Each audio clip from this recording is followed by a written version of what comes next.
Welcome, dear friends, to a serene evening by the warm glow of our cozy fireplace. As the flames dance gently in the background, we invite you to snuggle up and let our gentle narration whisk you away to magical and peaceful places. We hope you've enjoyed a beautiful spring day, and now it's time to unwind with delightful, calming stories that await. Relax, breathe deeply, and let your imagination take flight. Story 1. The old brass key felt cool in the boy's palm, heavy with the weight of forgotten things. It had been tucked away in a small wooden box in the farthest corner of the attic, behind a dusty steamer trunk and a stack of yellowed National Geographic magazines. The attic itself was a kingdom of quiet, smelling of cedar and old paper, with slanted afternoon light painting gold upon the floating dust motes. The key had no label, but it felt important. It felt like an invitation. That evening, as a soft, persistent rain began to patter against the window pane, the boy sat on the rug before the fireplace, turning the key over and over. The fire crackled, a cozy, whispering voice that seemed to say, "Try it. See what opens." He didn't know where to try it until he noticed the small, almost hidden door set into the base of the great oak bookshelf in the corner of the living room. It was a door he'd never seen before, carved with the faint, smooth shapes of leaves and vines. It was just the right size for him to kneel before.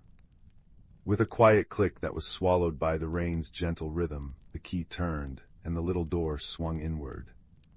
Instead of the dark space of shelves he expected, a tunnel stretched away, lined with soft, glowing moss that pulsed with a gentle, greenish light. The air that wafted out was warm and smelled of damp earth, wild thyme, and something sweet, like ripening blackberries. A soft thump sounded behind him. A great horned owl had alighted on the back of the armchair, her feathers the color of tree bark in moonlight. Her large, round eyes regarded him with a deep, ancient calm. "The path is open," she said, her voice a soft, resonant hoot. "The quiet compass awaits its keeper. Will you walk it?" The boy, whose name was Leo, simply nodded, his heart a quiet drum in his chest. This was not a journey of miles, he sensed, but of moments. He crawled into the tunnel, and the owl, whose name was Luna, flew silently ahead, her wings making no more sound than a shadow passing over the moon. The tunnel opened into a vast, underground chamber that was not dark, but warmly lit by countless fireflies drifting lazily in the air like living stars. It was the grand library of the Roots, and it was overseen by a badger named Barnaby. He wore small, round spectacles on the end of his nose and was currently muttering to himself, shuffling through piles of scrolls made of birch bark. "The migration patterns of the autumn geese, no, that's not it. The recipe for dandelion soup, dear me, no." He looked up as they approached, his eyes blinking slowly. "Ah, visitors, welcome, welcome. Now, where did I put? I was just looking for, oh bother. My memory is like a sieve filled with larger sieves." Luna gave a soft hoot. "Barnaby, the compass, the boy is here." "The compass, of course." Barnaby's face lit up. He waddled over to a pedestal made of a smooth, polished stone. Upon it rested not a compass of brass and glass, but a simple, smooth river stone, gray and cool to the touch. It had a single, shimmering line of silver running through its center. "The quiet compass," Barnaby said reverently. "It does not point north or south, it points toward." "Toward what?" Leo asked, his voice a whisper. "Toward what is needed," Barnaby replied. "But it has grown quiet, the heartwood glade has fallen silent, and its song is what guides the stone. Without the song, the compass is just a stone, and the glade is lost in a sadness it cannot name." This was the challenge. Not a dragon to slay or a fortress to storm, but a silence to heal. Leo picked up the stone. It felt comforting in his hand, but dormant, like a sleeping creature. Their path led them up from the library, out into a twilight forest where the rain had softened to a misty drizzle. The leaves rustled, a sound like gentle applause. A chattering voice called down from a branch above. Lost your way, need a guide. I know every branch and bough from here to the Whispering River. The name's Squeaky, on account of my impeccable and informative chatter. A red squirrel, his tail a vibrant plume, scampered down the trunk, his eyes bright and curious. We seek the heartwood glade, Luna said. Squeaky's chatter ceased for a full second, a remarkable event. The glade, oh dear, it's quiet there, too quiet, but I'll take you, follow me. Mind the roots, they're sneaky in this light, and watch for the patch of clover, delicious but terribly distracting. So they journeyed, Squeaky leaping and chattering ahead, Luna gliding silently between the trees, and Leo walking steadily, the smooth stone held tightly in his hand. They crossed a small stream on stepping stones that echoed with a soft plink, plink, plink as the water dripped from Leo's shoes. They passed a lantern-lit treehouse where the soft glow from its windows promised warmth and safety, even from the growing mist. Finally, they came to the edge of the heartwood glade. It was a beautiful, circular clearing, dominated by an ancient, enormous oak tree in its center. But the air was still and heavy. The flowers drooped their heads. No birds sang. The very light seemed muted, as if filtered through a veil of sorrow. And curled at the base of the great oak, half hidden among the roots, was a dragon. But this was no fearsome beast of legend.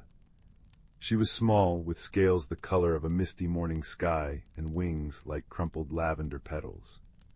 She was weeping, her sobs quiet and broken-hearted. Leo's courage was not the kind that roared. It was the kind that knelt. He walked slowly into the glade and sat on the soft moss a few feet from her.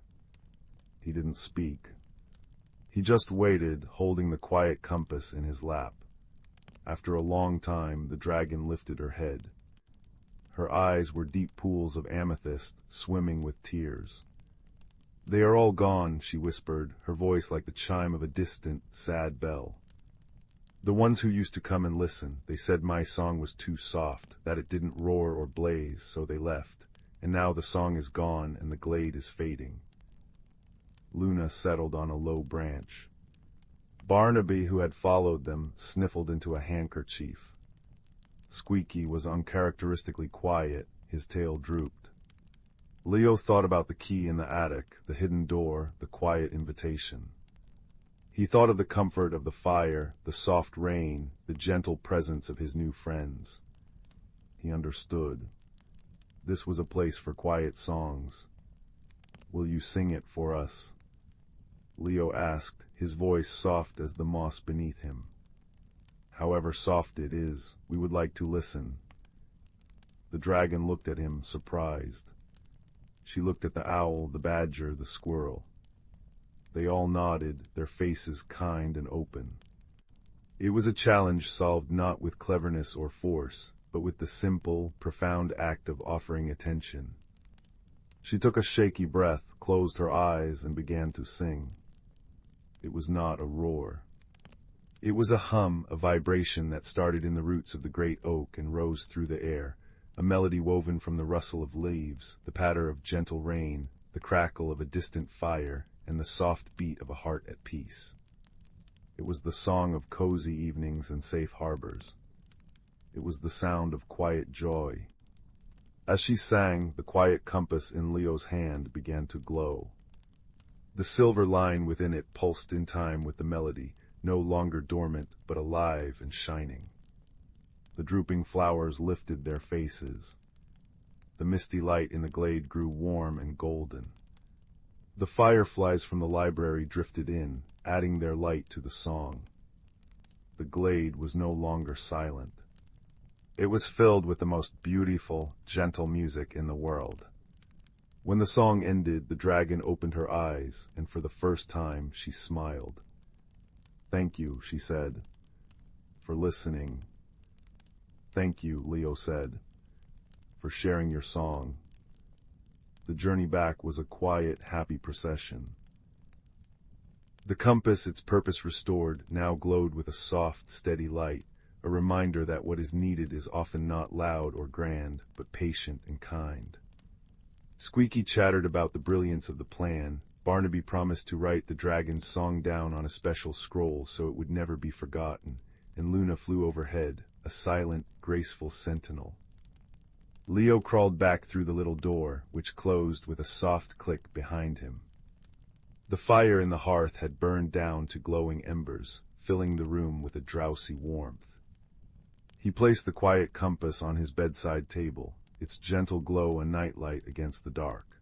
He climbed into bed, the sounds of the gentle forest, the rustling leaves, the soft wings, the distant happy song, still echoing in his mind. He had traveled far, though he had never left his home. He had found a great treasure, though it was only a stone. And he had learned that the most extraordinary secrets are often hidden in the most ordinary of places, waiting only for a kind heart and a willingness to listen. And as he drifted into peaceful dreams, the soft, purring hum of the dragon's song seemed to linger in the room, a cozy blanket of sound, ensuring that all was well and all would be well through the quiet, star-filled night. Story 2. There was once a boy named Leo who lived in a small, quiet house at the very edge of a great whispering wood. His room was tucked under the eaves, with a window that looked out not upon the street, but directly into the deep, dark tangle of ancient oaks and silver birches. Most nights Leo would press his nose to the cool glass and watch the fireflies blink their tiny lanterns in the dusk, feeling a peculiar sort of loneliness, a quiet ache for something he couldn't quite name. One evening, as a full, honey-colored moon rose over the treetops, a soft, rhythmic thump began to sound from the attic just above his head. It wasn't a scary sound. It was more like a gentle, persistent knocking, as if someone were politely tapping a dusty book with a feather. Curiosity, that quiet companion of the lonely, stirred within him. Slipping from his bed, his bare feet silent on the wooden floor, Leo crept up the narrow, twisting staircase he was usually forbidden to climb. The door at the top was never locked, merely forgotten. He pushed it open, and a scent of old paper, dried lavender, and cedar wood washed over him. The attic was a landscape of memory, bathed in the silver light pouring through a round, grimy window. Towers of stacked trunks, hills of sheet-draped furniture, and a constellation of dust motes dancing in the moonbeams filled the space. And there, in the very center of the floor, sat the source of the sound. It was a small wooden box, no larger than his two hands put together. It was carved with patterns of twisting vines and strange, elegant birds. And it was glowing. A soft, pulsing light, the color of warm embers, seeped from its seams. Thump, thump, thump. The sound was coming from inside. With a heart that beat in time with the gentle knocking, Leo knelt and carefully lifted the lid.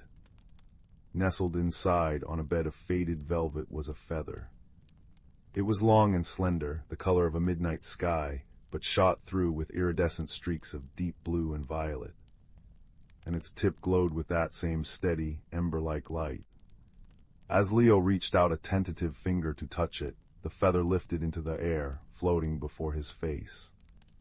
It swayed gently, then drifted toward the attic window, tapping softly on the glass. Understanding bloomed in Leo's chest, warm and certain. This was an invitation. He tucked the glowing feather safely into the pocket of his pajamas, where it cast a soft, warm circle of light against the cloth, and he made his way back downstairs and out into the moon-drenched night. The air was cool, carrying the scent of damp earth and night-blooming jasmine. Crickets sang their endless, rhythmic song, and the leaves of the great wood rustled like 1,000 pages turning. The moment he stepped beneath the canopy of trees, the feather in his pocket brightened, pulsing more insistently. It was a lantern, and it was pulling him forward, deeper into the forest. The path was not one he had ever seen by daylight. It was a trail of mossy stones that gleamed with a faint, internal light, and overhanging branches heavy with silver leaves that chimed softly in the breeze. He walked for what felt like both a moment and an age, the forest unfolding around him in layers of soft shadow and dappled moonlight. After a time, a great, smooth rock rose before him, and perched upon it was the most magnificent creature Leo had ever seen. It was an owl, but unlike any owl from his picture books. Her feathers were the gray of wood smoke and polished stone, and her eyes were vast, luminous pools of amber, holding the gentle wisdom of countless nights. On her head rested a delicate circlet of woven willow twigs, from which hung tiny, chiming bells no bigger than dewdrops. "You have answered the call," the owl said, her voice not a hoot, but a low, melodic whisper, like wind through pine needles. "I am Alara, the guardian of the waning light." Leo, his own voice a small, odd thing, held up the glowing feather.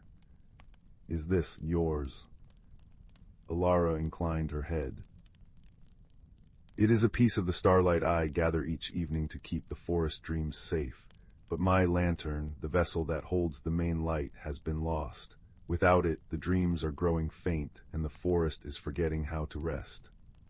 She spread a wing, gesturing to the woods around them. "The light in your hand is but an ember. It will guide us, but it will not last the night. We must find the lantern before it fades." And so their journey began. Leo, a small boy in striped pajamas, and Alara, the great guardian owl, walking side by side along the glowing moss path. The feather pulsed in his pocket, a warm, steady heartbeat against his own.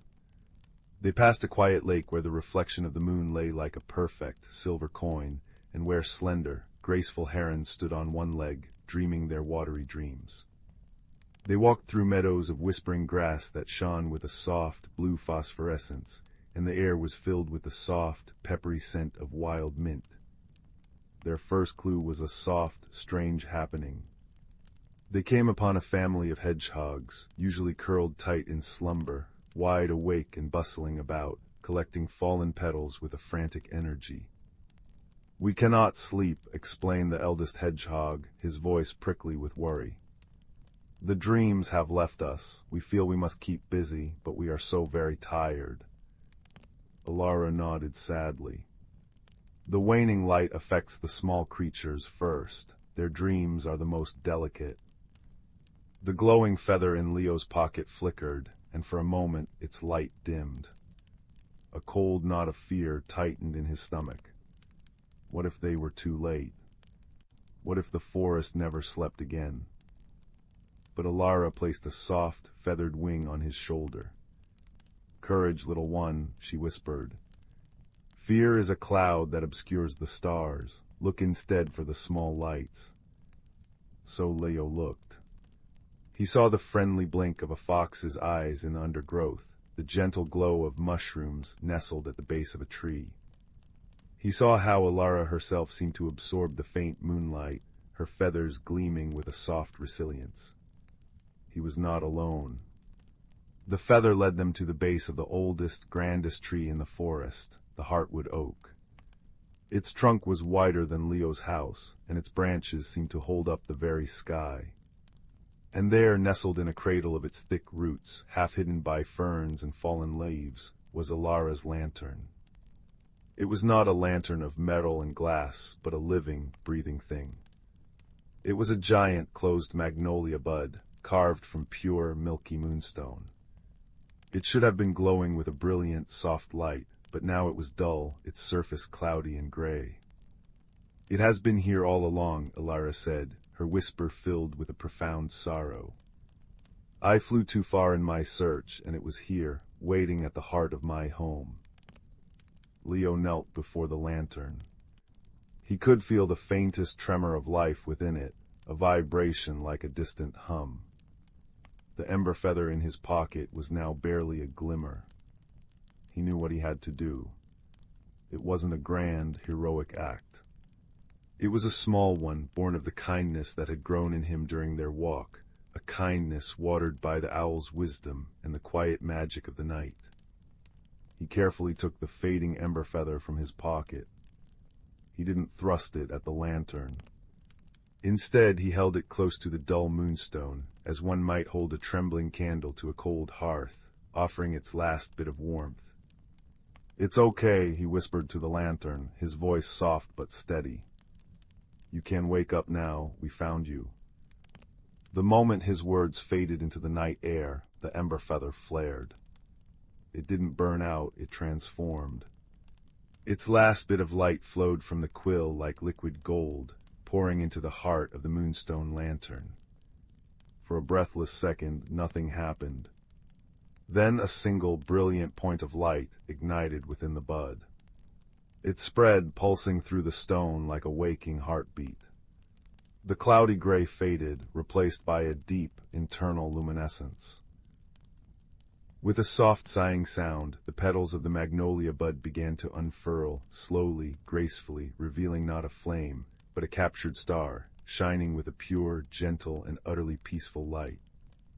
The light washed over them, warm and soothing as a blanket. It flowed out in a wave through the forest. Leo saw the frantic hedgehogs pause, yawn enormously, and curl into blissful, synchronized balls. He heard the herons by the lake let out soft, sleepy croons.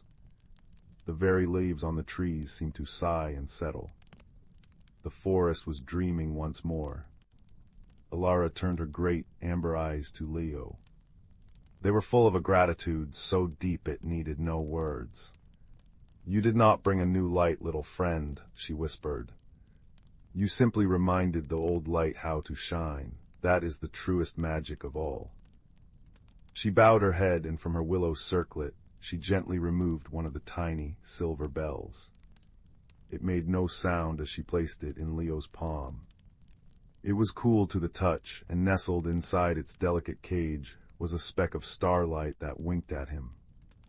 "So you will always remember," she said, "that you carry a light within you, too." The walk back through the forest was different. The path seemed shorter, the air sweeter. The dreams of the wood wrapped around Leo like a soft, invisible cloak, and he felt a profound peace, a belonging that quieted the lonely ache in his heart for good. When he stepped out of the wood and saw his house waiting, his window a square of warm yellow light, he was not sad. He was content. He climbed back into his bed, the tiny, silent bell clutched safely in his hand. From his window he could see the edge of the forest, now bathed in a soft, perpetual moonglow. He knew Alara was there, watching over the dreams, her lantern burning steady and true. And as Leo's eyelids grew heavy, his breathing slowing to match the gentle rhythm of the sleeping world outside, he felt a warmth spread from his chest, a small, steady glow of courage and kindness he now knew he always possessed. He curled under his quilt, safe and known, and drifted into a deep, dreamless sleep, just as the whole, wide, magical world was doing all around him. Story 3. In the quiet valley of Whispering Meadows, where the grass grew soft as velvet and the stream sang gentle lullabies over smooth stones, there lived a small fox named Rowan. Rowan was the color of autumn leaves at twilight, with a coat of russet and ash, and eyes that held the quiet uncertainty of early dawn. He was shy, often keeping to the shadowed paths and speaking in whispers, if he spoke at all. Rowan felt different from the other foxes. His paws never seemed to land quite right when he ran. His voice trembled when he tried to join the evening chorus of crickets and frogs, and he often felt too much, too deeply, as if his heart were an open window in a soft rain. He spent his days in a cozy den tucked between the roots of an ancient willow, a place that felt like a cocoon woven from earth and silence. One evening, as Rowan watched the fireflies begin their dance above the clover, he noticed something strange. A soft, silver glow began to shimmer along the tips of his fur, as though moonlight had decided to nest there. He twitched, startled, and the glow flickered like a shy star. That night, as he tried to sleep, he heard more than just the wind through the willow leaves. He heard whispers. Not in words exactly, but in feelings, in images. A beetle's satisfaction at finding a fallen berry, a mother rabbit's quiet worry for her kits, the deep, slow contentment of the willow tree itself. Rowan's ears had begun to hear the secret language of the heart, the unspoken murmurs of every living thing around him. At first, it overwhelmed him. He curled tighter into his den, pulling his softly glowing tail over his nose, wishing the world would quiet down. But the world and its magic had other plans. The very next morning, as dew still jeweled the spiderwebs, an old badger named Thistle made her way slowly toward Rowan's willow. Thistle was the color of storm clouds and wisdom, her fur lined with silver, her eyes holding the patience of turned soil and growing things. She did not knock or call out. She simply sat near the entrance to Rowan's den and began to hum, a low, warm sound that felt like a blanket on a cool night. After a time, Rowan crept out, his fur still gleaming faintly. "You hear them, don't you?"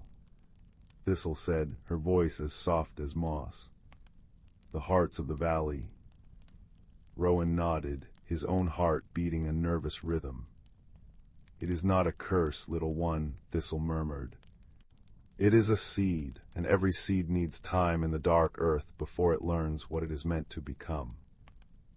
She did not offer grand advice or complex spells.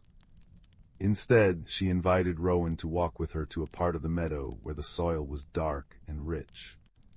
There she gave him a single seed, no larger than a teardrop, iridescent as a soap bubble. "This is a courage seed," Thistle explained.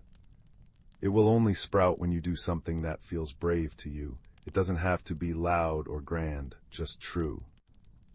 Rowan cupped the seed in his paws, feeling its delicate weight. He found a small patch of soft earth near his den and buried it carefully. Then he waited. Nothing happened. Days passed. Rowan continued to hear the whispers of the valley, the anxiety of a sparrow whose nest felt too exposed, the loneliness of old turtle who moved too slowly to keep up with his pond mates. Rowan's own fur continued to glow, brighter on days when he felt a flicker of confidence, dimmer when doubt clouded his mind. His tail, once tucked, now began to sway with his moods, curling when he was thoughtful, swishing gently when he felt a spark of hope. One afternoon he saw the sparrow fretting. Her nest was indeed in a thin-branched sapling, swaying in every breeze.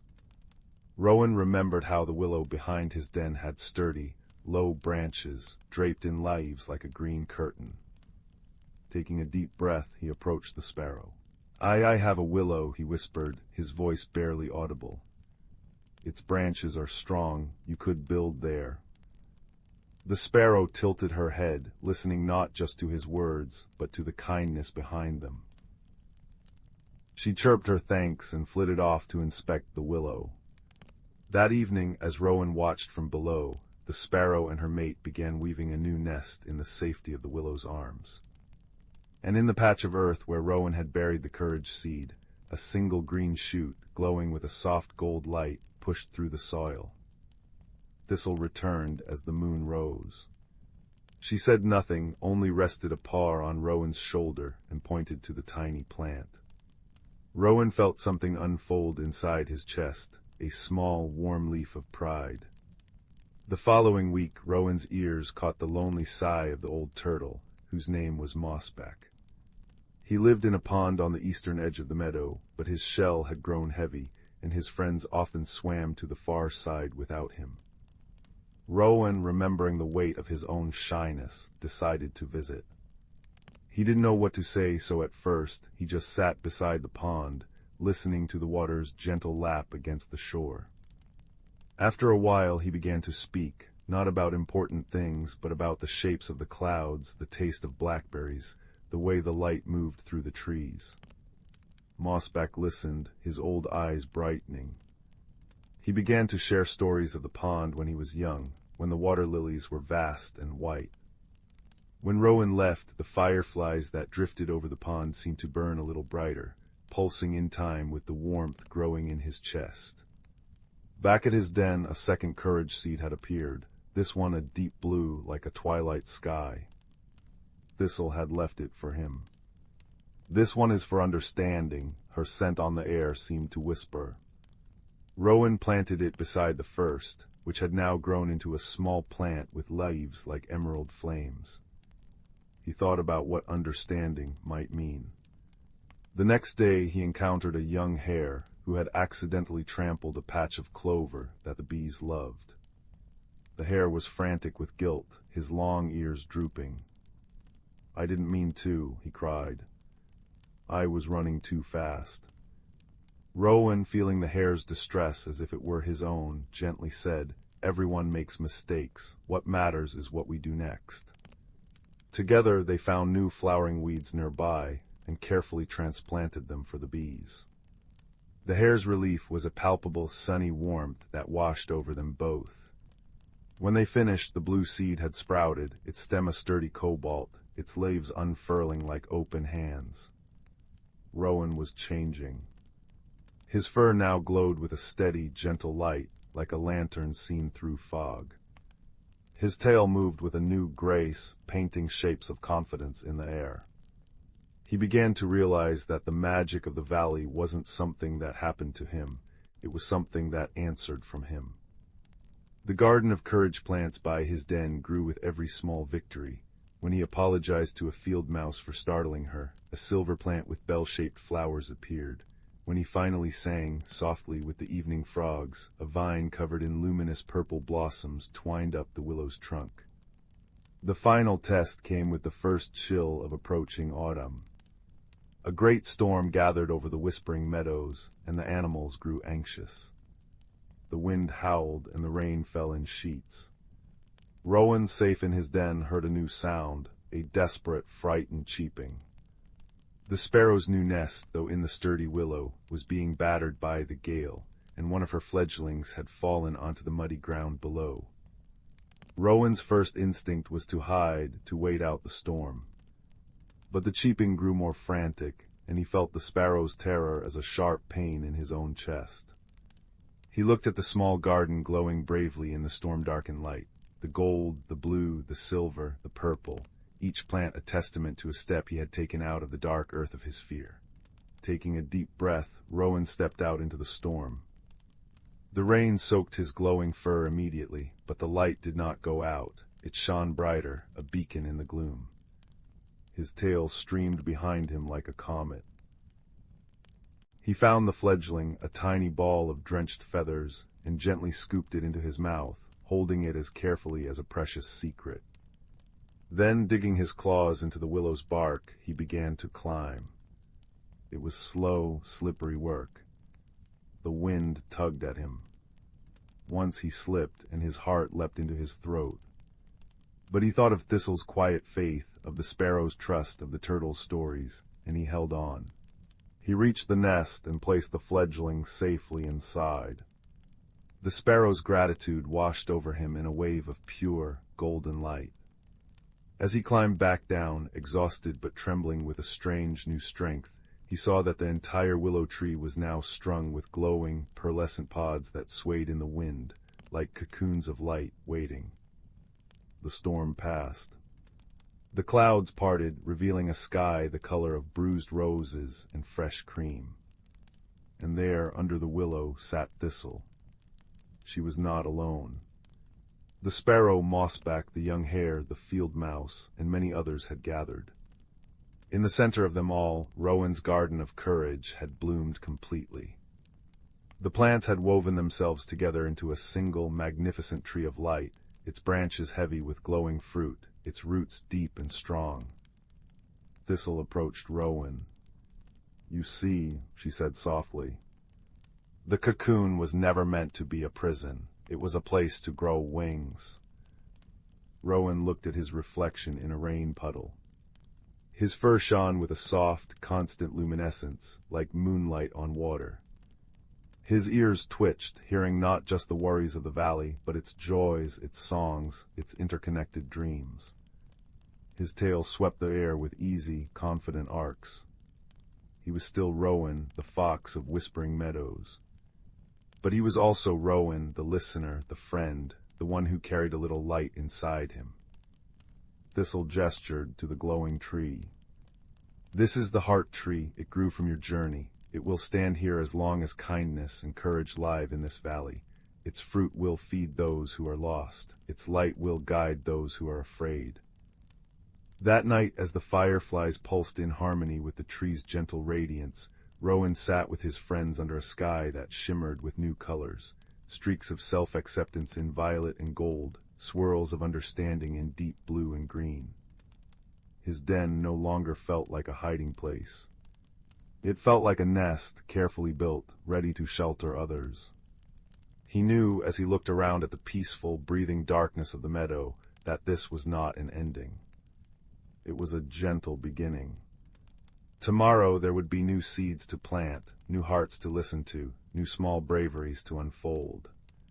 And Rowan, his own light now a soft and steady part of the night, was ready. Story 4. In a quiet corner of the spiral galaxy, where stardust settled like frost on cosmic window panes, there drifted a sanctuary known as the Stardust Haven. It was no ordinary space station, but a living garden woven into the ribs of an ancient, crystalline asteroid. Here, under the gentle hum of a contained atmosphere, 3 very different beings had found one another, and in doing so had built a home. There was Kalen, a traveler from a world of twilight meadows and silver grass. He was fox-like in appearance, with a coat the color of burnt umber and a splendid, bushy tail that twitched and shimmered with subtle constellations when he was deep in thought. His people were navigators, reading the star paths not with cold computers, but with an innate sense of the universe's gentle melodies. He had arrived at the haven in a vessel that looked less like a ship and more like a dandelion seed caught in a solar wind, its sails woven from captured sunlight. Then there was Pip, a creature from the floating cloud reefs of a gas giant. He resembled a plump, soft-furred rabbit, but with ears so large and delicate they could catch the faintest solar winds, allowing him to ride the air currents within the haven's vast garden domes. His laughter was a series of soft, chiming notes, and his eyes held the perpetual, cheerful wonder of a being born in the sky. The third was Lumina, a being from the deep, silent oceans of a moon that glowed with its own inner light. She was a graceful, pulsating jellyfish, her bell a translucent umbrella through which shifted soft hues of sapphire, violet, and gold. She communicated not with sound, but with symphonies of color that washed over her gelatinous form, and with tendrils that could gently brush against a mind, sharing feelings and images as clear as any spoken word. Their shared home, the Stardust Haven, was their masterpiece.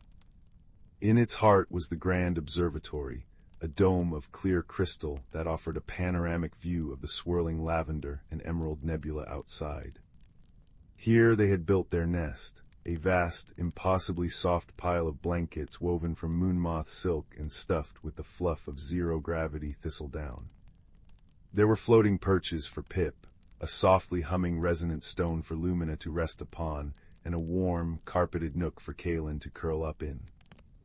Glowing orbs, cousins to the fireflies of forgotten Earth, drifted lazily overhead, their light pulsing in time with the station's serene heartbeat. Their days were spent in a comfortable, wordless rhythm. Kalen would trace the star paths, his tail painting faint silver lines in the air, mapping out safe routes for wandering comets. Pip would tend to the floating gardens, his large ears twitching to the hum of the hydroponic systems, pollinating starlight blossoms with a gentle nudge of his nose. Lumina would drift through the chambers, her calming colors washing over everything, mending tiny fractures in the crystal walls with a gentle touch that solidified light itself. Their friendship was a language of its own. A flick of Kalen's left ear meant he was curious. A specific sequence of chimes from Pip conveyed excitement. A slow, rhythmic pulse of gold from Lumina was the equivalent of a contented sigh. They shared dreams in the quiet hours, their minds touching lightly, exchanging memories of their home worlds. Kalen's twilight runs through fields of singing flowers, Pip's joyful tumbles through candy-colored clouds, and Lumina's serene dances in abyssal grottos lit by bioluminescent forests. But even the deepest friendships can encounter misunderstandings. One evening, as they cozied into their nest to watch a meteor shower paint silver scratches across the nebula, Kalen began his nightly ritual. It was a tradition from his people, a way of honoring the stars. He carefully laid out a series of smooth, river-worn stones he'd brought from his homeworld, each one representing a major constellation. He would touch each one with his nose, then his tail in a specific, sacred sequence.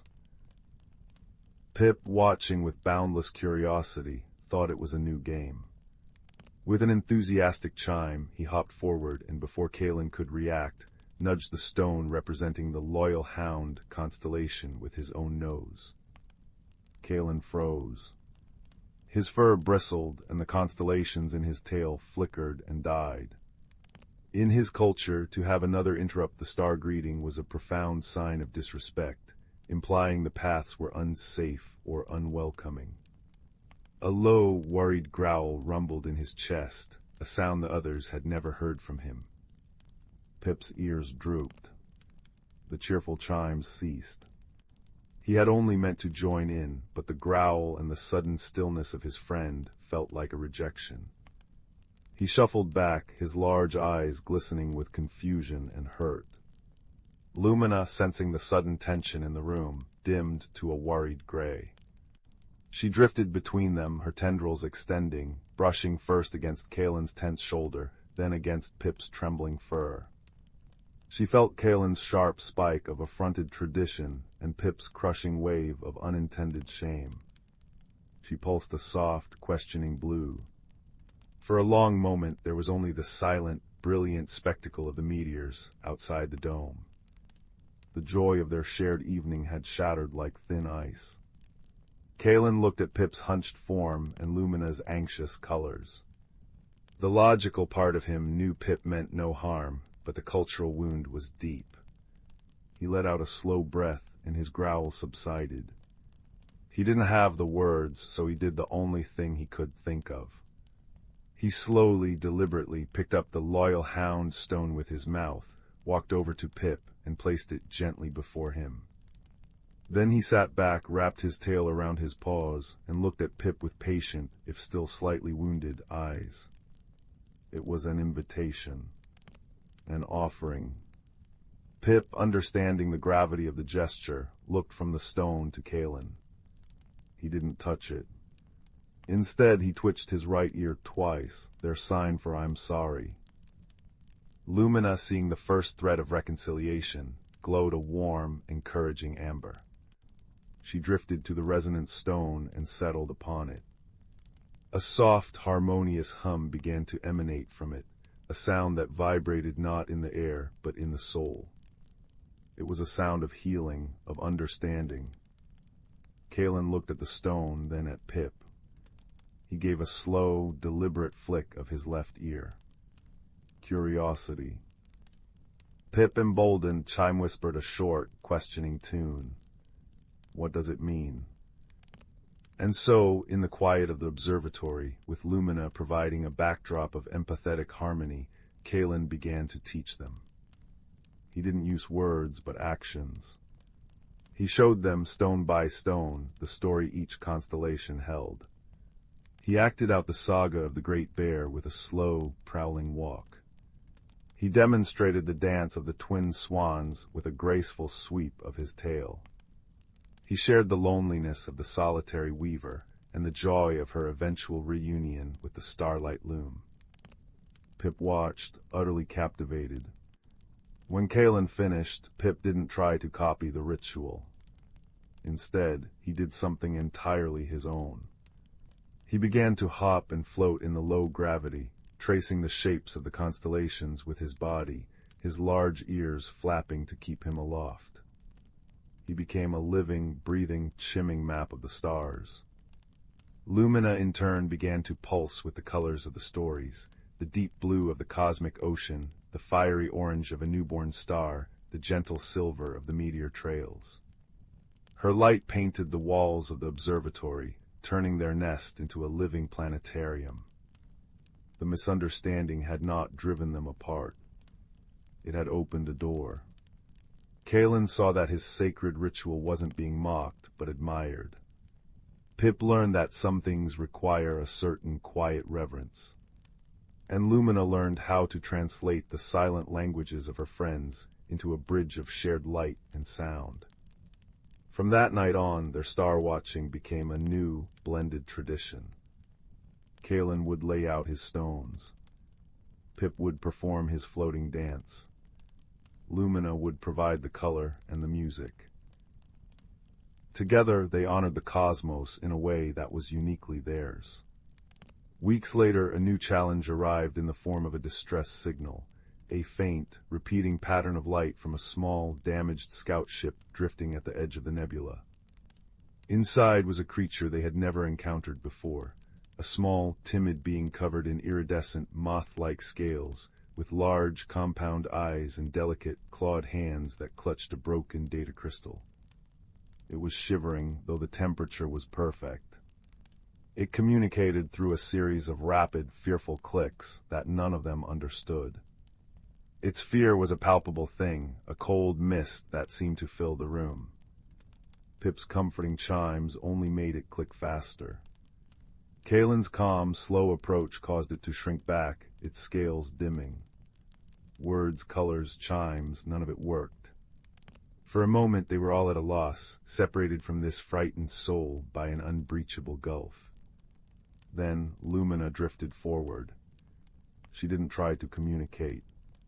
She simply settled near the creature, and her light softened, dimmed, and began to pulse in a slow, steady rhythm, the same rhythm as a resting heartbeat. A universal signal of I am here. I am not a threat. Seeing this, Kalen lay down a respectful distance away, wrapped his tail around himself, and closed his eyes, the picture of peaceful stillness. Pip, understanding, fetched a blanket from their nest. Not with a hop, but with a slow, deliberate walk. He didn't offer it, but simply placed it near the creature, then retreated to sit beside Kalen. They didn't try to talk. They simply were. They created a bubble of absolute safety through their own calm presence. They shared the feeling of their sanctuary without demanding anything in return. The moth-like being watched them, its clicking slowing.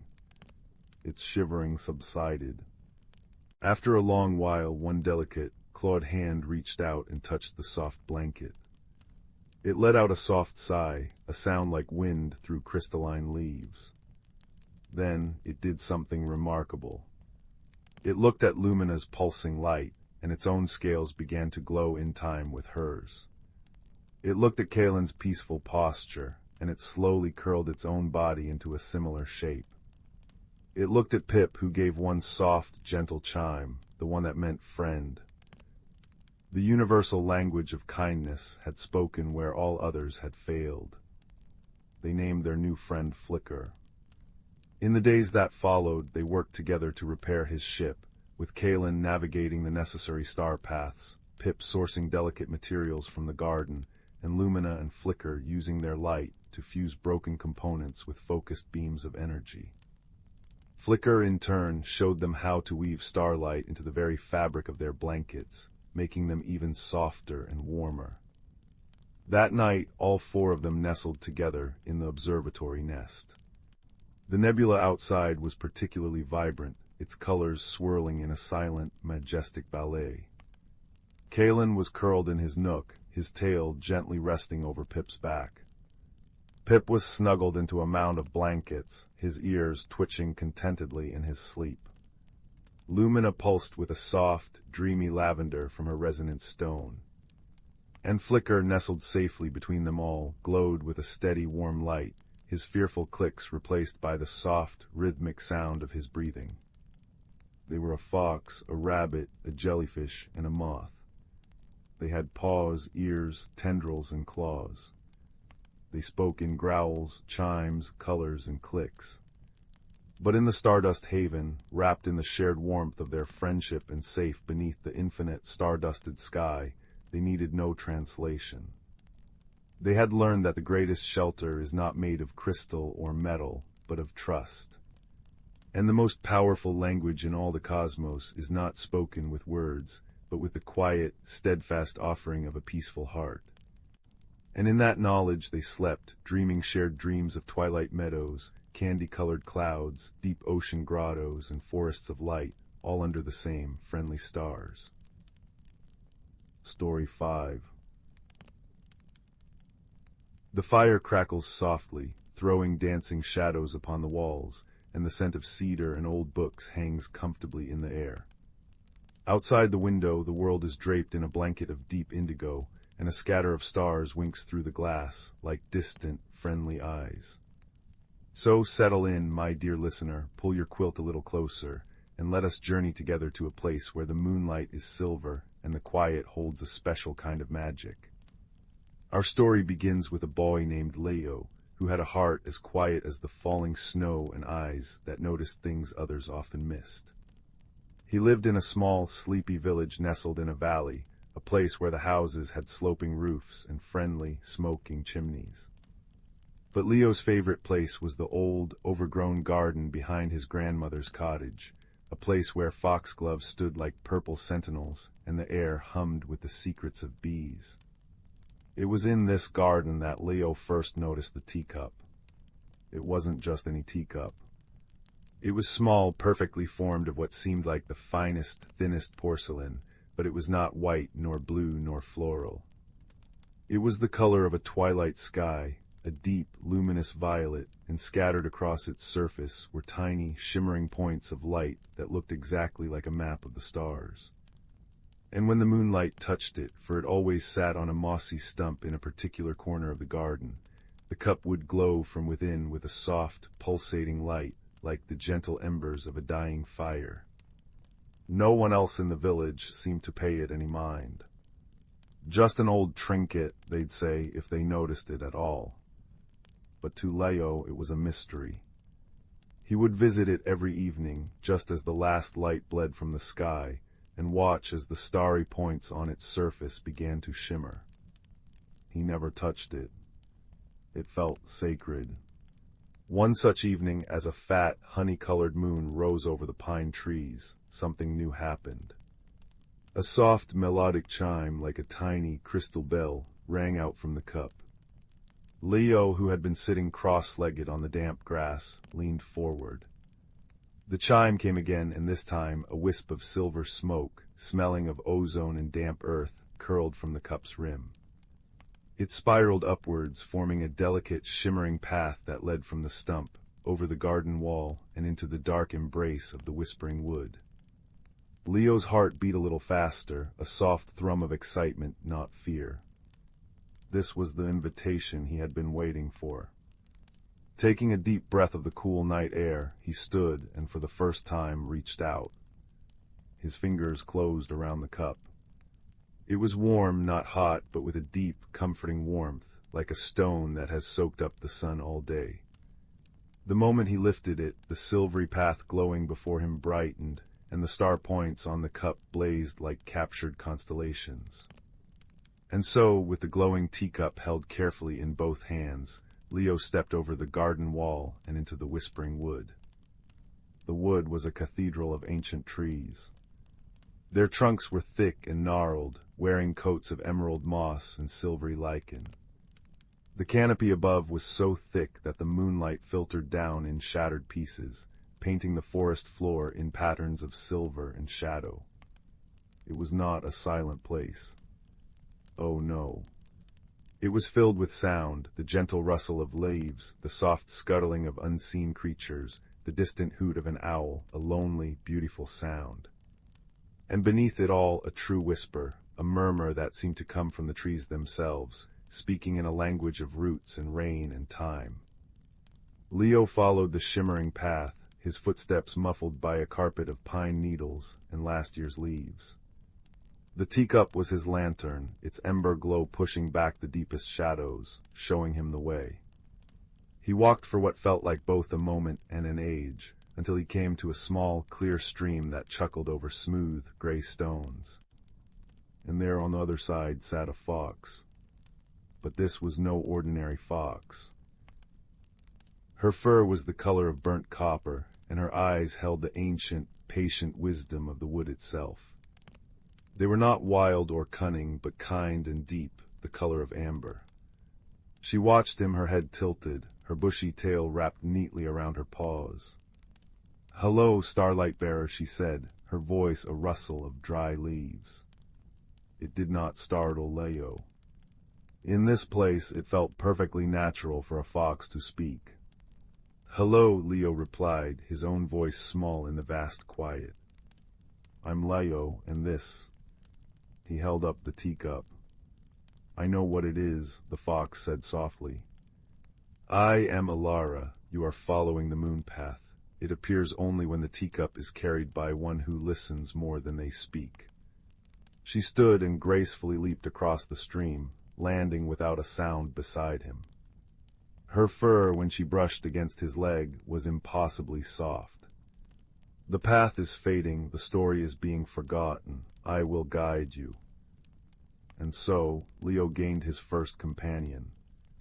Alara walked beside him, her paws making no sound, her nose occasionally twitching as she read the scents of the night. She told him about the wood, how the oldest tree, the grandfather oak, remembered when the mountains were young, and how the stream carried the dreams of sleeping fish to the sea. The silvery moon path led them deeper, to a part of the wood where the trees grew so close together their branches intertwined like clasped hands.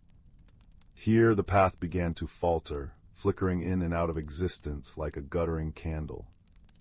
"It is the knotwood," Alara murmured, her amber eyes concerned. "The path is confused here. The trees are too close, their stories tangled. We could be lost for a long time." Leo felt a flutter of worry in his chest. He looked down at the teacup. The star points were dimming. He held it tighter, pouring all his hope into his hands, wishing for it to shine. But it was no use. The warmth was fading. Just then, a soft thrumming filled the air. It was a low, resonant sound, like a cello string being gently plucked deep underground. From a hole high up in a birch tree, a small, furry face peered out. It was a bat with delicate, velvety wings and ears like tiny, intricate seashells. It fluttered down, not in an erratic, swooping way, but with a graceful, fluttering hover, coming to rest upside down on a low-hanging branch just above Leo's head. "The light is sad," the bat said, his voice a soft, vibrating hum. "It misses the music." "Music?" Leo asked. "The moon path is not just light," hummed the bat, whose name was Orpheus. "It is a song, a story sung by the moonlight. In the knotwood, the song gets caught in the tangled branches. It cannot find its way." Orpheus closed his shiny black eyes. "Listen." Leo listened.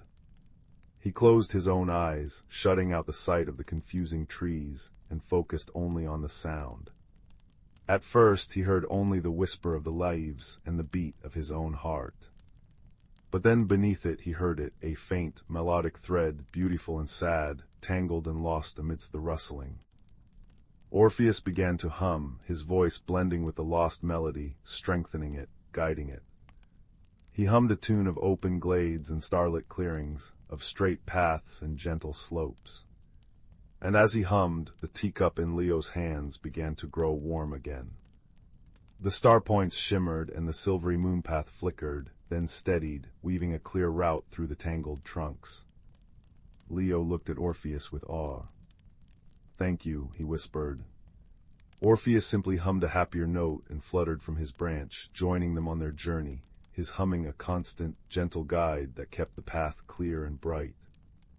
The three companions, the boy, the fox, and the bat, traveled on. The woods began to change. The air grew cooler and carried the clean, sharp scent of water.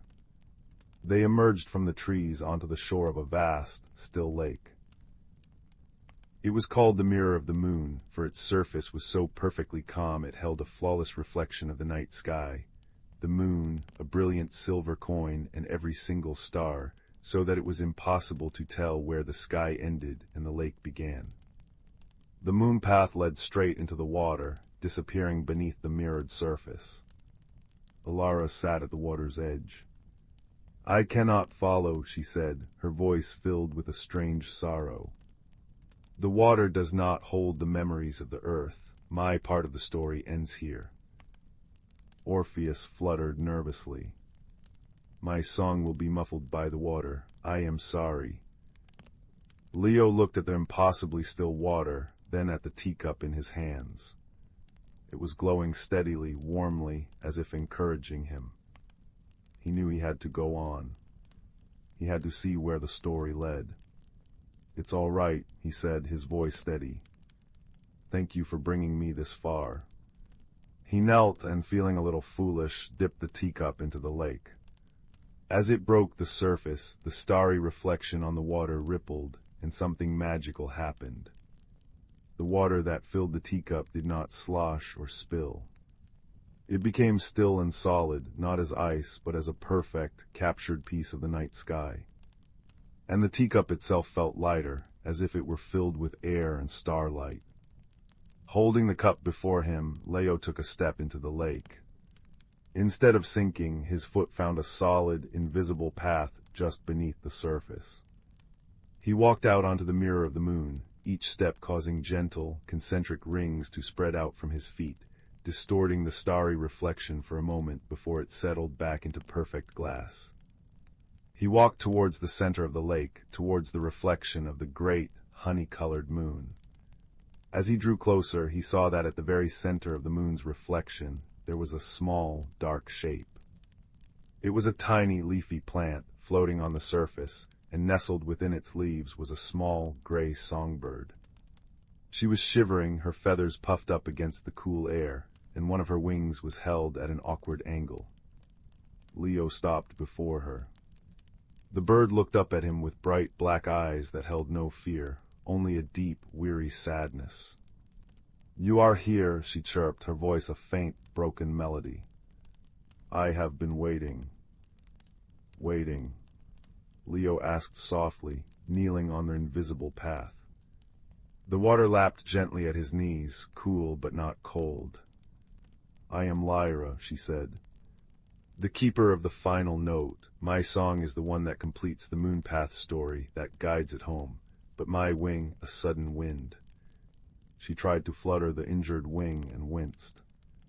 I cannot sing the note if I am in pain, and without the song the moonpath will fade forever. The memories of this place, the connection between your world and this one, will be lost. Leo looked at the small, helpless bird, then at the teacup in his hands. He understood now. This was not a quest for treasure or glory. It was a quest to mend something that was broken, to help a friend in need. The small acts of courage and kindness were what mattered most. He didn't know how to fix a bird's wing. He was just a boy. But he remembered the deep, comforting warmth of the teacup. It was a warmth that had guided him, that had given him courage. Perhaps it could offer comfort, too. Gently, so gently, he reached out with the teacup. He didn't try to touch the bird with it. Instead, he simply held it near her, letting its ember glow wash over her small, trembling body. A soft sigh seemed to pass through the air. The star points on the cup brightened, and their light seemed to pour into Lyra, not as a blinding beam, but as a liquid, golden warmth. Leo watched, his breath held, as the bird's puffed feathers smoothed down. The tension in her tiny body seemed to ease. She stretched her injured wing slowly, carefully, and it moved smoothly, without a hint of pain. Lyra looked at Leo, her eyes shining with a new light. You brought the starlight's warmth, she chirped, her voice now clear and strong. You mended me not with magic, but with its comfort. That is a greater power. She hopped onto the rim of the teacup, her tiny claws making no sound on the porcelain. She threw back her head, opened her beak, and sang. It was a single, pure note. It was not loud, but it seemed to fill the entire world. It was the sound of the first drop of dew on a spider's web, the sound of moonlight touching a flower petal, the sound of a heart feeling truly peaceful. It was the final note. As the note hung in the air, the teacup in Leo's hands grew brighter than ever before. The star map on its surface swirled, and the captured starlight within it poured out, not as water, but as a river of liquid light.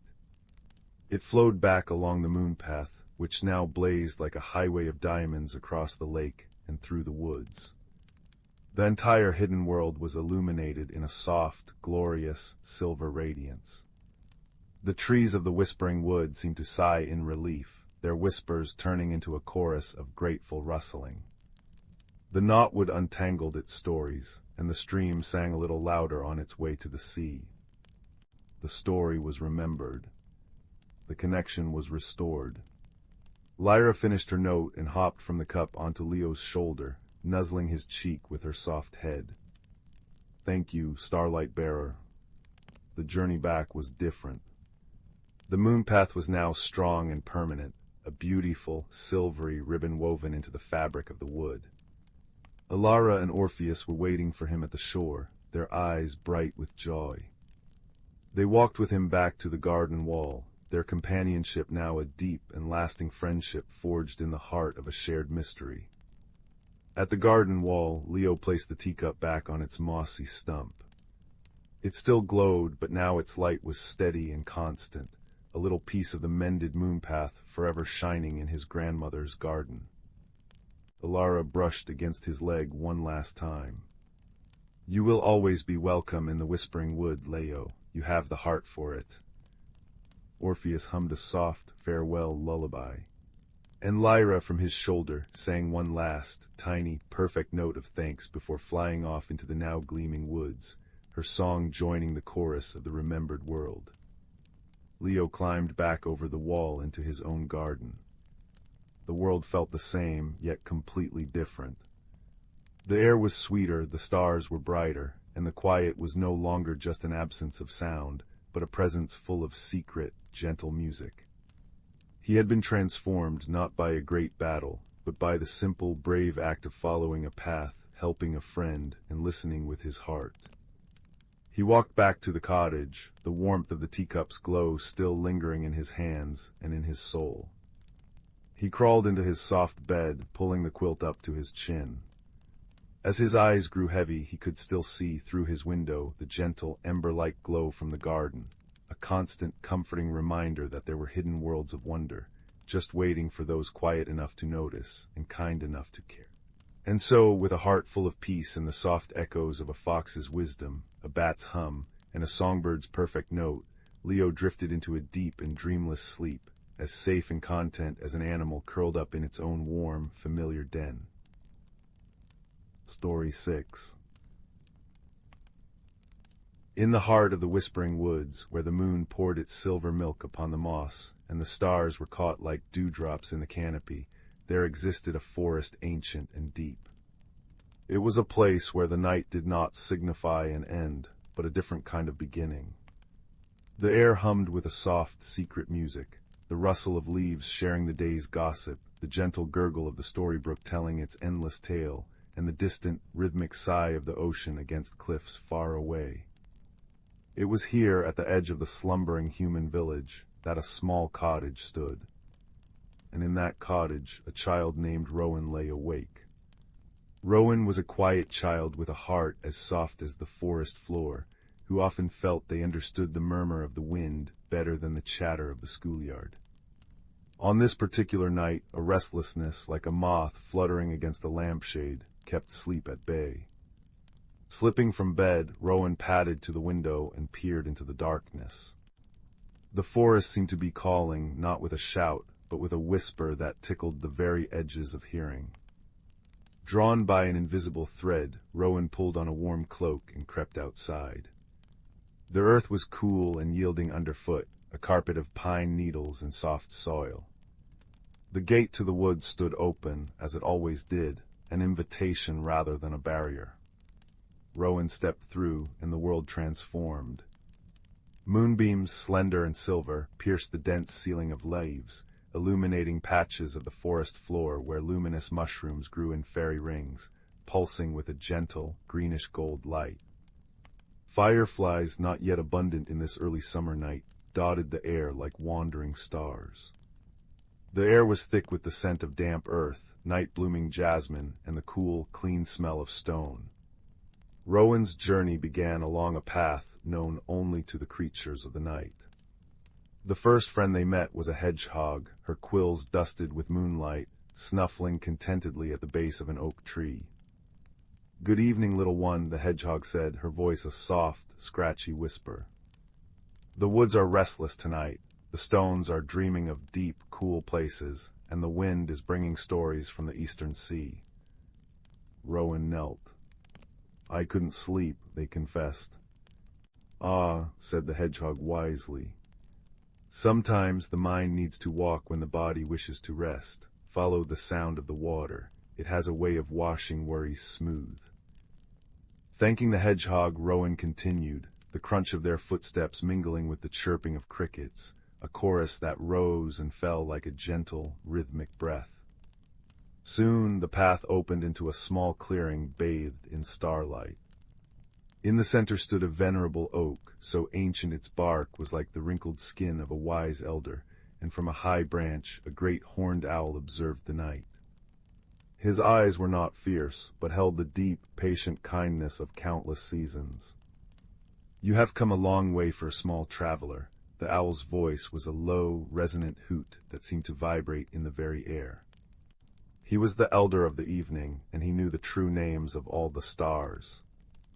"I was looking for something," Rowan said, looking up at the magnificent bird. "Most who walk here are," the owl replied, blinking slowly. "You seek quiet, but the forest is never quiet. It is simply speaking a different language. Listen." Rowan stilled their breathing and listened. They heard the breeze combing its fingers through the pine needles, a soft, shushing sound. They heard the babble of the nearby brook, a liquid chatter over smooth, dark stones. They heard the rustle of a fox's brush in the undergrowth, and the faint, leathery flap of a bat's wings high above. "It sounds like a story," Rowan whispered. "It is," said the owl. "A story of cycles, of rest and renewal. Come, the fox is waiting for you by the story brook. He has a piece of the tale to share." With a nod of gratitude, Rowan left the clearing and soon found the brook, its water dark and shimmering with reflected starlight. A red fox with a coat the color of autumn leaves and eyes that sparkled with clever warmth sat on the bank, his tail curled neatly around his paws. "The elder sent you," the fox stated, not as a question, but a fact. His voice was smooth and friendly. "He is good at setting stories in motion. I am here to show you the magic of letting go." He nudged a bright yellow leaf, a remnant of last autumn that had been caught on a root, into the water. They watched as the brook gently took the leaf, carrying it away around a bend out of sight. The trees do not mourn their leaves. They understand that to let go is to make room for new growth. It is the same with worries. You must let the water carry them away sometimes. As if on cue, a soft summer rain began to fall, not a storm, but a gentle pattering on the broad leaves above, a natural lullaby. The raindrops gathered on the leaves and fell in fat, glittering drops, each one a tiny prism catching the moonlight. The air filled with the clean, petrichor scent of rain on dry earth. Rowan and the fox sat in comfortable silence for a time, listening to the rain's melody. When the shower passed, leaving the world washed and gleaming, a family of bats flitted overhead, their squeaks like tiny, clicking secrets. "They are counting the stars," the fox explained. "A futile but beautiful endeavor. It teaches them that some things are too vast to be fully understood, only appreciated." Further into the woods they walked, until they came upon a sight that stole Rowan's breath. It was a hidden grove where the ground was covered in a thick carpet of moss that glowed with a soft, ethereal blue light. In the center of the grove grew a tree unlike any other. It was slender and silver-barked, and its leaves, though it was night, seemed to be made of captured moonlight. This was the moonshadow tree. Beneath its branches stood a great stag. His antlers were like a miniature forest of bare branches, and his coat was the gray of twilight.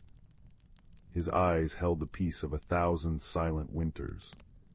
He was the guardian of the grove, the heart of the forest's seasonal magic. "Welcome, child of two worlds," the stag's voice was the sound of wind over a snowfield, quiet and profound. "You have walked the path of listening, now see the story." As Rowan watched, the grove began to shimmer and change. The glowing moss pulsed, and visions bloomed in the air around the Moonlit tree. First, they saw the grove in deep winter. The trees were bare, their branches etched like black lace against the sky. The air was still and cold. A badger slept soundly in its deep earthen den, its breath a soft cloud.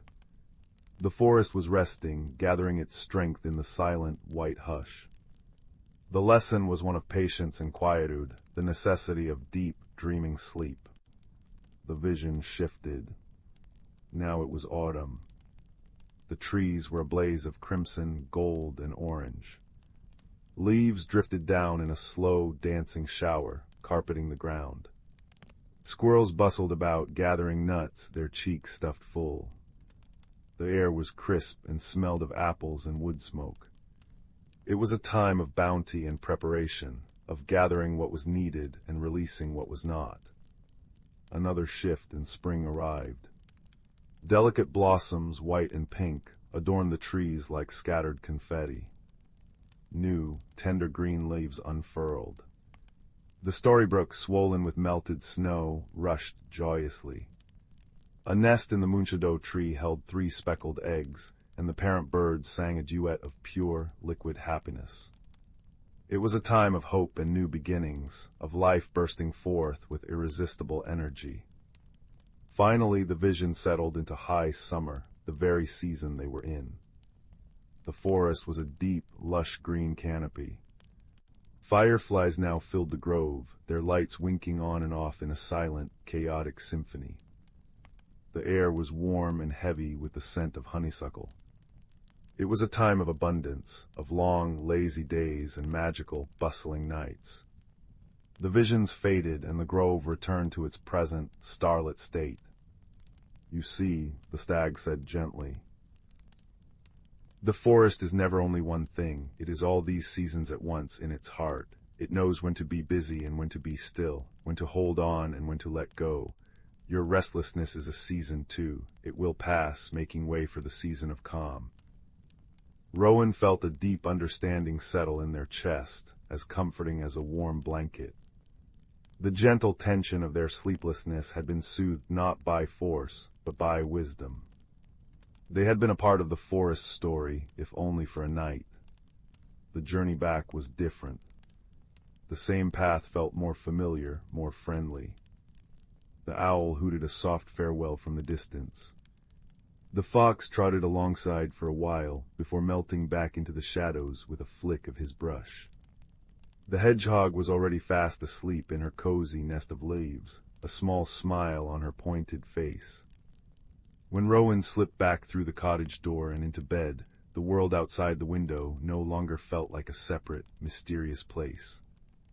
It felt like a friend, breathing in time with them.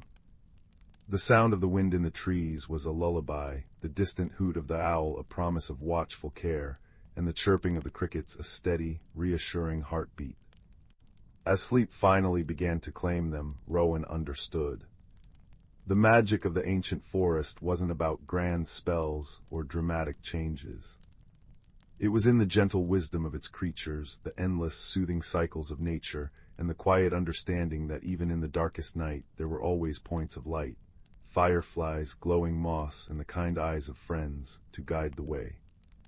And with that final, comforting thought, Rowan drifted into a deep and dreamless sleep, cradled by the whispers of the woods. Story 7. Deep within the heart of the world, cradled between the shoulders of sleeping hills, lay the ancient forest. It was a place where time moved not in hours, but in breaths, not in days, but in the slow, patient turning of seasons. By day it was a cathedral of green and gold, but by night it transformed into a realm of silver and shadow, a kingdom ruled by the gentle moon and her court of quiet creatures. On the edge of this forest, in a cottage with a thatched roof that sighed when the wind blew, lived a boy named Rowan. He was a quiet child, with ears that heard the whispers others missed, and a heart that beat in time with the forest's own slow, steady rhythm. On nights when sleep was a shy fawn, refusing to come near, Rowan would creep to his window and watch the moon paint the treetops in liquid silver.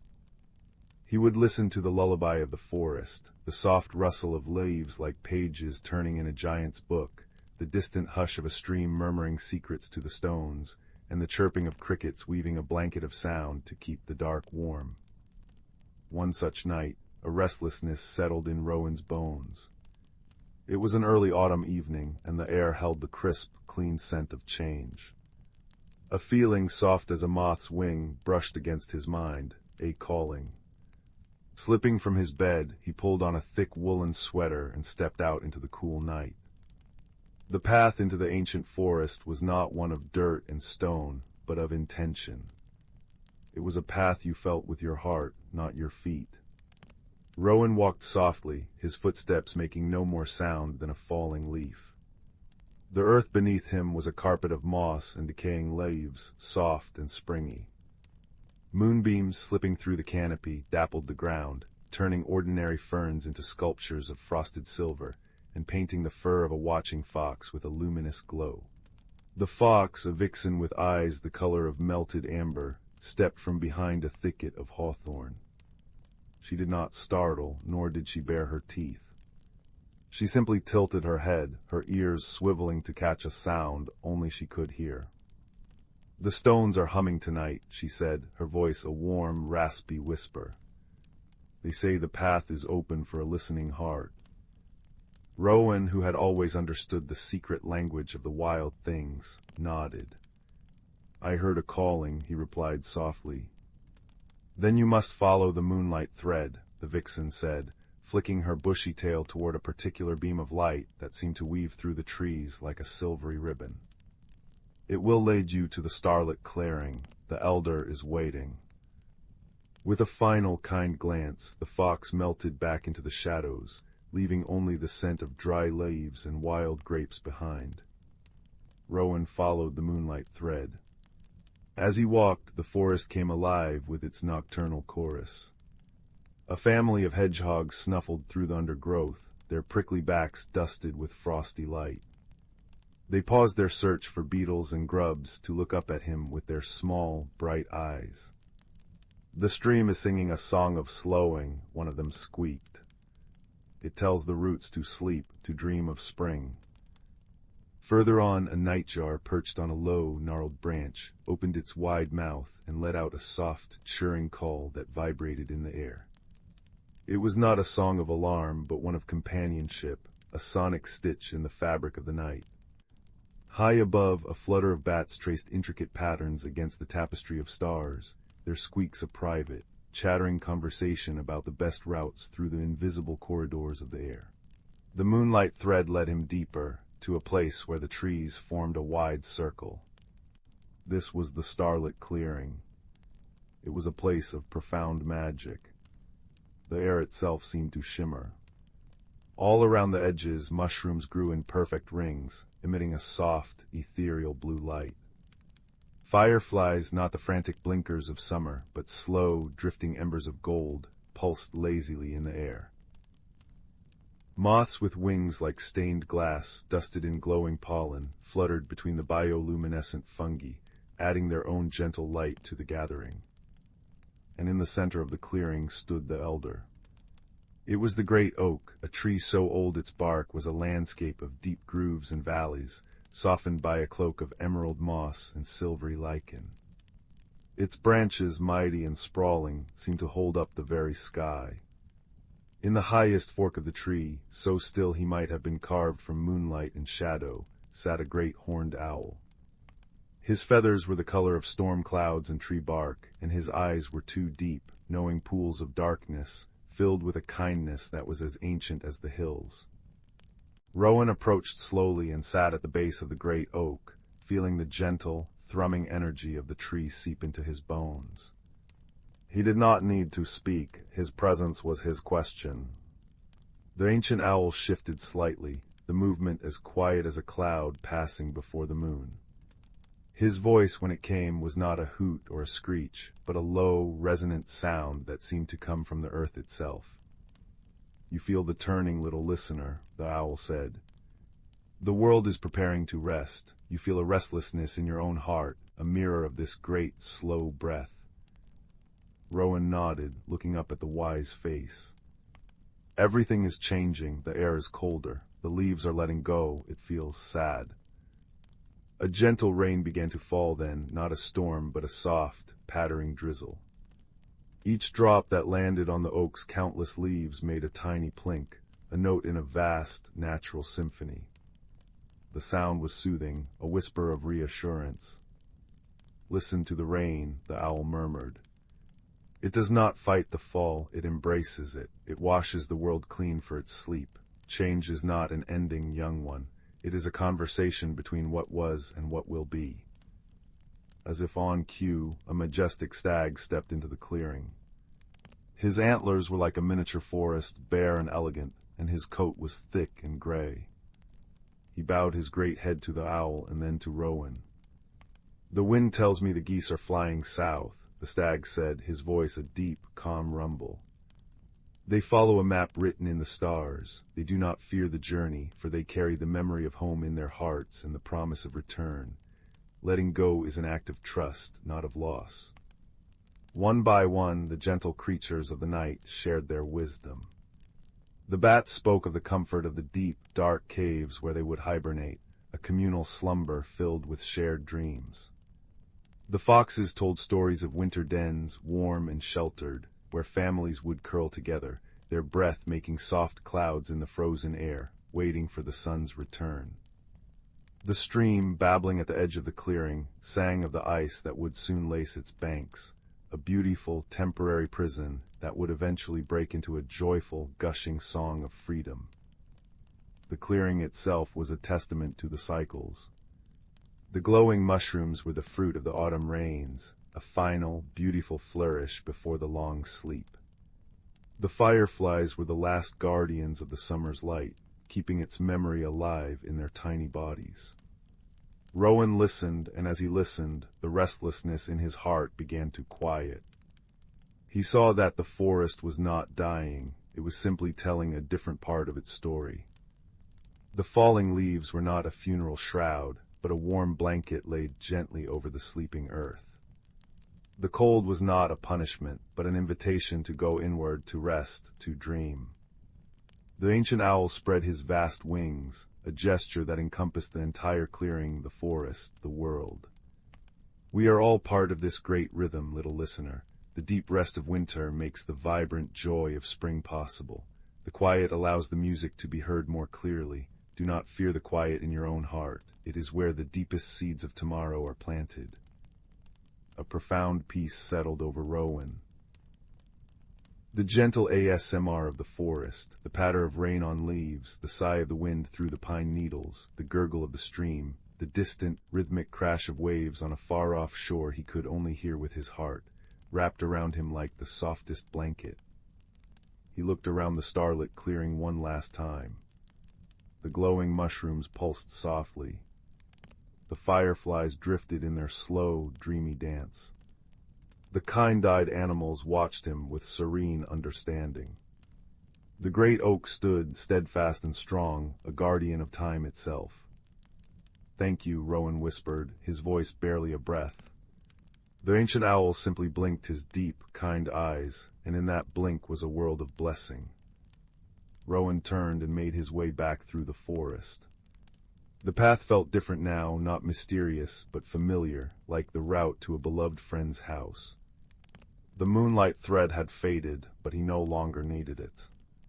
The wisdom was inside him now. He passed the nightjar, who chirred a soft good night. He saw the amber-eyed vixen watching him from a distance, her tail giving a gentle, friendly wave. When he slipped back through his window and into his bed, he was no longer restless.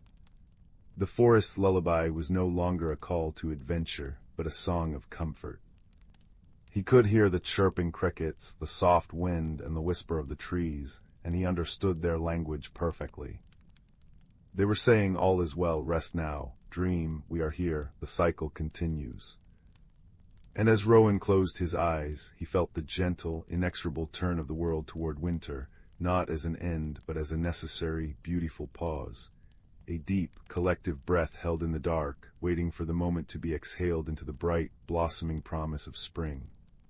And in that knowing, he fell into a sleep as deep and peaceful as the forest's own, cradled in the silent, star-dusted magic of the night.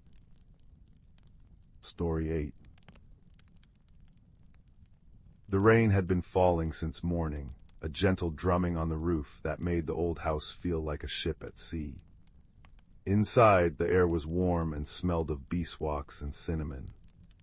A child, feeling the weight of a quiet afternoon, had been given permission to explore the one place that always promised mystery, the attic.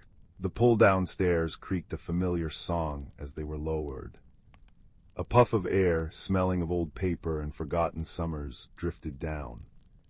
With a small battery-powered lantern clicking on, the ascent began. The attic was a landscape of memory. Trunks with rusted clasps stood like loyal soldiers. Bags of old clothes slumped in comfortable heaps. And in the far corner, tucked beneath the slope of the roof where the rain played its softest tattoo, was a small wooden chest no bigger than a loaf of bread. It was made of dark oak, and its surface was carved with winding vines and strange, gentle creatures. A fox with a bushy tail curled around its feet, an owl with wise, unblinking eyes, and a rabbit with ears cocked as if listening to a secret tune. The chest was not locked. With a quiet, breathy sigh, the lid lifted. Inside, nestled on a bed of faded blue velvet, was a compass. But it was unlike any compass found in a hiking shop. Its case was made of what looked like mother of pearl, shimmering with soft colors in the lantern light. The needle was not of iron, but of a silvery wood, and it didn't point north. It quivered, spinning slowly before settling decisively, pointing not toward the attic door, but toward the wall stacked with old hat boxes.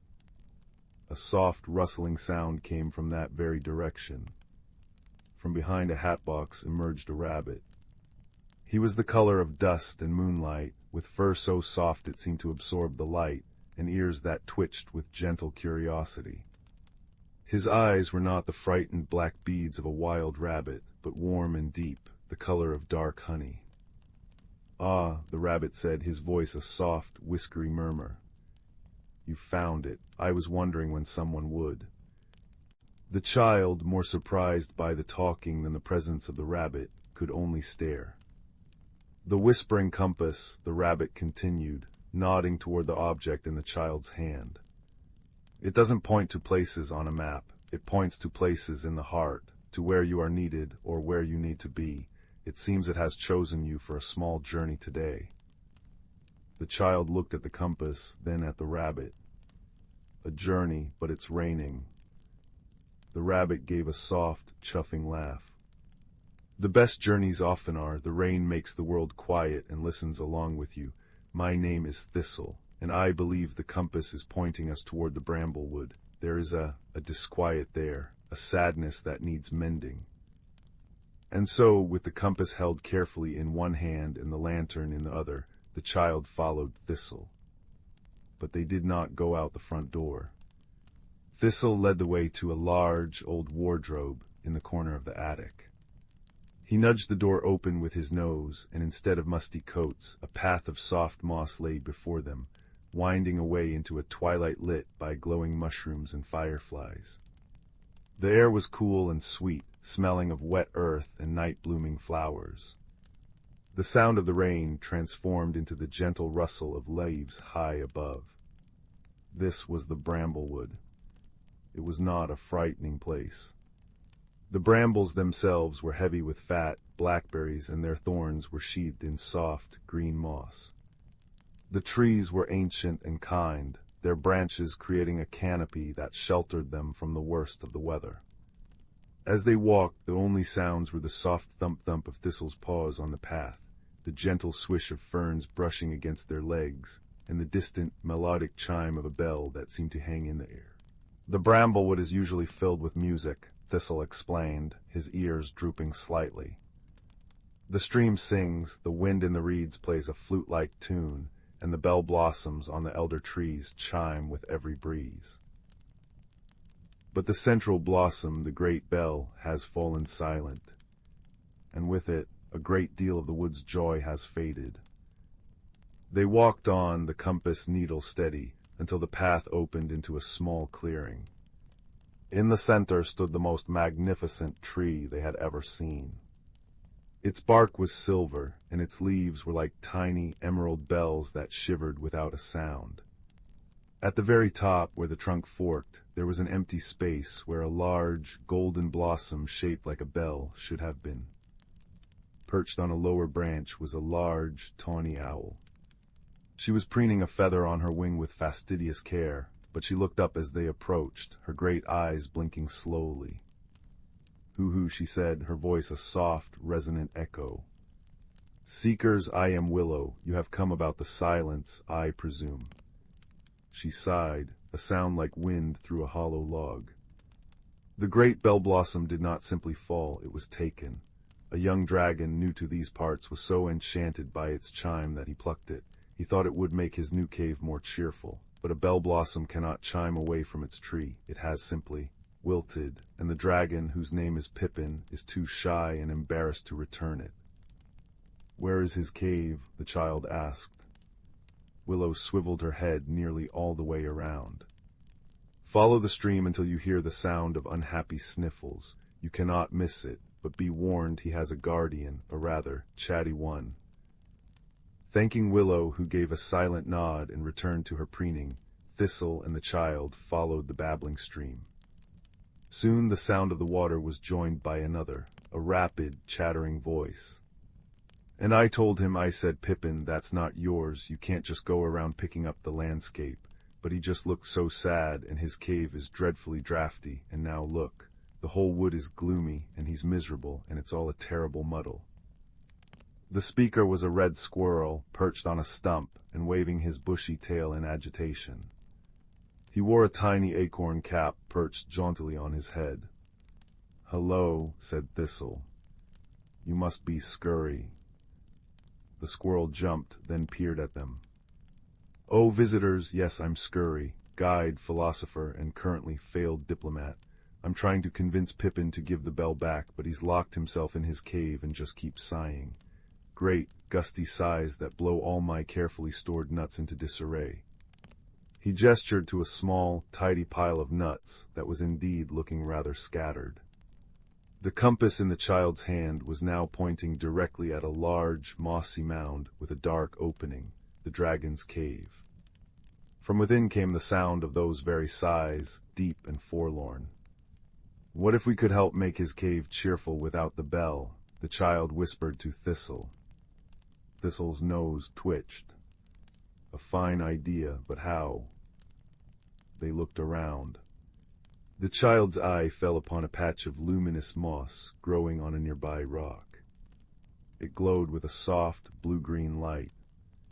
Another idea sparked.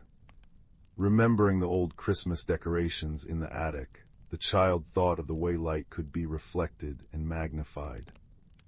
"Scurry," the child said, "do you know where we could find something shiny, like a piece of clear, smooth stone?" Scurry's chattering ceased instantly.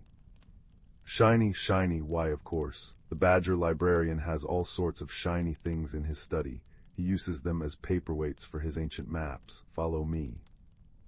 Scurry led them at a bounding pace away from the stream, down a path lined with ferns that dripped diamond-like raindrops. They came to a large, gnarled oak tree, whose roots formed a natural archway.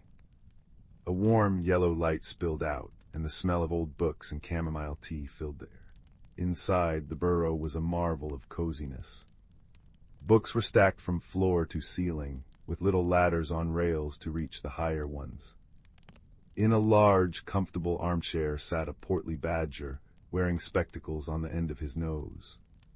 He was staring intently at a scroll, muttering to himself. "Botheration."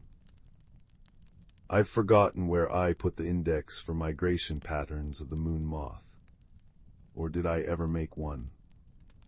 Librarian Badger, Scurry announced, his voice echoing in the quiet space. The badger looked up, blinking myopically. "Eh, who's there? Is it time for tea? I believe I've forgotten to put the kettle on." "We need a shiny stone," the child said gently. "A clear one that bends the light." The badger's face lit up. "A lens, you seek a lens, now let me see." He began rummaging through a drawer filled with an assortment of fascinating objects, feathers, polished bones, and various stones. "Ah, here we are." He pulled out a perfectly smooth, oval piece of crystal. It was cool to the touch, and when held up, made the world on the other side wobble and magnify. "A little something I use for reading the very fine print. Do bring it back when you're done, if you remember, and if I remember that you have it." Thanking the forgetful badger, they hurried back to Pippin's cave, the compass now feeling warm and eager in the child's hand. With Scurry's help, they gathered several large, flat leaves and some sticky sap from a pine tree. Working together, the child, Thistle, and Scurry constructed a simple lantern. They lined the inside with the glowing moss and used the sap to fix the crystal lens over a hole in the front. The child crept to the entrance of the cave. "Pippin." The voice was soft, not wanting to startle. "We've brought you something, a light for your cave." There was a moment of silence, followed by the sound of shuffling. A small, shimmering snout poked out.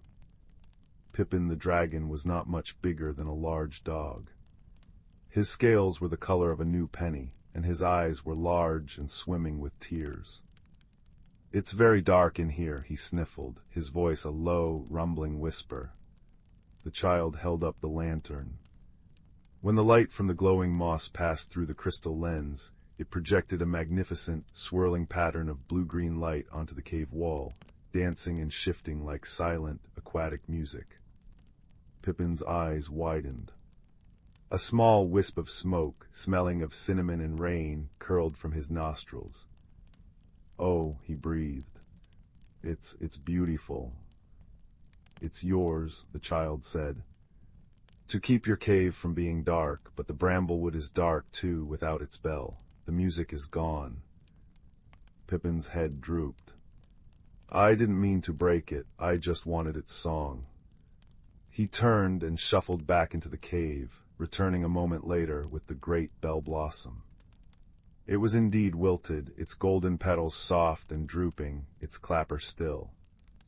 He placed it gently in the child's hands. "I'm sorry." The journey back to the elder tree was a quiet, hopeful one. Pippin, emboldened by his new lantern, shuffled along behind them. When they reached the clearing, Willow the owl was still there, and she hooted softly in approval. The child carefully climbed onto Thistle's back, who was surprisingly sturdy, and with Pippin giving a gentle boost with his snout, reached the fork in the tree. As the wilted blossom was placed back in its home, a wonderful thing happened. Its golden color returned, the petals stiffened and lifted, and with a gentle gust of wind that rustled all the leaves of the bramblewood, the bell gave a single, clear, pure bong. The sound washed over the wood like a wave of light. It was a sound that felt like coming home, like a warm blanket on a cold night, like the first laugh after a long cry.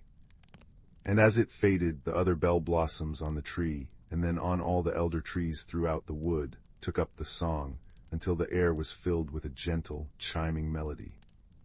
The stream seemed to babble more joyously, and the wind in the reeds began its flute-like tune once more. The disquiet was gone. The sadness had been mended. Not by force or anger, but by understanding, a clever idea, and a simple act of kindness. Their task complete, the whispering compass in the child's pocket gave a final, warm pulse and fell still. Thistle nudged the child's hand with his soft nose. "It is time to return. The rain on your world's roof will be a lullaby now." They said their goodbyes. Scurry promised to visit with a gift of the season's best nuts. Willow gave a deep, respectful bow. Pippin, his cave now filled with beautiful, dancing light, puffed a grateful smoke ring that smelled of warm cookies. Back through the wardrobe they went, emerging into the dim, familiar light of the attic. The rain was still falling, but now its sound was a comforting rhythm, a part of the wood's song they had helped restore. The chest was closed, the compass once again a secret waiting for its next moment. Down the creaking stairs back into the warm, cinnamon-scented house, the child carried the memory of the journey, the feel of moss underfoot, the sound of Thistle's soft paws, the sight of Pippin's grateful eyes, and the final, glorious chime of the great bell. And as they curled up in their own bed, the sound of the rain was no longer just rain.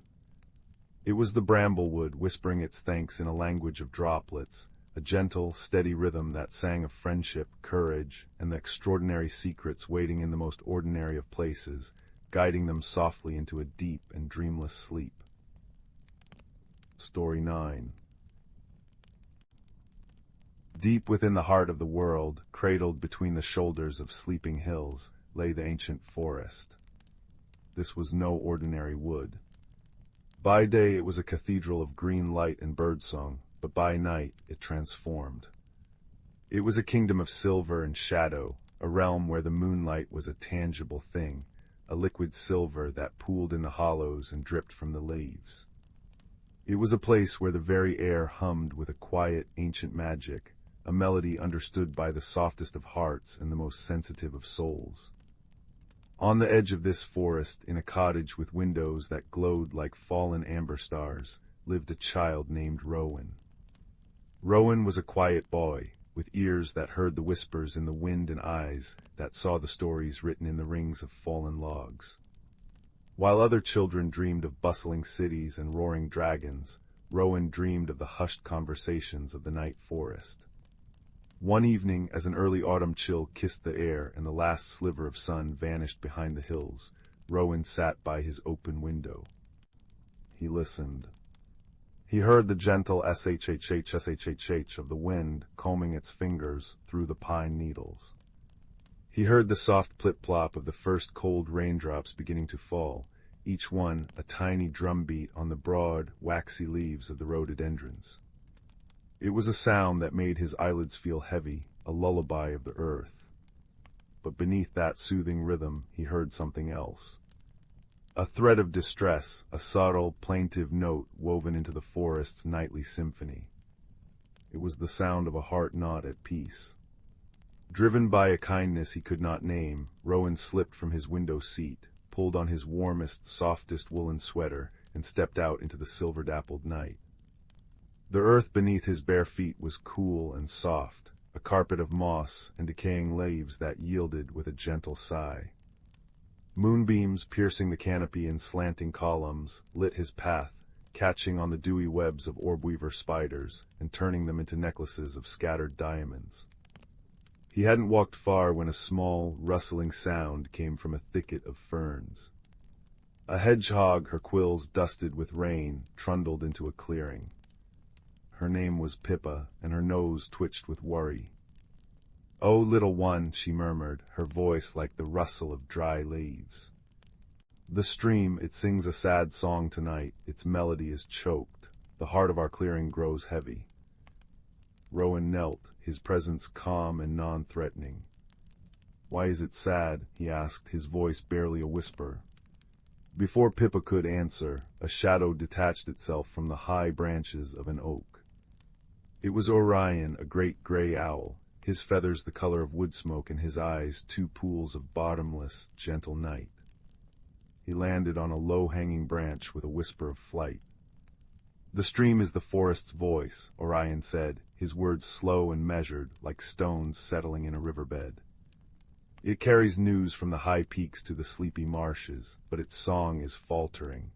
Something is amiss in the starlit clearing, the place where the glimmer-moths dance and the oldest stones remember." A fox with a coat of burnished copper and a white-tipped tail, named Fenna, appeared silently beside them. Her ears were pricked, listening to the forest's secret language. The stones hum with unease, she confirmed, her voice a soft bark. The music of the place is out of tune. It was decided. They would journey to the starlit clearing, a place Rowan had only heard of in the forest's whispered legends. Their party grew as they traveled.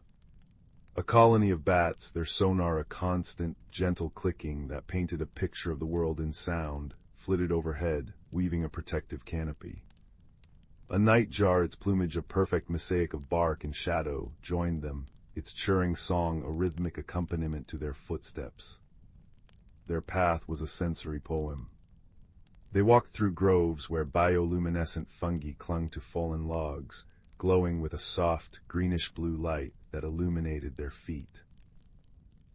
They passed ponds where fireflies, not yet gone for the season, winked their golden lamps on and off in a silent, scattered conversation. The rain had softened to a mist, and every leaf, every fern, every needle was jeweled with droplets that refracted the moonlight into 1,000 tiny rainbows. The very trees seemed to line in, sharing their ancient wisdom. The willows by the waterside, secrets of flexibility and resilience. The oaks stood as silent, steadfast sentinels, their gnarled bark telling tales of centuries. Rowan, Pippa, Fenna, and Orion walked not as separate beings, but as a single thread in the forest's vast, living tapestry. After a time, the trees began to thin, and they entered the starlit clearing. It was even more beautiful than the stories. It was a wide, circular meadow, open to the sky, where the Milky Way stretched like a spill of luminous milk. In the center stood a single, colossal tree, an ancient silver birch whose bark peeled in papery scrolls covered in silvery runes of lichen. This was the elder tree, the heart of the forest's wisdom.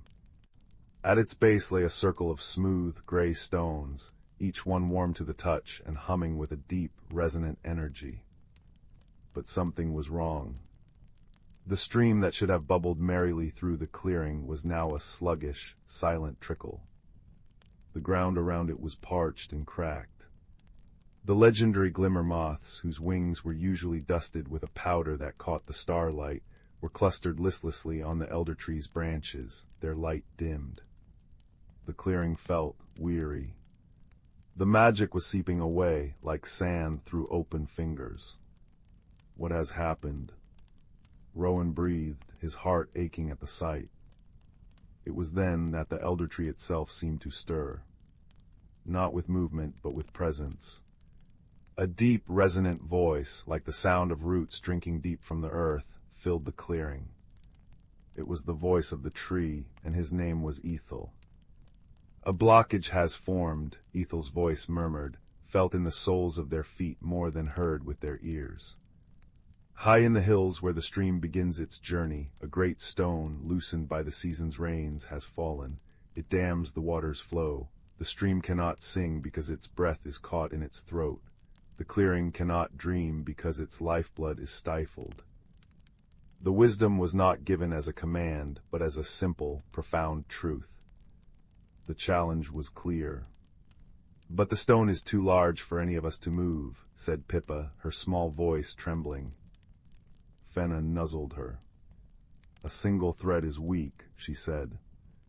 "But many threads woven together make a rope that cannot be broken." Orion nodded his great head. "Wisdom does not always mean strength. Sometimes it means knowing where to apply a small, clever push."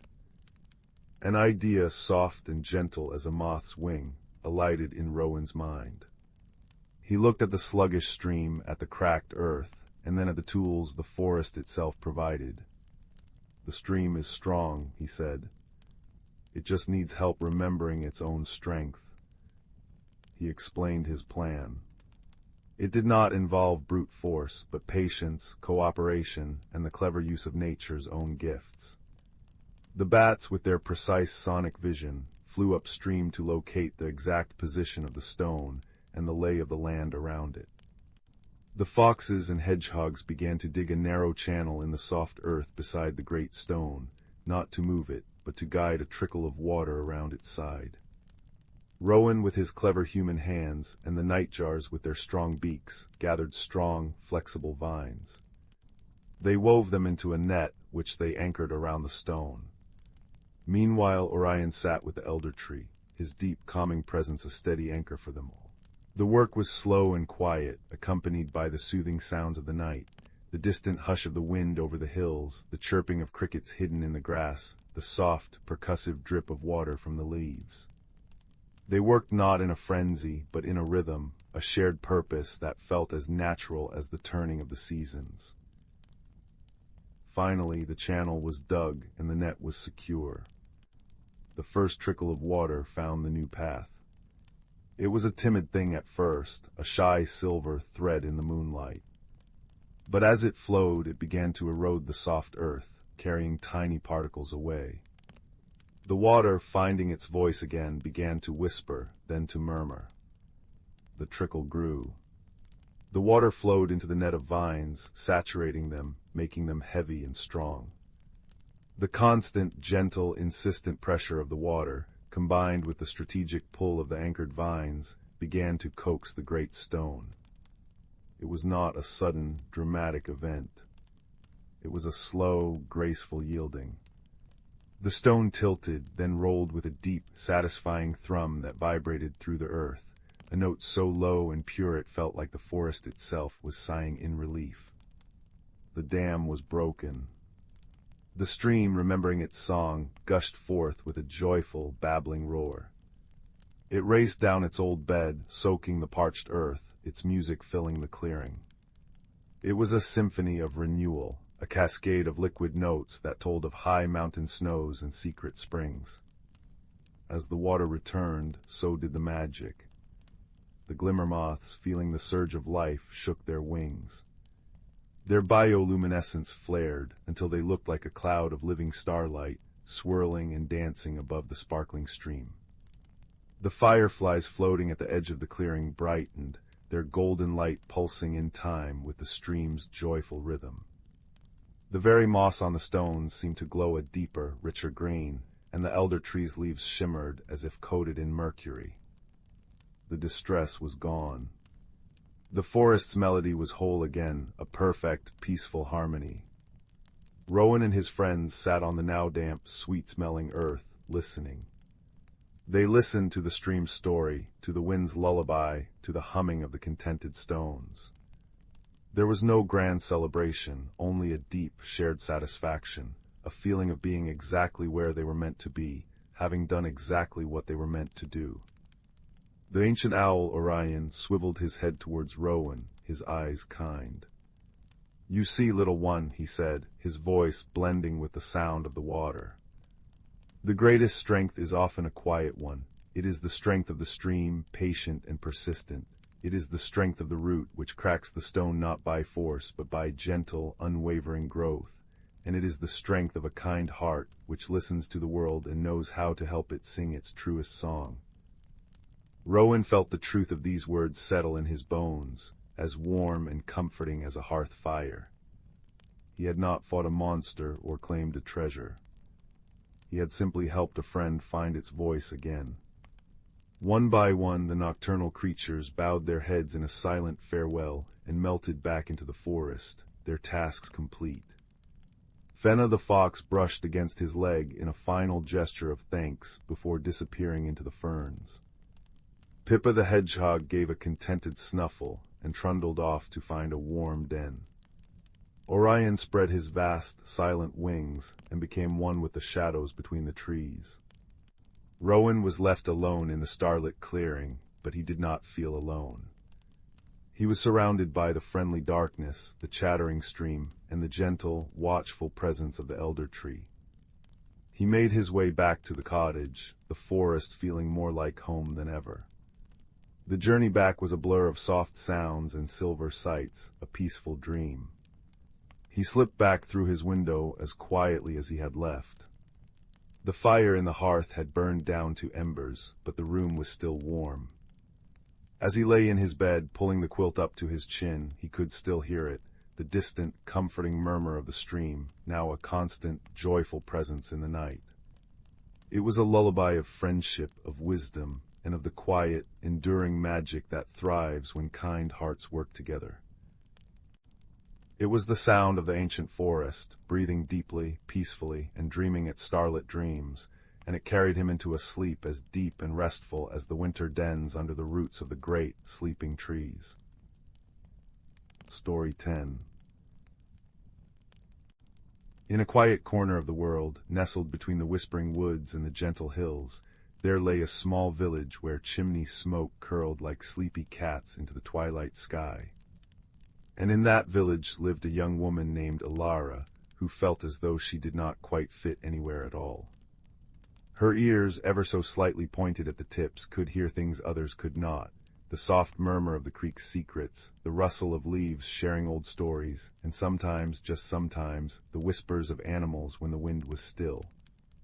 Alara kept to herself, wrapping her plain gray shawl tightly around her shoulders, hiding the faint silver glow that sometimes shimmered along her skin when the moon was high. She felt strange, out of place, like a seed that had fallen far from its garden. Her only comfort was the small, overgrown patch of earth behind her cottage, where she would sit for hours, listening to the world breathe. One evening, as the last light bled from the sky, Alara noticed a rabbit with fur the color of twilight sitting at the edge of her garden. Its nose twitched, and its dark eyes held hers. To her astonishment, she heard a voice, not with her ears but in her heart, as soft as thistledown. "Why do you hide what you are?" the rabbit asked. Alara's breath caught. "I don't know what I am," she whispered back. The rabbit blinked slowly. "You are listening. That is a fine beginning." From that evening on, the rabbit, who called himself Bramble, visited often. He became her first true friend and a quiet mentor. He did not give grand speeches or wave a magic wand. Instead, he showed her small wonders: how the fireflies in the meadow glowed brighter when someone understood another's pain, how the wild roses bloomed with deeper color when a kind word was spoken. "Change," Bramble said one night as they watched a caterpillar inch its way along a stem, "is not a storm, it is a breath, slow, patient, full of purpose." Alara wanted to believe him, but she was afraid. Her differences felt like cracks in a perfect vase. But Bramble's calm presence was a balm. He taught her to listen not just with her ears, but with her heart, to the sorrow in the sparrow's song, the joy in the badger's rumble, the loneliness in the owl's call. One afternoon, as she walked through the whispering woods, she came upon a wounded fox kit, its leg caught in a tangle of thorny vines. Her first instinct was to hurry past, to avoid drawing attention. But something in the kit's whimper tugged at her. She knelt, her hands trembling, and carefully worked the vines loose. As she did, a soft silver light emanated from her fingertips, soothing the kit's fear. The thorns seemed to loosen their grip on their own. When the kit was free, it nuzzled her hand, and she felt a warmth spread through her chest. That evening, a single firefly, brighter than any she'd seen, drifted into her garden and hovered near her shoulder like a tiny star. Bramble hopped over. "Courage is a seed," he said simply. "You have planted one today." Encouraged, Alara began to venture out more. She visited the old tortoise who lived by the pond, whose shell was etched with the wisdom of ages. The tortoise spoke of patience, of how the hardest shells protect the softest hearts until they are ready to emerge. She met a family of squirrels who taught her that even the smallest voice, when raised in kindness, could be heard. With each encounter, Alara noticed subtle shifts in herself. Her ears became more attuned, not just to animal speech, but to the emotions behind them. Her hair, once a dull brown, now held strands that shimmered like spun moonlight when she laughed. And her tail, she'd never had one before, began to form, a silken, expressive thing that swished with newfound confidence when she felt brave. But not every day was easy. There were moments she stumbled, times when she said the wrong thing or retreated into her shell of silence. Once she accidentally frightened a nest of field mice with her sudden appearance. Instead of fleeing, she sat at a distance and hummed a gentle tune until their tiny hearts calmed. She apologized without words, sending waves of regret and care through the bond she now shared with them. One by one they crept out, and the oldest mouse nodded slowly. To err is to be alive, it squeaked. To apologize is to grow. These small victories were like stepping stones across a stream. Each one brought her closer to the person she was meant to be. One crisp autumn day, Bramble led her to a hidden grove deep in the woods. In its center stood a tree unlike any other. Its bark was smooth and pale, and its branches reached upward like open arms. Nestled in a crook of the tree was a cocoon, shimmering with a soft, internal light. "This is the heartwood tree," Bramble said. "It holds the dreams of those who are changing. That cocoon is yours in a way, not to break open, but to learn from." Alara sat beneath the tree for a long time, watching the cocoon pulse gently. She thought of her own journey, of the fear she'd carried like a stone in her pocket, of the slow unfurling of her courage, of the friends she'd made in the quiet corners of the world. She realized that her metamorphosis was not about becoming someone new, but about becoming more fully herself. As she accepted this, the grove began to change. Flowers of every hue bloomed at her feet, their colors shifting with her rising self-acceptance. Soft blues for peace, warm golds for joy, vibrant greens for growth.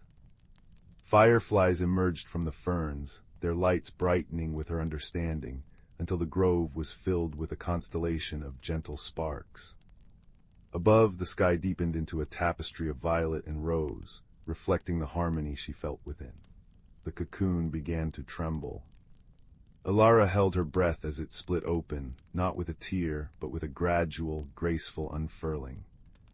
Out came not a moth or a butterfly, but a soft, glowing light that hovered before her, before settling over her heart like a second shimmering skin. She felt a final piece of herself click into place. Bramble nudged her hand. "You are ready." Alara looked at herself, her luminous hair, her expressive tail, her ears that now stood proud and alert. She no longer felt the need to hide. She was like a shell washed smooth by the sea, once broken, now whole in a different way. She returned to her village not as the girl who hid in shadows, but as a woman who walked in light. The animals of the woods followed at a respectful distance, the fox kit now healed and strong, the family of squirrels, the old tortoise, the field mice, and others she had helped along the way. The villagers watched in awe, not with fear, but with wonder. They saw the gentle silver glow that enveloped her, the way the flowers turned their faces toward her as she passed. That night, Alara did not return to her lonely cottage. Instead, she built a small fire at the edge of the Whispering Woods and sat with her friends, both animal and human, who had gathered around. She told them stories of her journey, of the patience of the tortoise, the bravery of the fox, the wisdom of the rabbit. She spoke of cocoons and seeds, of shells and nests, of the beautiful, patient way nature teaches transformation. As the fire crackled and the stars blinked awake, a sense of peace settled over them all. Alara knew this was not an ending, but a beginning. There were more hearts to listen to, more souls to help find their light. She smiled, her tail swishing contentedly, her ears catching the distant song of a nightingale, a melody full of hope and new chapters. And in the soft, dark embrace of the night, wrapped in the warmth of friendship and self-acceptance, Alara finally understood. Change was not something to fear, but a gentle, constant friend walking beside her every step of the way. Story 11. In the quiet valley of Whispering Pines, where the moonflowers bloomed only under starlight and the streams hummed lullabies as they flowed, there lived a small hedgehog who didn't quite know who he was meant to be. His name was Oliver, and while other hedgehogs had spines that shone like polished chestnuts in the sunlight, Oliver's were the color of morning mist, soft and uncertain. While others rolled with confident clicks and clacks, Oliver moved with hesitant rustles, as if apologizing to every leaf he brushed against. Oliver lived in a cozy burrow beneath the roots of an ancient willow tree, a home that felt both comforting and confining. The willow's branches draped like a protective curtain, and inside, Oliver had arranged a nest of dried clover and thistledown, yet something in his heart remained unsettled. He would watch the fireflies dance in the meadow and feel a peculiar longing, as if he too should be glowing, though he couldn't imagine how or why. One evening, as the last rays of sunlight bled into violet twilight, Oliver noticed something unusual happening to him. His ears, usually just small and rounded, had begun to twitch with a new sensitivity. When the nightingale sang her evening song, Oliver didn't just hear melody, he understood the story she was telling of distant mountains and starlit journeys. When the badger grumbled nearby, Oliver comprehended the worry in his tone about finding enough berries for winter. His ears were learning the secret language of animals, and the discovery left him both thrilled and trembling. The following morning, Oliver ventured to his favorite patch of clover, where dew sparkled like scattered diamonds. As he nibbled breakfast, a rabbit with fur the color of cinnamon hopped nearby, her nose twitching anxiously. "Something troubles you," Oliver said softly, surprising himself.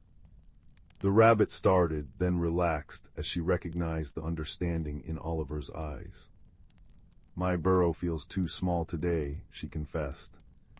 "The walls press in, and I cannot remember the pattern of the stars above." Oliver's newly sensitive ears caught the loneliness beneath her words. "Perhaps," he suggested gently, "we could sit together and watch the sunset. Sometimes sharing space makes it feel larger." The rabbit agreed, and as they sat in comfortable silence while the sky transformed from blue to gold to rose, Oliver noticed something remarkable. Where their quiet friendship warmed the earth between them, tiny starflowers began to bloom, their white petals unfolding like miniature constellations. The garden was responding to their shared moment of understanding. That night, as Oliver returned to his willow tree home, he found an owl perched on the lowest branch, her feathers the color of polished silver and eyes that held the wisdom of countless moons. She was known throughout the valley as the keeper of quiet truths, and she appeared only when someone was ready to listen. "Your ears have learned new languages," the owl observed without preamble, her voice like wind through pine needles. "But listening to others is only the beginning. The deeper magic begins when you learn to listen to yourself." Oliver tilted his head, his mist-colored spines rustling softly. "How does one listen to oneself?" The owl's eyes gleamed. "The heart has its own vocabulary, little hedgehog. It speaks in feelings rather than words. Be patient, and you will learn to understand it." Over the following days, Oliver practiced this new kind of listening. He noticed that when he felt brave, even in small ways, his paws seemed to leave faint, glowing prints on the mossy paths. When he offered kindness, helping a beetle right itself after tumbling from a leaf, or sharing his blackberries with a hungry field mouse, the fireflies nearby would brighten their lanterns in appreciation. Yet challenges still found him. One afternoon, a family of squirrels chattered loudly about his unusual mist-colored spines, their words sharp and unkind. Old habits urged Oliver to curl into a ball and hide, but instead he took a deep breath and spoke in a voice clearer than he knew he possessed. "Different doesn't mean less," he said, the words tasting both strange and true on his tongue. The squirrels fell silent, then one by one they nodded and continued on their way. That evening Oliver examined his reflection in the pond and saw that several spines along his back now shimmered with a soft pearl-like luminescence. The change had begun from within. Days turned into weeks, and Oliver continued his quiet transformations. His growing confidence manifested in his tail, which now swished with purpose rather than uncertainty. His once muted spines gradually gained more of the pearlescent glow, particularly after moments of courage or compassion. The animals of Whispering Pines began seeking him out, not because he had all the answers, but because he understood their questions. One crisp autumn morning, Oliver discovered a cocoon hanging from a milkweed stem, its surface intricate and delicate. He visited it daily, watching as it swayed in the breeze, a patient promise of change. The owl often joined him during these visits, perching silently nearby. "Everything in nature understands the wisdom of becoming," the owl murmured one afternoon as golden leaves spiraled downward. "The sea doesn't rush to become the oak, the shell doesn't force the pearl. Transformation cannot be hurried, only honored." Oliver thought of his own gradual changes, how his ears had slowly attuned to the world's secret languages, how his glow had brightened incrementally with each small act of bravery. He realized he was living his own kind of cocoon season, not hidden away but actively becoming. The most significant test came during the first frost.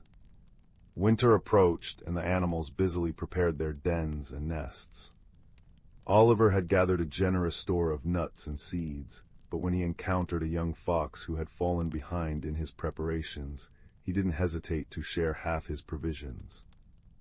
The fox, named Rowan, had fur the color of autumn sunsets and eyes that held both gratitude and shame. "I've been too busy chasing my tail to prepare properly," he admitted. "We all move at different paces," Oliver reassured him. "What matters is that we help each other along the way." That night, as temperatures plummeted, Oliver worried about the animals who might not have adequate shelter. Remembering the owl's wisdom about listening to his heart, he gathered dry ferns and woven grasses and began constructing additional insulated spaces near the willow's trunk. One by one his friends joined him. The rabbit brought soft moss, the squirrels contributed twigs, and even Rowan offered his digging skills to create deeper, warmer burrows. As they worked together, something magical happened. The air around them grew noticeably warmer, and the frost that had begun crystallizing on nearby leaves retreated. The very colors in the twilight sky shifted from winter's stark blues to the softer hues of spring twilight, lavenders and rose golds that had no business appearing in deep autumn. The valley was responding to their collective care and community. When the first snow finally fell, it came not as a harsh blanket, but as gentle flakes that settled like feathers over a sleeping world. The animals gathered in their reinforced shelters, warm and safe, sharing stories and stored provisions. On the longest night of the year, Oliver stood beneath the willow, watching his breath form clouds in the moonlight. The owl joined him, her silver feathers dusted with snow. "Look at yourself," she whispered. Oliver glanced down and caught his reflection in an unfrozen patch of the stream. The transformation was complete. His spines now glowed with a soft, constant light like captured moonlight, illuminating the snow around him in a gentle circle. His ears twitched with the understanding of both animal languages and the silent yearnings of hearts. His tail moved with easy grace, no longer questioning its place in the world.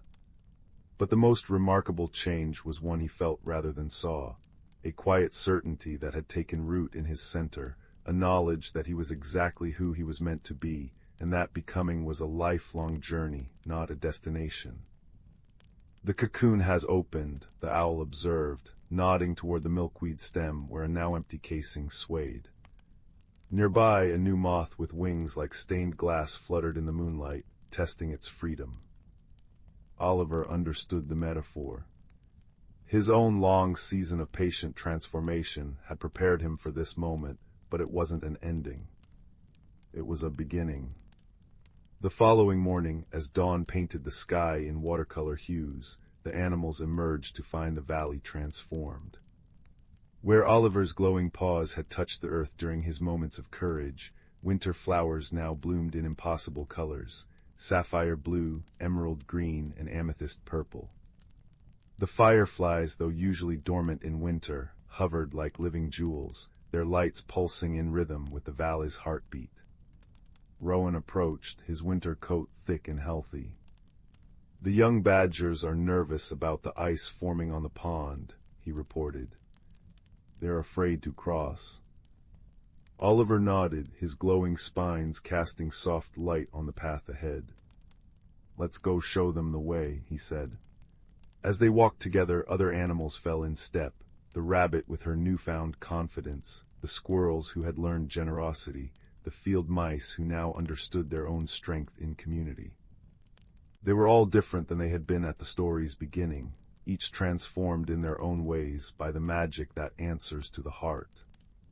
When they reached the pond, Oliver didn't simply tell the young badgers the ice was safe. Instead, he shared stories of his own fears, of speaking his first words in animal language, of offering his first act of courage, of learning to listen to his own heart. As he spoke, his glow intensified, and the ice on the pond began to shimmer with embedded starlight, creating a safe, illuminated path to the other side. The badgers crossed without fear, their paws sure on the glowing ice. The owl watched from a nearby birch tree, her work as mentor complete.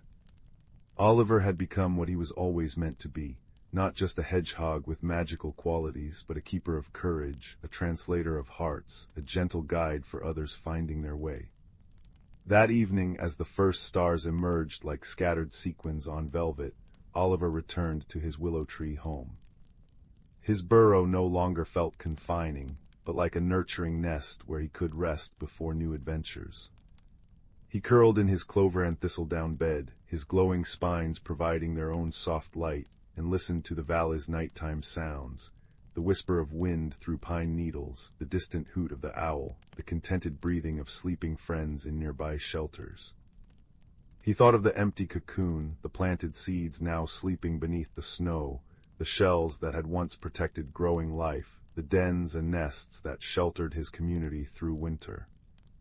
All were symbols of patient change, of the beautiful metamorphosis that happens when we allow ourselves to become. The moon rose full and bright, casting silver patterns through the willow's branches. Oliver knew tomorrow would bring new challenges, new opportunities for growth, new moments of gentle magic. But for now, wrapped in the comfort of having found himself and his place in the world, he closed his eyes, ready for whatever new chapter awaited at dawn. Story 12. In the quiet folds of the Whispering Woods, where moonlight dripped like honey through the canopy and the air smelled of damp moss and blooming night flowers, there lived a young fox named Rowan. He was a creature of soft russet fur and watchful amber eyes, but he carried a heaviness in his heart, a feeling that he was a puzzle with a piece forever missing. While his siblings tumbled and chased through the ferns with bold, yipping barks, Rowan preferred the edges of things, the shadowed space beneath the roots of the great-grandfather oak, the still bank of the glimmer pool, the quiet hollow where the fireflies gathered to sleep by day. His change began not with a bang or a flash, but with a whisper. It started in his ears. One evening, as he sat watching the last rays of sun paint the sky in shades of lavender and rose, he heard it. It wasn't the usual chatter of the woods, the scolding of a squirrel or the hoot of an owl. This was a different sound layered beneath the rest, like a melody played on a distant flute. It was the secret language of the world itself. He heard the ancient groaning patience of the grandfather oak, speaking of seasons turning. He heard the glimmer pool's gentle, liquid song, a story of rain and reflection. And he heard the small, secret worries of a ladybug perched on a blade of grass, fretting over a lost child. Rowan's ears twitched, the very tips of them now dusted with a faint, silvery light, as if they had been brushed by stardust. It was beautiful, but it was also overwhelming. The world had become a symphony, and he was an untrained musician, unsure of how to listen. He retreated further into his quiet hollow, a self-made cocoon of ferns and fallen leaves. He felt like a seed buried too deep, unsure if it had the strength to push toward the sun. The more he listened to the secret sorrows and quiet joys of the world, the more his own fur seemed to lose its luster, and the silvery glow on his ears would flicker and fade with his uncertainty. It was in this state of quiet confusion that he first met Alara. She was not a fox, nor a badger, nor any creature he could readily name. She was older than the oldest stone in the riverbed, her form seeming to shift between that of a wise old woman with kind, crinkled eyes and a great silver-winged moth, her robes the color of twilight. She simply appeared one evening, sitting on a moss-covered log near his hollow, as if she had been woven from the moonlight and the mist. "You hear a great deal, little one," she said, her voice the soft rustle of pages in an old book. "But hearing and listening are two different arts." Rowan started, his silver-tipped ears swiveling toward her. "It's too much," he whispered, his own voice small. "I hear the sadness in the stream and the fear in the field mouse's heart. It makes me feel heavy." Alara smiled, a gentle curving of light.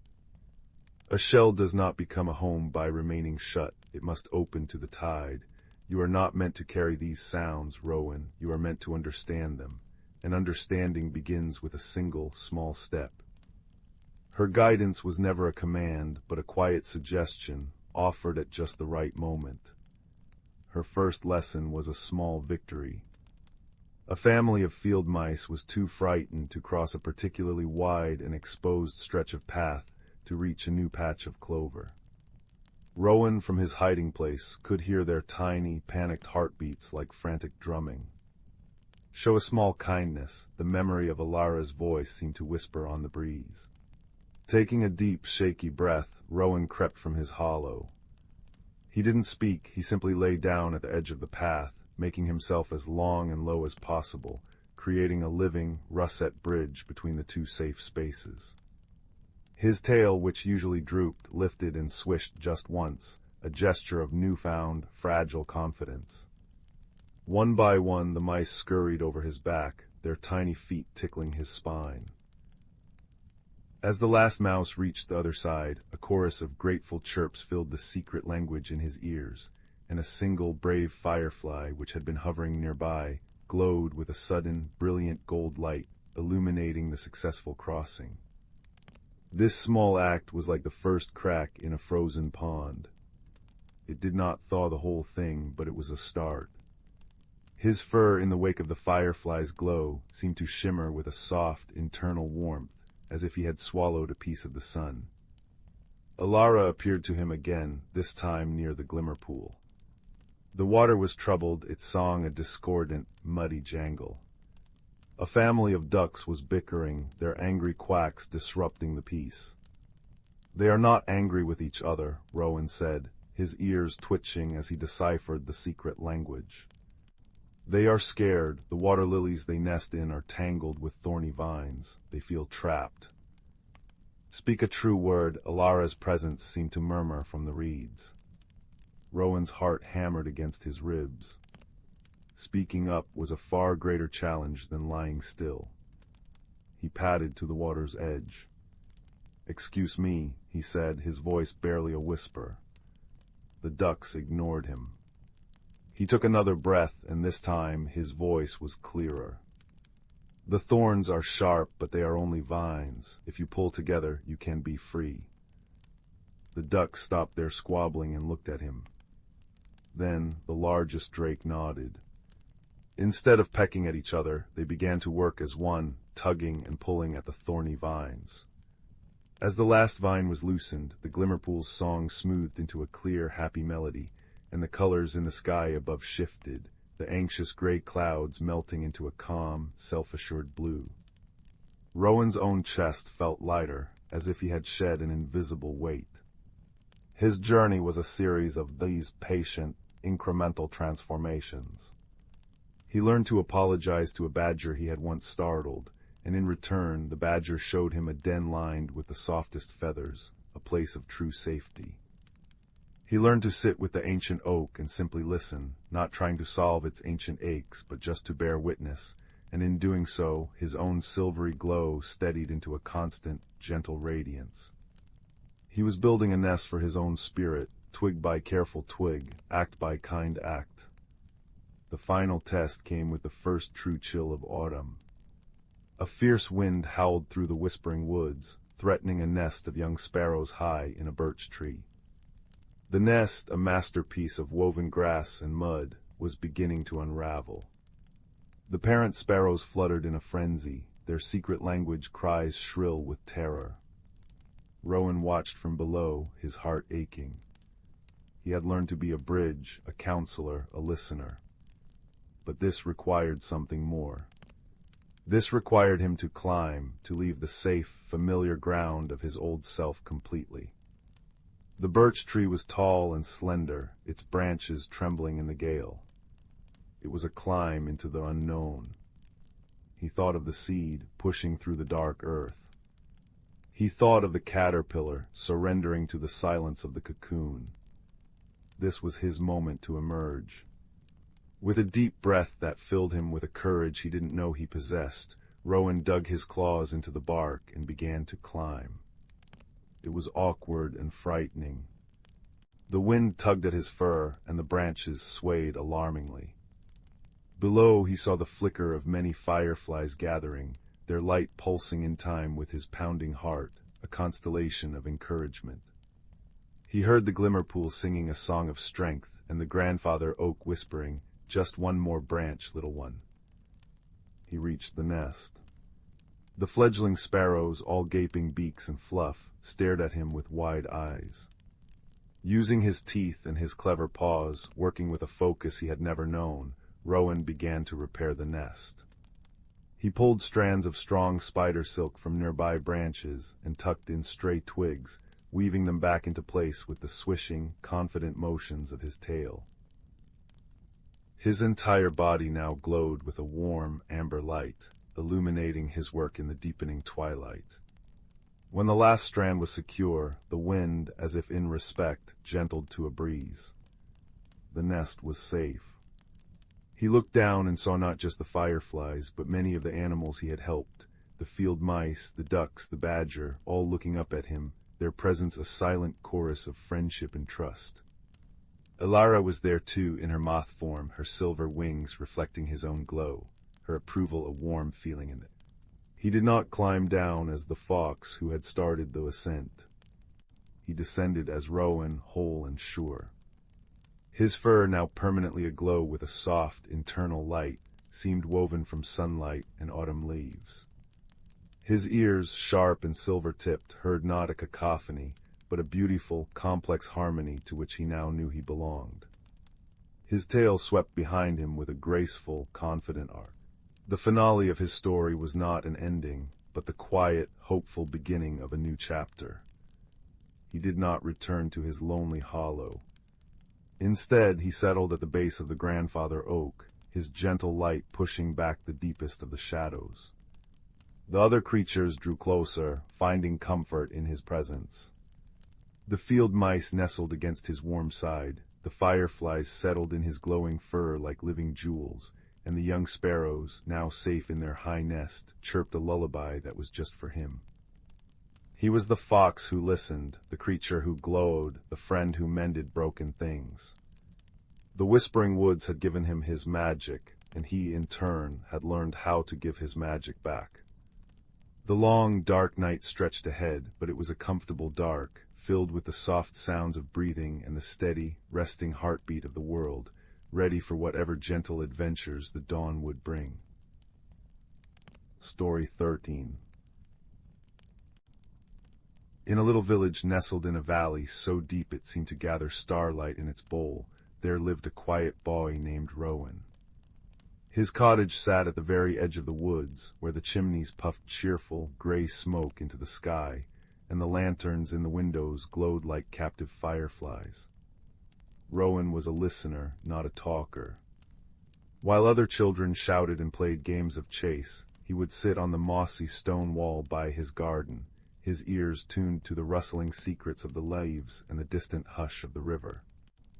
It was on one such evening, when the sun had bled its final orange and purple across the horizon, and the world was painted in shades of blue and silver, that Rowan noticed a soft, strange happening. From the deepest part of the forest, a light was pulsing. It was not the sharp, yellow beam of a lantern, nor the cool, constant glow of the moon. This was a warm amber light that breathed, fading and brightening like the embers of a dying fire. Curiosity, a quiet but persistent friend, tugged at Rowan's heart. Slipping from his bed, he pulled on a thick woolen sweater that smelled of cedar and home and crept out into the velvet night. The air was cool on his cheeks, but the earth beneath his bare feet still held the day's warmth. Crickets sang their rhythmic songs, and high above, the ancient trees whispered to one another in a language only they understood. He followed the gentle, pulsing light, his path illuminated by patches of silver moonlight that filtered through the canopy. The further he walked, the more the ordinary night sounds seemed to hush, replaced by a profound, peaceful silence. And then he saw it. There, sitting on a gnarled root as wide as a bench, was an owl. But this was no ordinary owl. It was larger than any he had seen in picture books, its feathers the color of smoked quartz and dark earth. And from the very tips of its wings and the elegant plume of its tail, there drifted a soft, shimmering dust, and embedded within its primary feathers were what looked like tiny, captured embers. They glowed with that same warm, breathing light he had seen from his window. The owl turned its great, wise head, and its eyes, vast and deep as a night without stars, settled upon Rowan. There was no fear in that gaze, only a calm, ancient knowing. "You are a long way from the village, little listener," the owl said, its voice not a hoot, but a soft, resonant hum, like the lowest string of a cello being gently stroked. Rowan, who was rarely brave with words, found his voice. "I saw your light," he whispered. "It looked lonely." The owl blinked slowly, a gesture of great peace. "It is a calling light, a light for those who listen more than they speak, for those who can hear the world's quiet heart. My name is Corbin. The light you see is starlight ember, a gift from the oldest trees, who remember when the stars were young." Corbin shifted, and a single feather, tipped with a single, pulsing ember, drifted down and landed at Rowan's feet. It was warm to the touch, not hot, but like a stone that has been sitting in the sun. As his fingers closed around it, a wonderful thing happened. The forest around him, which was already beautiful, began to reveal itself. Delicate silver traceries appeared on the bark of the trees, like veins of moonlight.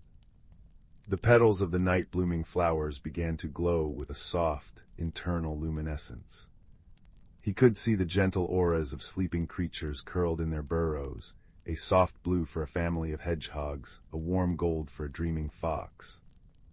"This is the Vale of Quiet Wonders," Corbin hummed. "It is always here, hidden just beside the world you know, but only those who carry a starlight ember can see it." And so began Rowan's secret journeys. Night after night, when the village was asleep and the world was hushed, he would meet Corbin at the edge of the woods. With the warm feather held tight in his hand, they would walk the hidden paths of the vale. Corbin taught him the names of the silent, glowing flowers, lumen petals, which chimed softly when the wind passed through them. He showed him the whispering stream, whose water didn't babble but carried the faint, echoing stories of all the dreams being dreamed in the valley. Rowan, who had always felt a step apart from the boisterous world, found a place where his quiet nature was not a limitation, but a key. He learned to sit so still that the shy moss deer, creatures woven from shadow and moss, would approach him, their eyes like dewdrops, and nuzzle his hand with cool, velvety noses. He discovered that by focusing on the ember in his feather, he could encourage a patch of dull mushrooms to suddenly flare with a soft, bioluminescent light, creating a tiny, temporary constellation on the forest floor. But the vale was not without its gentle mysteries. Rowan began to notice that certain areas were growing dimmer. The silver tracery on the trees would fade in patches, and the lumen petals would fall silent. It was a soft, strange fading, like a memory one struggles to recall. "The veil is woven from attention," Corbin explained one night, his voice tinged with a soft sorrow. "From listening and wondering and quiet appreciation. The busier the world grows, the less it is noticed. It does not die with a roar, but with a sigh." Rowan felt a deep ache in his heart. This hidden world of gentle magic, the only place where he had ever felt completely himself, was slowly disappearing, not from malice but from neglect. He knew he had to do something. But what could one quiet boy do? He couldn't force the village to be silent. He couldn't make them see what he saw. He sat by the whispering stream, trailing his fingers in the cool, dream-filled water, the starlight ember feather glowing softly in his lap. He listened. He listened to the stories in the water, to the chiming of the lumen petals, to the soft rustle of Corbin's feathers. And then he knew. He couldn't show them the veil, but he could bring a piece of its magic back to them. The next day, instead of staying on his mossy wall, Rowan walked into the heart of the village. He went to the schoolyard where the other children were playing. He felt his courage waver, his throat tightening. But he thought of the fading silver on the trees, and he pressed on. He didn't shout. He didn't try to tell a grand story. He simply found a patch of soft grass, sat down, and took out a small, smooth stone he had brought from the whispering stream. He closed his eyes, remembering its cool touch, the sound of its dreaming waters. He focused all his quiet attention on it, imagining it holding a tiny spark of the veil's peace. When he opened his eyes, a little girl named Anya was watching him. "What are you doing?" she asked. "I'm listening to the stone," Rowan said softly. "It has a story." Intrigued, Anya sat beside him. Then a boy named Leo joined them. Rowan didn't perform. He simply shared what he knew, how to find the perfect, flat skipping stone by the river, how to identify a bird by its song alone, how the bark of an old oak felt like a map of 100 forgotten years. He showed them how to be still, how to listen. That night he returned to Corbin, his heart full of a new, tentative hope. As he stepped into the veil, his ember feather held aloft, he caught his breath. The patches of fading silver were still there, but around the edges they were healing. A faint, new glow was returning. And when he listened to the whispering stream, he could hear new dreams mingling with the old. Anya's dream of flying, Leo's dream of finding a badger's set. He hadn't brought them to the veil. He had brought the veil to them. He had taught them how to pay attention, to wonder, to listen. And that quiet, gentle attention was the very thread the hidden world was woven from. As the seasons turned, Rowan continued his friendship with the great owl. The veil of quiet wonders grew stronger and brighter than it had been in many years, for now a handful of children in the village knew the magic of stillness. They didn't see the glowing tracery or the shy moss deer, but they felt the peace of the forest, they heard its music, and in their dreams they sometimes caught a glimpse of a warm, amber light. On the final night of summer, Rowan sat with Corbin on their familiar, gnarled root. The starlight embers in Corbin's feathers glowed steady and strong, no longer pulsing with loneliness, but with a deep, abiding contentment. "You see, little listener," Corbin hummed, his voice a vibration of pure warmth, "the greatest magic was not in seeing this world. It was in your courage to share the quiet of your own heart. You tended a different kind of ember, the ember of wonder in others, and that is a fire that can truly transform the world." Rowan leaned against the owl's soft, warm flank, smelling the scent of old forests and night air. He felt the solid, gentle weight of a friendship that had changed him, not in a loud, dramatic way, but as surely and slowly as a river smooths a stone. He had grown from a boy who simply listened to the world, into a boy who knew how to help it sing. He walked back to his cottage as the first stars pricked the deep blue sky, the warm feather held in his hand. He climbed into his bed, the soft wool blankets welcoming him. From his window he could no longer see Corbin's light, but he knew it was there, burning steady and true in the heart of the woods, a guardian of quiet wonders.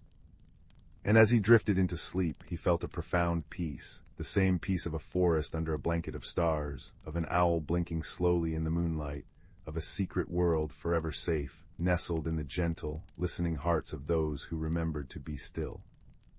It was the peace of a story ending exactly as it should, guiding him safely into quiet, star-dusted dreams.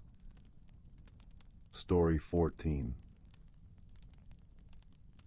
The fire crackles softly, my dear listener, a symphony of pops and whispers that seems to count the quiet heartbeats of the evening.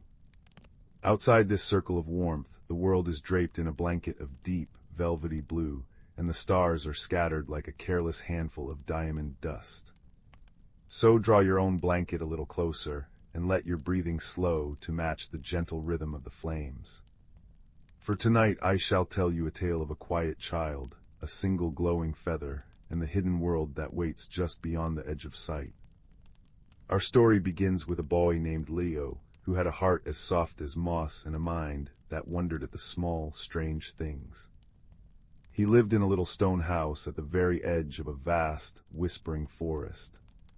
Most nights he would sit on the window seat in his room, his chin resting on his knees, and watch the dark tapestry of trees. He wasn't watching for monsters or for grand adventures, but for the gentle, strange happenings that others often missed, the way a moth's wings caught the moonlight, or the soft, phosphorescent glow of certain mushrooms on a rotting log. One evening, as a fat, honey-colored moon rose over the treetops, Leo saw something new. A tiny, flickering light, no bigger than a firefly, but burning with a steadier, warmer glow, tumbled from a high branch and drifted down, down, down, until it landed softly in a patch of clover just beyond his garden gate. His curiosity, a quiet but persistent little bird, pecked at him. Slipping from his window seat, he padded silently through the sleeping house, out the back door, and into the cool, damp air of the night. The grass was wet with dew beneath his bare feet, a sensation both shocking and sweet. He found it right where it had fallen, not a bug, not an ember, but a single, perfect feather. It was about as long as his hand, and it was the color of a stormy twilight. But along its central spine and the very edges of its veins, it pulsed with a soft, internal light, the rich, smoldering orange of embers in a dying fire. It was warm to the touch, not hot, but holding a gentle, living heat, like a sun-warmed stone. As his fingers closed around it, a voice, dry and rustling as autumn leaves, spoke from the oak tree above him. "You have found it, then." Leo didn't startle. The voice held no threat, only a deep, ancient kindness. He looked up into the gnarled branches and saw two great, round eyes, like pools of liquid amber, reflecting the moonlight. It was an owl, a creature so large and still it seemed carved from the tree itself. "Found what?" Leo whispered, his voice barely disturbing the silence. "A glimmerfall," the owl replied, blinking slowly. "A feather shed from a starling of the hidden vale. They do not fall often and never without purpose. It is a key, little one, and an invitation." The owl's name, he learned, was Corbin. He was a guardian of the threshold, one who watched the soft, porous places between our world and the one that lay nestled within it, a realm known as the Hidden Vale. The feather Leo held was a token, a sign that the veil was in a state of gentle unease. A soft, strange happening was afoot. The heartstone of the veil, a great crystal that pulsed with the same ember light as the feather, was growing dim. Its light was the source of the veil's magic, its warmth, and its joy. Without it, the colors were fading, the laughter was growing quiet, and a slow, creeping chill was beginning to settle in the shadows. "But what can I do?" Leo asked, his small hand tightening around the warm feather. Corbin shifted on his branch, his feathers ruffling. "The heartstone does not dim from malice or a great breaking," he explained. "It dims from a quiet sorrow, a loneliness that has gone unnoticed and unmended your kindness, little observer, your ability to see the small things. That is why the feather called to you. You are to be the mender." And so, with the glowing feather held securely in his hand, its light casting a small, brave circle around them, Leo followed Corbin into the forest. This was not the familiar woods of his daytime explorations. This was the forest by moonlight, a place transformed.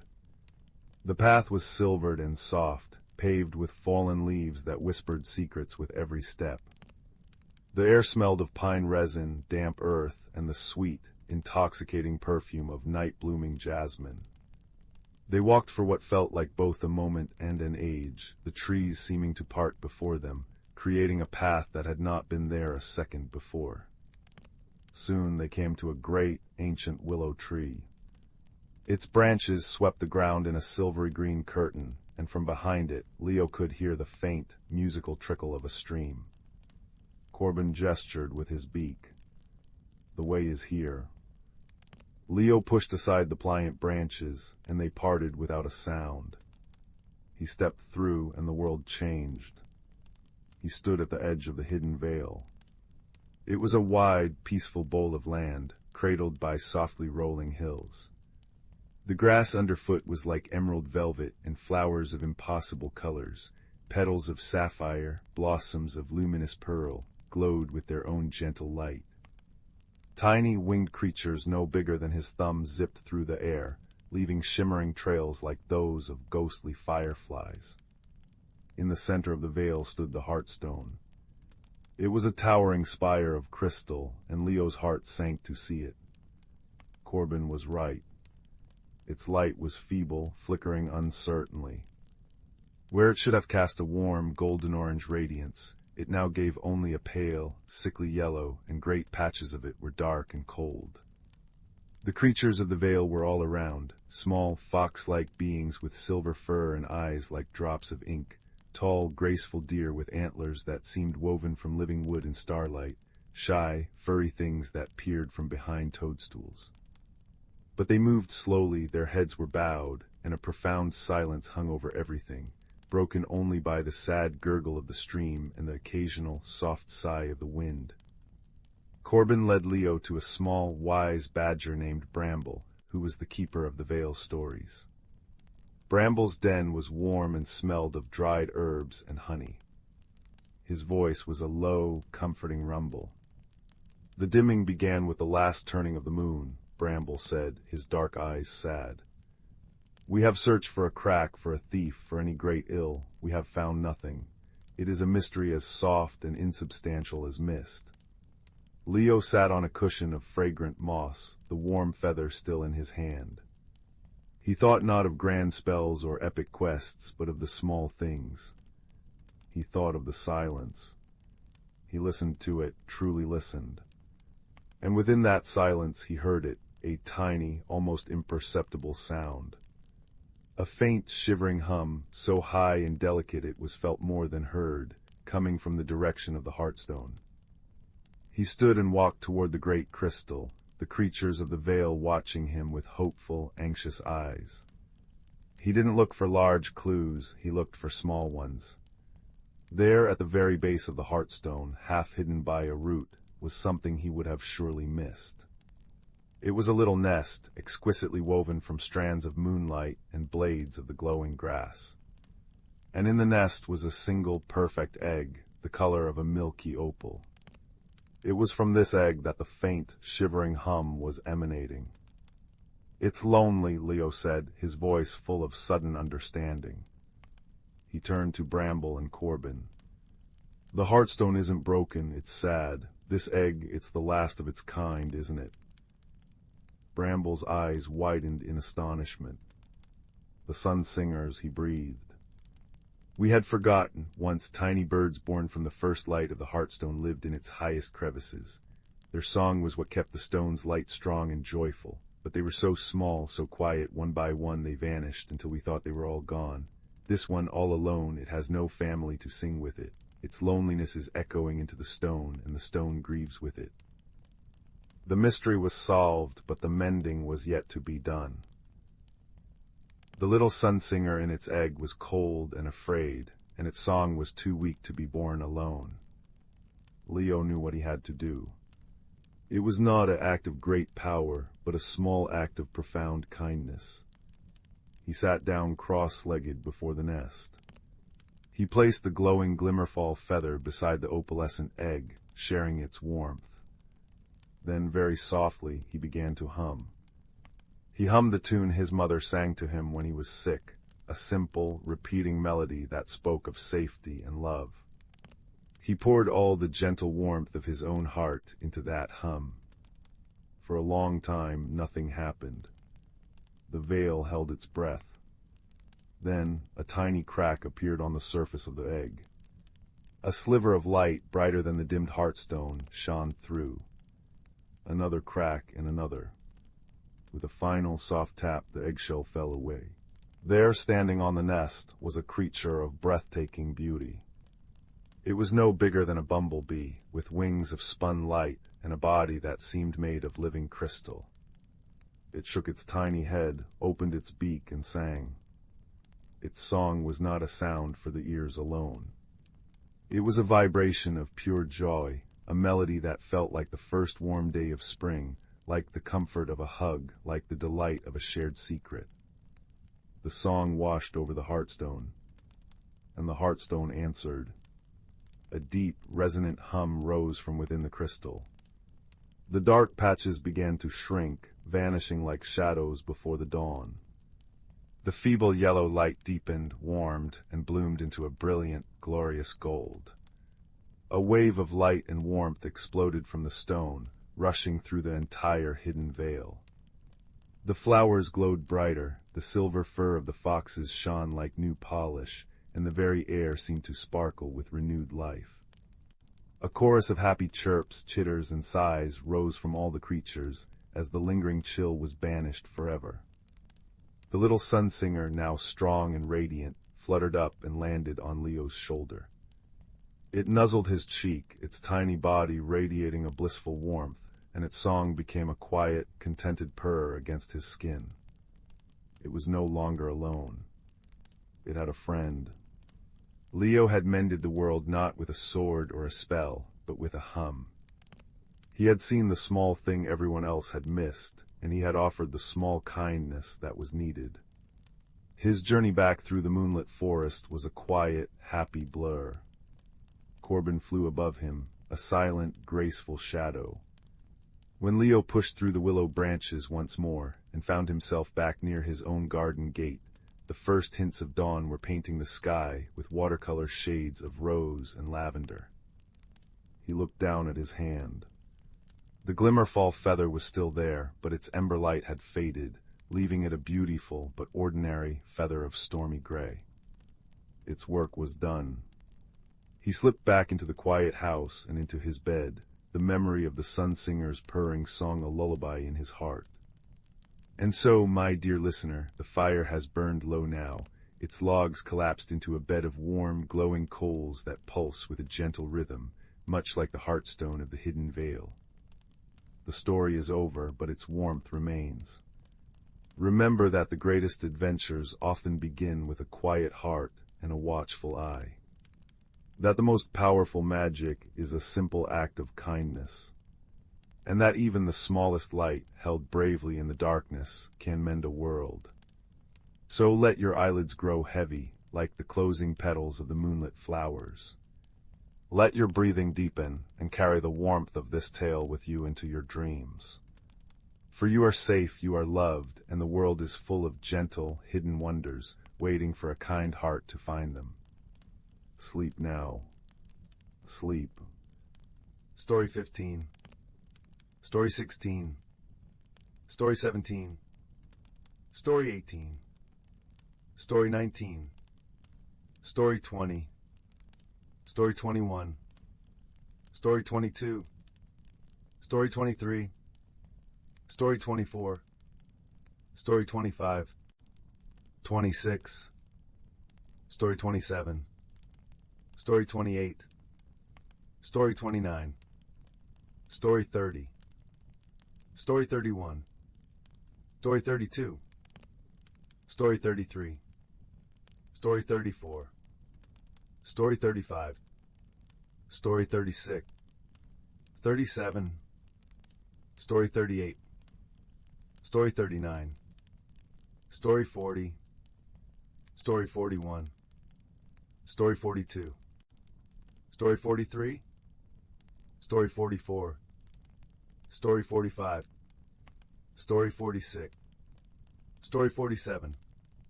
Story 48. Story 49. Story 50. Story 51. Story 52. Story 53. Story 54.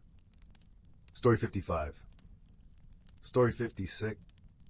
Story 50. Story 58. Story 59. Story 60.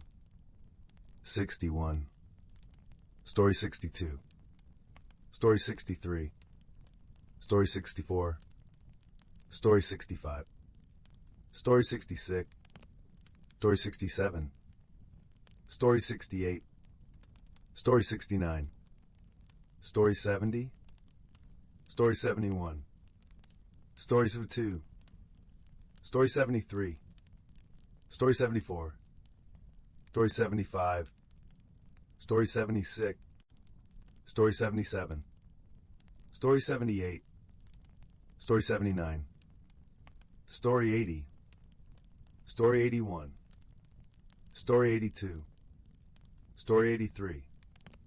Story 84. Story 85. Story 86. Story 87. Story 88. Story 89. Story 90. Story 91. Story 92. Story 93. Story 94. Story 95. Story 96. Story 97. Story 98. Story 99. The fire crackled softly in the hearth, casting long, dancing shadows across the room. Each pop and hiss was a tiny punctuation in the quiet of the evening, a sound that promised warmth and safety.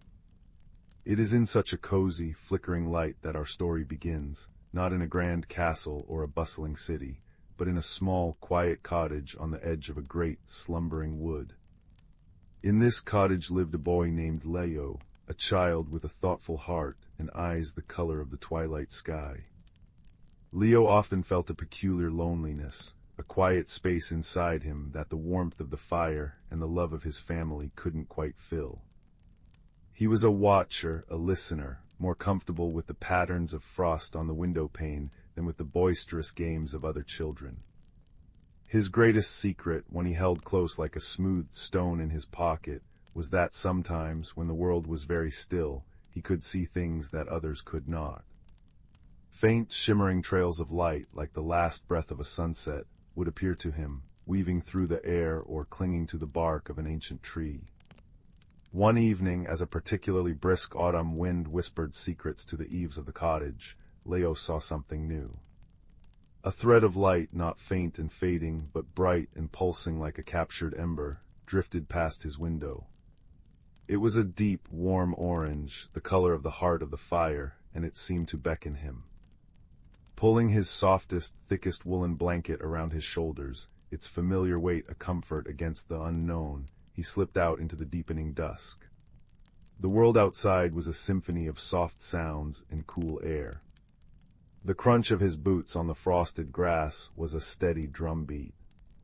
The sigh of the wind through the pine needles was a gentle chorus.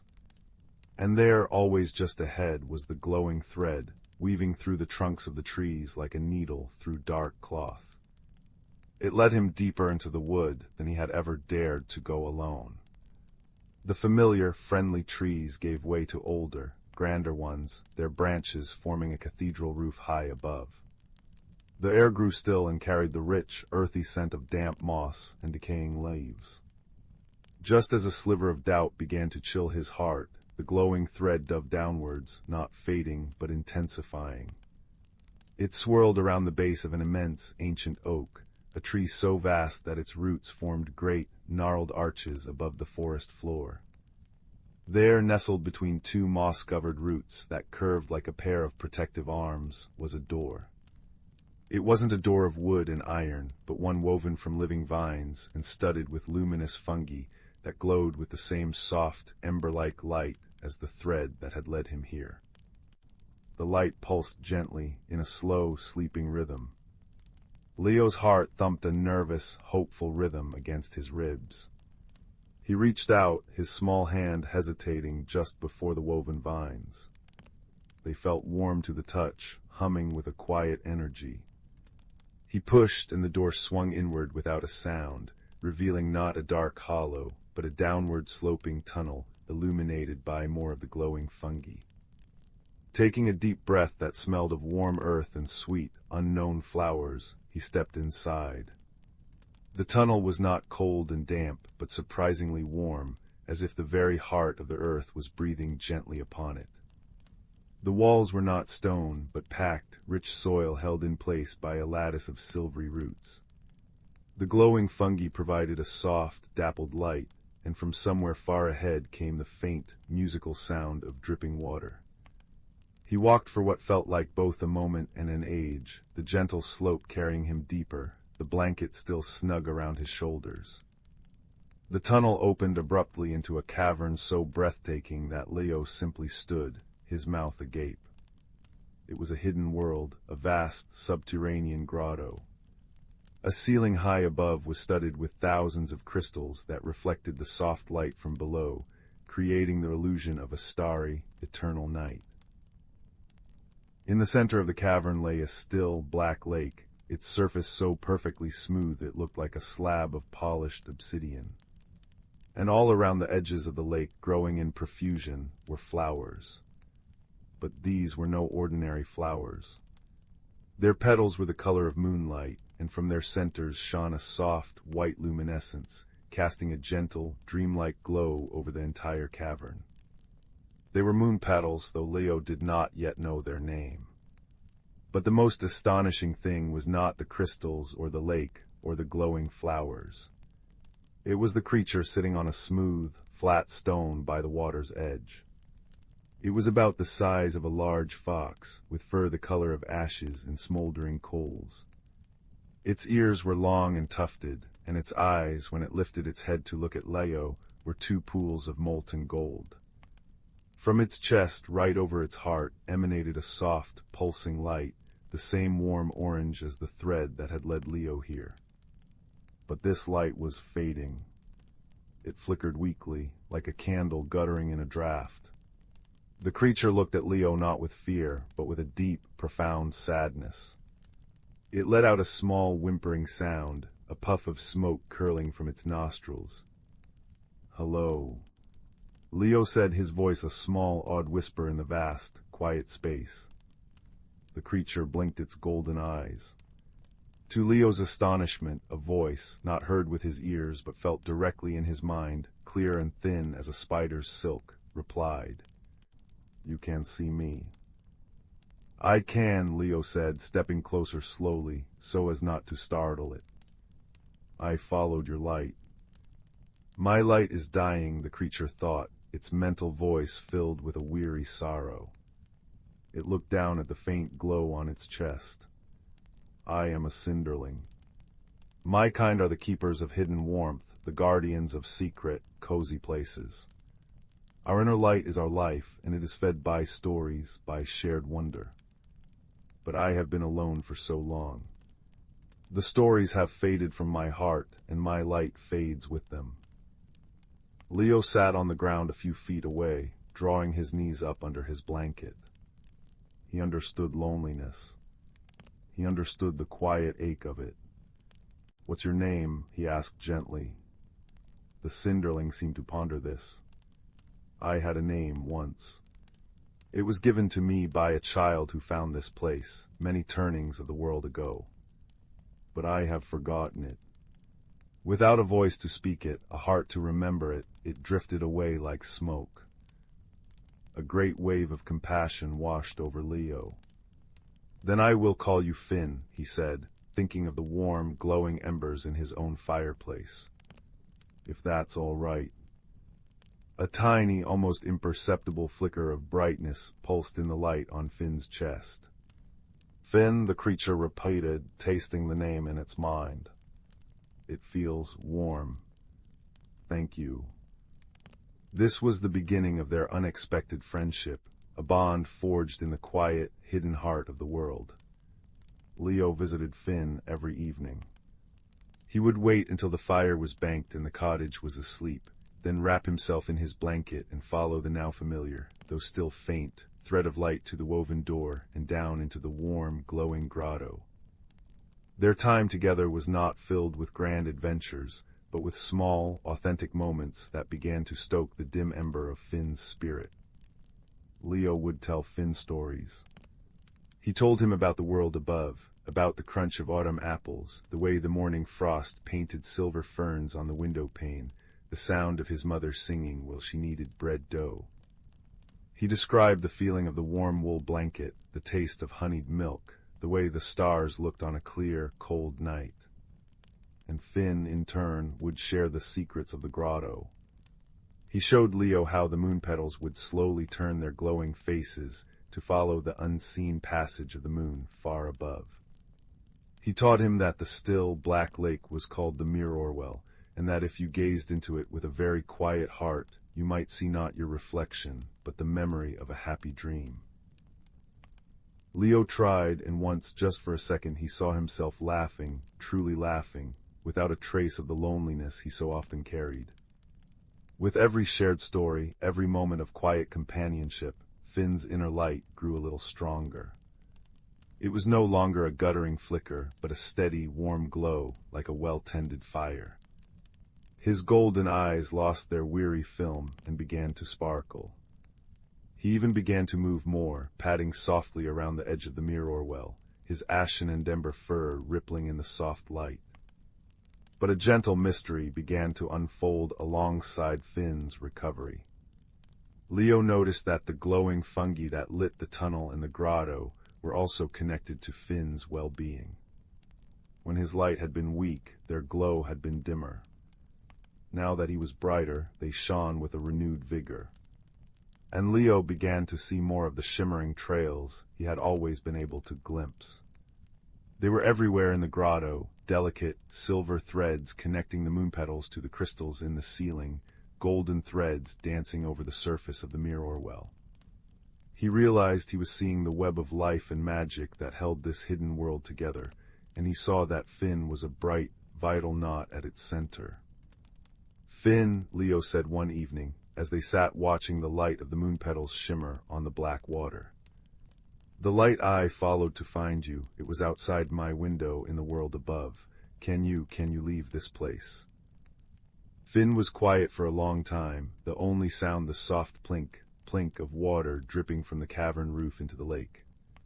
Once he thought, his mental voice soft with memory. "When my light was strong, I could walk in the world above. I could bask in the warmth of a real sun, feel the wind in my fur. I could seek out lonely hearts and leave little glowing signs for them to find, little embers of hope. But my light grew too dim. The path between the worlds requires a steady flame to keep it open. The door you used, it was my last, fading effort."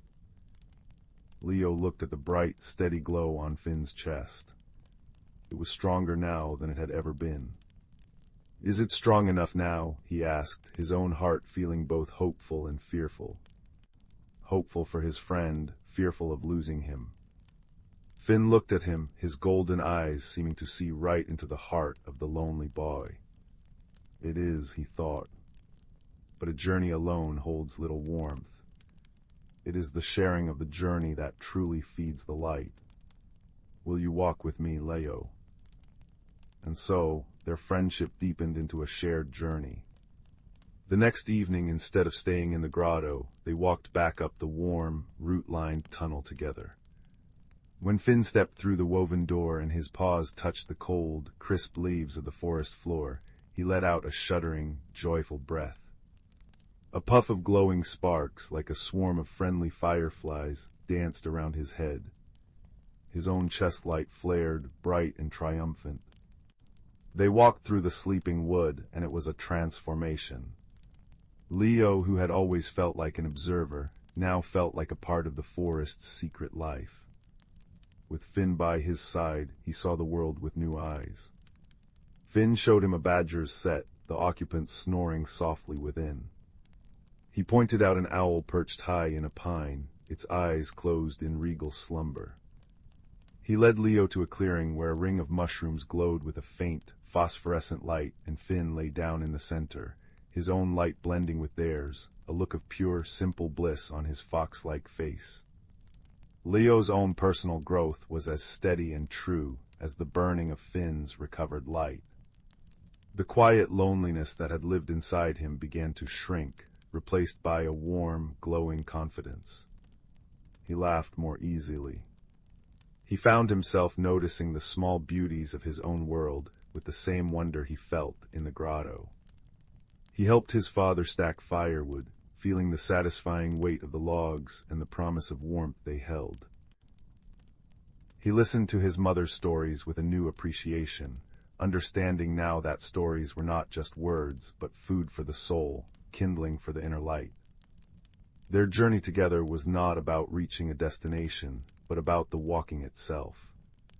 They explored hidden streams and sun-dappled clearings. They sat under the vast, starry sky, and Finn would tell Leo stories of constellations, tales woven from starlight and ancient memory. Leo, in turn, shared his own fears and hopes, things he had never spoken aloud to anyone. He spoke of his feeling of being different, of his struggle to find his place. Finn would listen, his warm presence a silent comfort, his steady glow a constant reassurance. One night, as the first snow began to fall, dusting the world in a blanket of silent white, they stood at the edge of the wood, looking back at the warm, golden lights of the village. Finn's light was now a brilliant, cheerful beacon, pulsing with health and happiness. "Your light has grown, too, Leo," Finn thought softly. Leo looked down at his own hands, then back at his friend, understanding. He hadn't needed a magical glow on his chest. His light was the newfound warmth in his heart, the courage to be himself, the ability to see the magic in the ordinary. He had been transformed just as surely as fire transforms wood, from a lonely watcher into a connected, beloved part of the world. "I have to go back now," Leo said, his breath making a small cloud in the cold air. "But I'll come back tomorrow." Finn nuzzled his hand, his fur impossibly warm against Leo's cold skin. "I will be here," he thought. "And remember, the path is always open to you. You carry its warmth inside you now." Leo walked back to the cottage, the snow crunching softly under his feet. He didn't feel the cold. He felt wrapped in the lingering warmth of friendship, in the memory of glowing grottos and shared stories. He slipped back inside, the familiar scent of wood smoke and baking bread welcoming him home. He banked the fire, watching the embers glow red and gold, a smaller, homely version of the light in his friend's chest. He climbed into his bed, pulling the soft wool blanket up to his chin. As he drifted towards sleep, he wasn't thinking of grand quests or epic battles. He was thinking of the quiet sound of dripping water in a cavern, the feel of warm, silken fur under his hand, the shared silence of watching moon petals turn their faces to a hidden moon. He had found a friend, and in doing so, he had found a missing piece of himself. Outside, the snow continued to fall, hushing the world. In the hidden grotto, a cinderling named Finn slept peacefully by the mirror well, his light burning steady and true, a guardian no longer alone. And in a small cottage on the edge of the wood, a boy named Leo slept without a trace of loneliness, a soft, contented smile on his face, his dreams filled with the gentle, ember glow of a friendship that would warm him for all his days. The fire in the hearth gave one last, soft crackle, and settled into a bed of glowing, peaceful coals, its work done for the night. All was well, and the world, both seen and unseen, was at rest. The fire crackled softly in the hearth, a steady, whispering voice of light and warmth in the quiet room. Its golden light danced upon the walls, painting them with shifting patterns of amber and deep orange, and the scent of burning applewood filled the air, sweet and smoky. It is in this circle of warmth and light that our story begins, not with a bang or a shout, but with a quiet, lingering sort of sadness.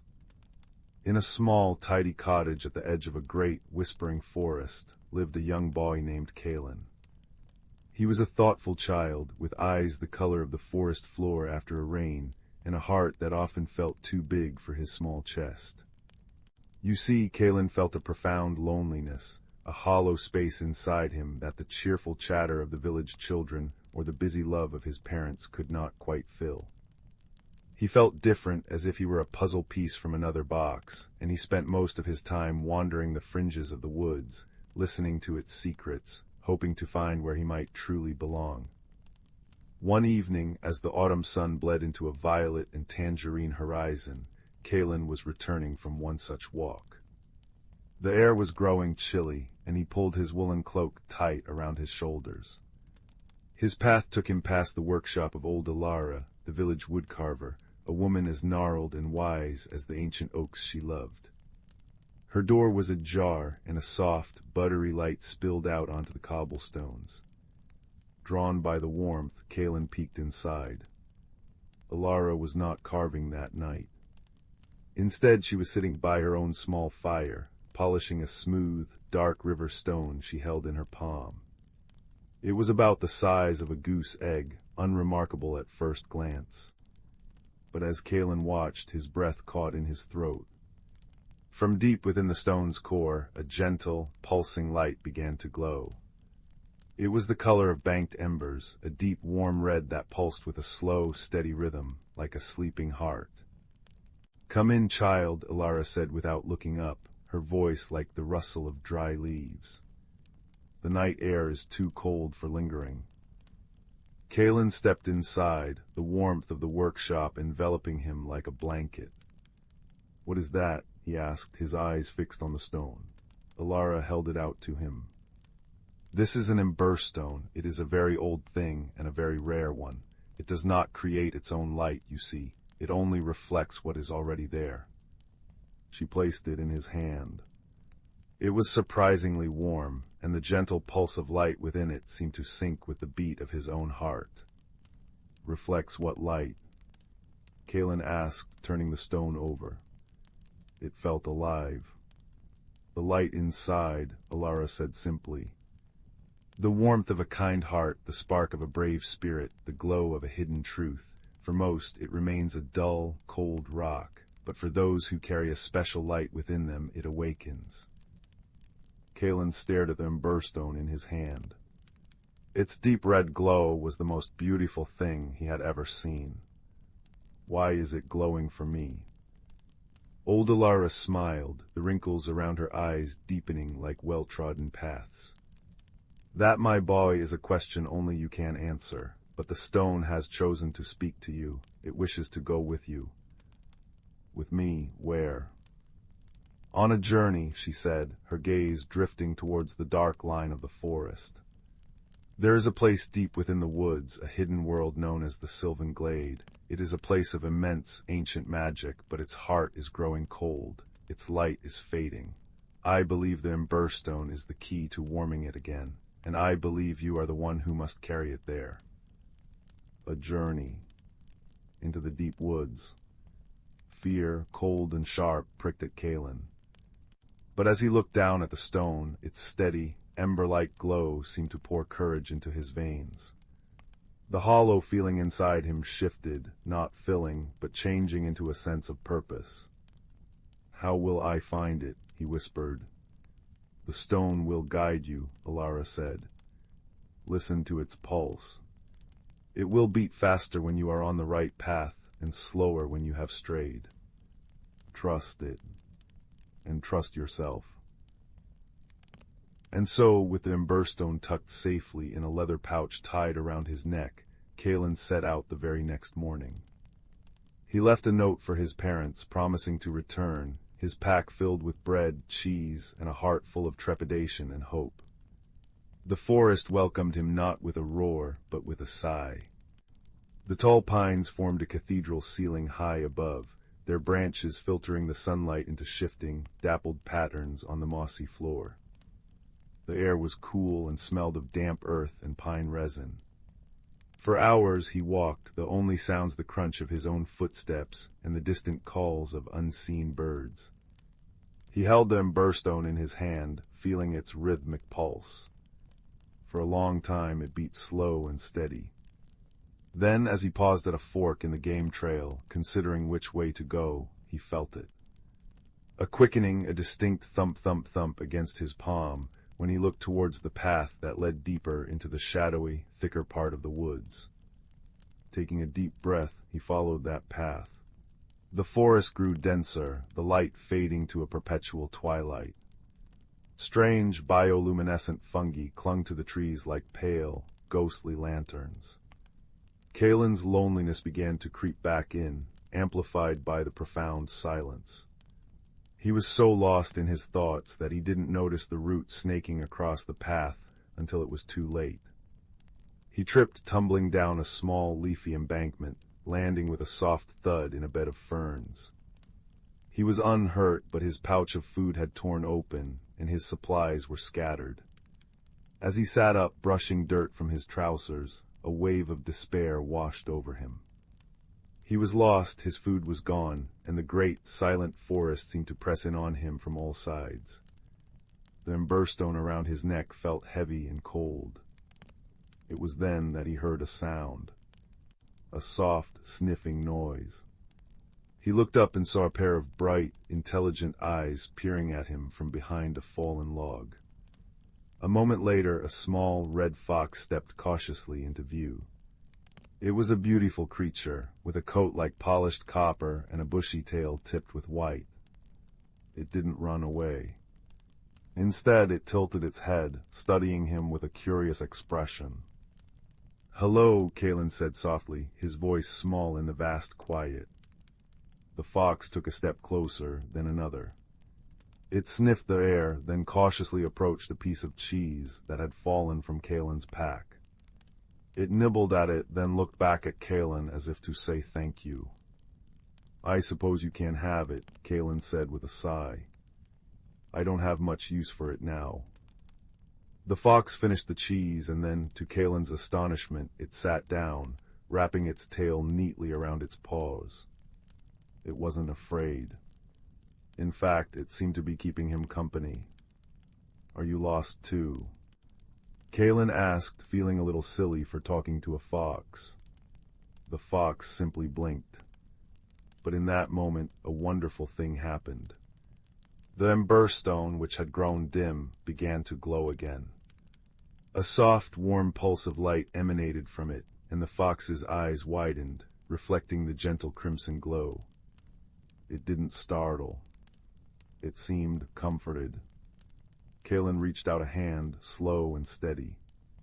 The fox hesitated for only a second before it stretched its neck and gently nudged his fingers with its cool, damp nose. A feeling of pure, uncomplicated friendship flowed through Kalen, warm and sweet as honey. The hollow space inside him didn't feel so empty anymore. "I'm Kalen," he said, "and I'm going to the Sylvan Glade." The fox gave a soft, chuffing sound, then stood up and trotted a few paces down a path Kalen hadn't even noticed, hidden behind a curtain of ivy. It looked back at him, waiting. You know the way?" Kalen asked, incredulous. The fox flicked its tail, a clear gesture of "follow me." And so, Kalen's solitary journey transformed into a shared one. He named his new companion Ember, for the color of his fur and for the light of the stone that had brought them together. Ember proved to be an excellent guide. He knew which berries were safe to eat, where the clearest streams trickled, and the safest places to rest as the deep violet of night draped itself over the forest. As they traveled, Kalen talked.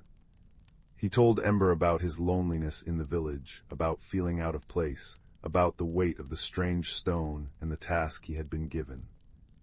Ember, of course, could not reply with words, but he listened with his whole body, his ears swiveling to catch every syllable, his presence a quiet, steadfast comfort.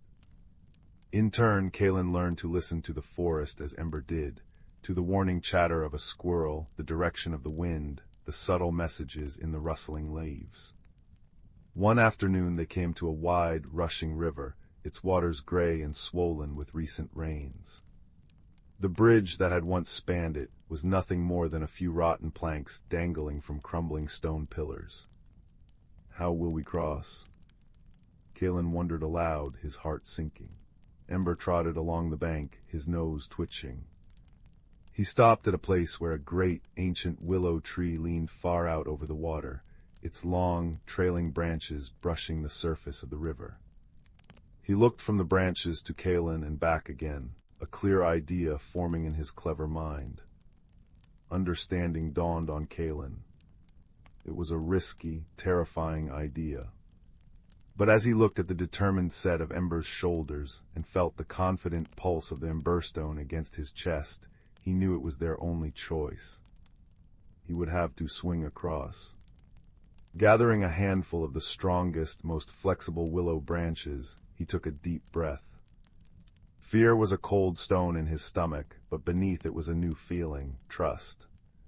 Trust in Ember, trust in the stone, and trust in his own growing strength. With a running start, he leaped, clutching the branches. For a heart-stopping moment, he swung out over the churning, cold water.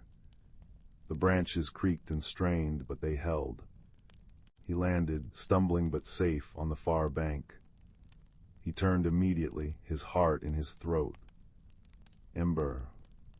The little fox took a few steps back, then ran and leaped with all his might.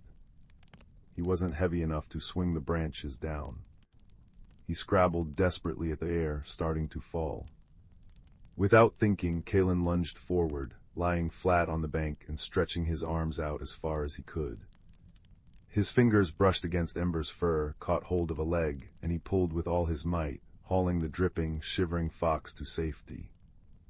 They lay on the bank for a moment, panting, soaked but triumphant. Ember shook himself, spraying water everywhere, and then licked Kaelin's cheek. The Emberstone was glowing so brightly it cast their shadows long and dancing on the rocks behind them. Kaelin realized he wasn't just carrying the stone's light anymore, he was creating it. The light of courage born from friendship was shining from within him.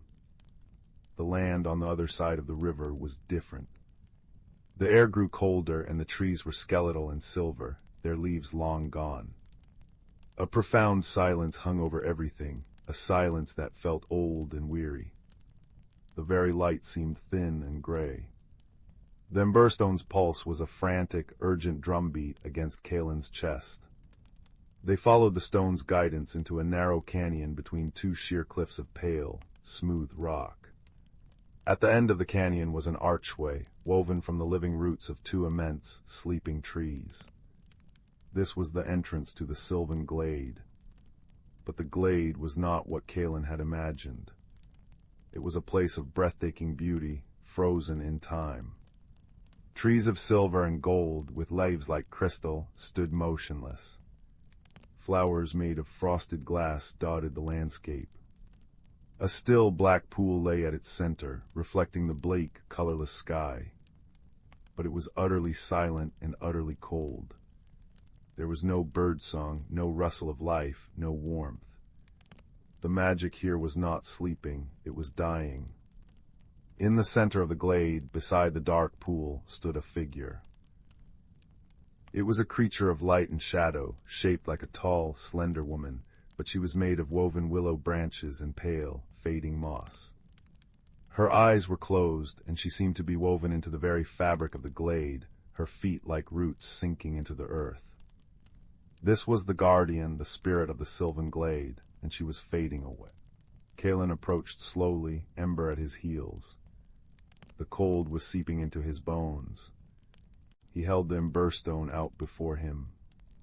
"Hello," he called softly, his voice echoing in the crystalline silence. The guardian's eyes fluttered open. They were the color of a winter sky, vast and empty.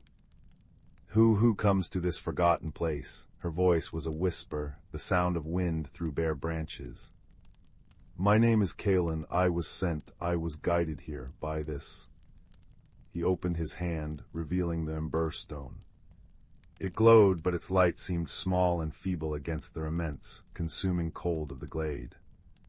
The guardian's pale eyes focused on the stone. A flicker of memory passed over her face. "The Heartstone, it has been an age since I felt its warmth." She looked at Kaelin, her gaze piercing. "But its light alone is not enough. It is a mirror, child. It can only reflect what is brought to it. The glade's own heart has grown cold with loneliness and the weight of forgotten years. Its light has gone out. Kalen understood then. The journey wasn't about delivering a magical object. It was about what he had become on the way. The stone hadn't been guiding him to the glade, it had been guiding him to himself. He thought of his own loneliness, the hollow feeling that had sent him into the woods. He thought of the warmth of old Alara's fire, the steadfast friendship of Ember, the courage he had found at the river. He thought of all the small, quiet lights that had guided him, kindness, trust, bravery. He knelt by the dark, still pool, the ember stone held tightly in his hand. He didn't know any grand spells or magical words. So he simply began to speak.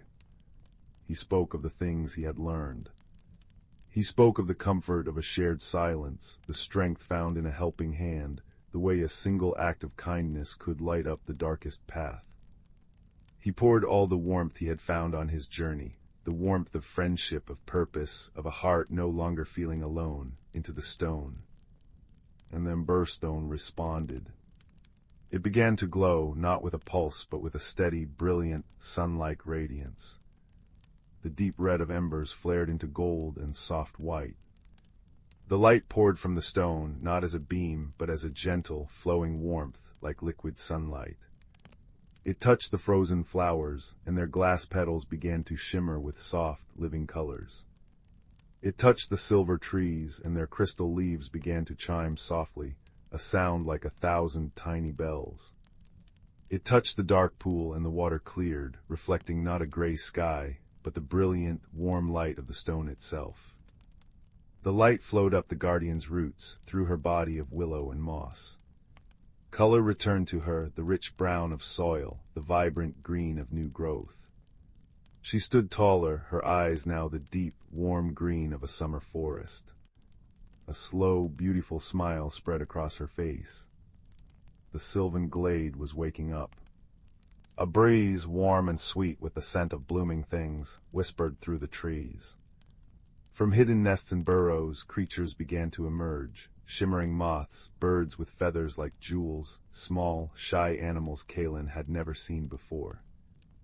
The silence was replaced by a symphony of life, chirping, buzzing, rustling, a joyful noise that was the very sound of the world being born anew.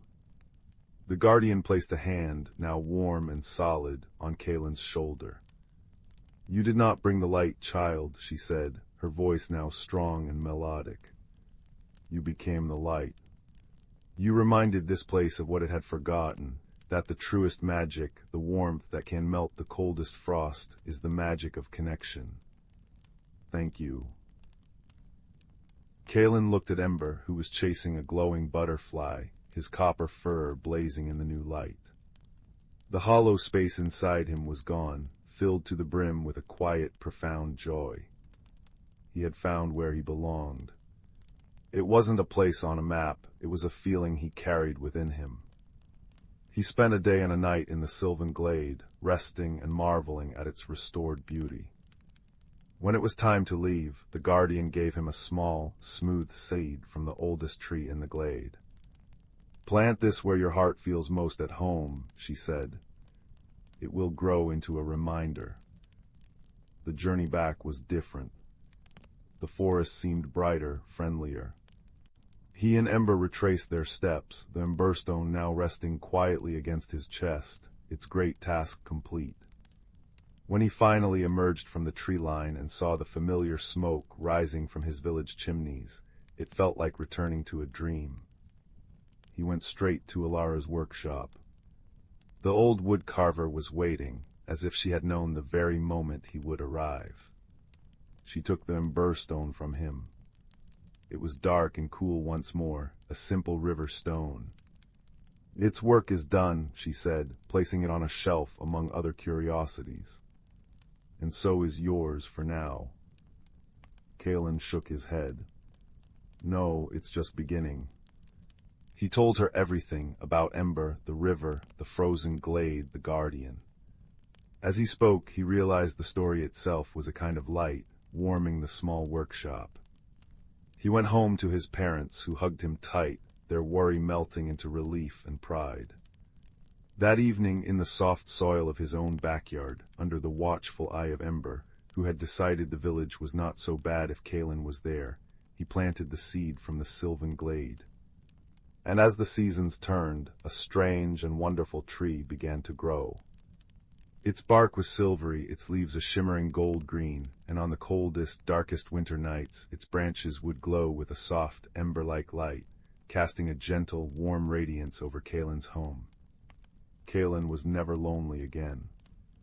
He had learned that the world is full of hidden glades and silent guardians, and that every heart carries an ember waiting to be kindled. He had learned that the most important journeys are the ones that lead you back to yourself, and that the truest warmth is found not in a solitary fire, but in the shared light of friendship. So as the fire in the hearth now burns down to a bed of glowing, pulsing coals, and the room is filled with a deep, peaceful quiet, remember Kaelin's story. Remember that even on the darkest nights, there is always a light within you, waiting to be shared. Carry that warmth with you into your dreams, and know that you, too, belong. Sleep well, and may your dreams be as gentle and full of wonder as a sylvan glade, restored. The nebula outside the viewport swirled in gentle tendrils of violet and gold, like spilled watercolors dancing in zero gravity. Inside the small, orbiting habitat they called the Starlight Haven, two very different beings watched the cosmic ballet unfold. Kaelin, from the crystalline world of Lyra, had skin that shimmered with soft inner light, changing hues with his emotions. When he was thoughtful, he glowed a deep indigo. When amused, flecks of gold danced across his cheeks. His long, slender fingers could weave light into temporary shapes, stories told in shimmering holograms that hovered in the air before fading like morning mist. His companion, Rin, hailed from the oceanic planet of Maris, where communication happened through complex harmonies. Her body was covered in delicate, overlapping scales that caught the light like mother of pearl, and when she moved, she created a soft, musical rustling. Her voice wasn't spoken but sung, gentle melodies that conveyed meaning through pitch and rhythm. They had found each other quite by accident when both their ships needed repairs at the same remote way station. What began as shared space in a maintenance bay had blossomed into something far more precious, a friendship that spanned star systems. Their sanctuary, the Starlight Haven, was a forgotten observation deck they had discovered and restored together. It floated at the edge of the Calaxian Nebula, where star formation painted the darkness with newborn suns. They had filled the circular room with floating gardens of bioluminescent plants from Kaelin's world that pulsed with soft light, and Rin had brought singing crystals from her oceans that hummed when starlight touched them. The air smelled of stardust and the sweet nectar from the glowing flowers. In the center of their haven hung their greatest collaboration, the Harmony Weaver. It was a delicate structure of crystalline filaments and resonant chambers that translated Kaelin's light patterns into music and Rin's songs into cascades of color. Through this beautiful invention, they had learned to understand each other beyond their native ways of communication. One evening, as the nebula outside deepened to a rich plum color, Kaelin noticed Rin's usual cheerful melody had taken on a somber, minor key. Her scales had dulled to a muted gray-green. He glowed a soft, questioning blue and created a hologram of a question mark floating between them. Rin responded with a melody that spoke of longing and distance. Through the Harmony Weaver, her song transformed into swirling silver lights that formed images of vast oceans under twin moons. Kaelin understood. She was homesick. In response, he began weaving light into stories, tales of the crystal forests of Lyra, where light dancers performed for the auroras, and of the great singing mountains that hummed with the planet's rotation.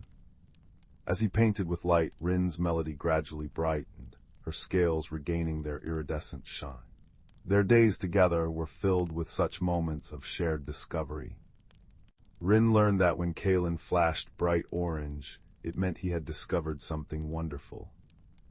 Kalen discovered that Rin's highest-pitched harmonies expressed delight, but not all their interactions were seamless. Their different biologies and cultures sometimes led to amusing misunderstandings. One morning, Kalen noticed Rin gathering moisture from the air with her scales, a normal hydration process for her species. Concerned she might be thirsty, he brought her what he considered the ultimate gesture of care on his world, a cup of liquid light, shimmering with captured starlight. Rin, touched by the gesture but unfamiliar with the substance, attempted to drink it. The result was a symphony of sneezes that sent musical notes bouncing around the room, each sneeze accompanied by Kalen flashing bright pink with surprise and concern.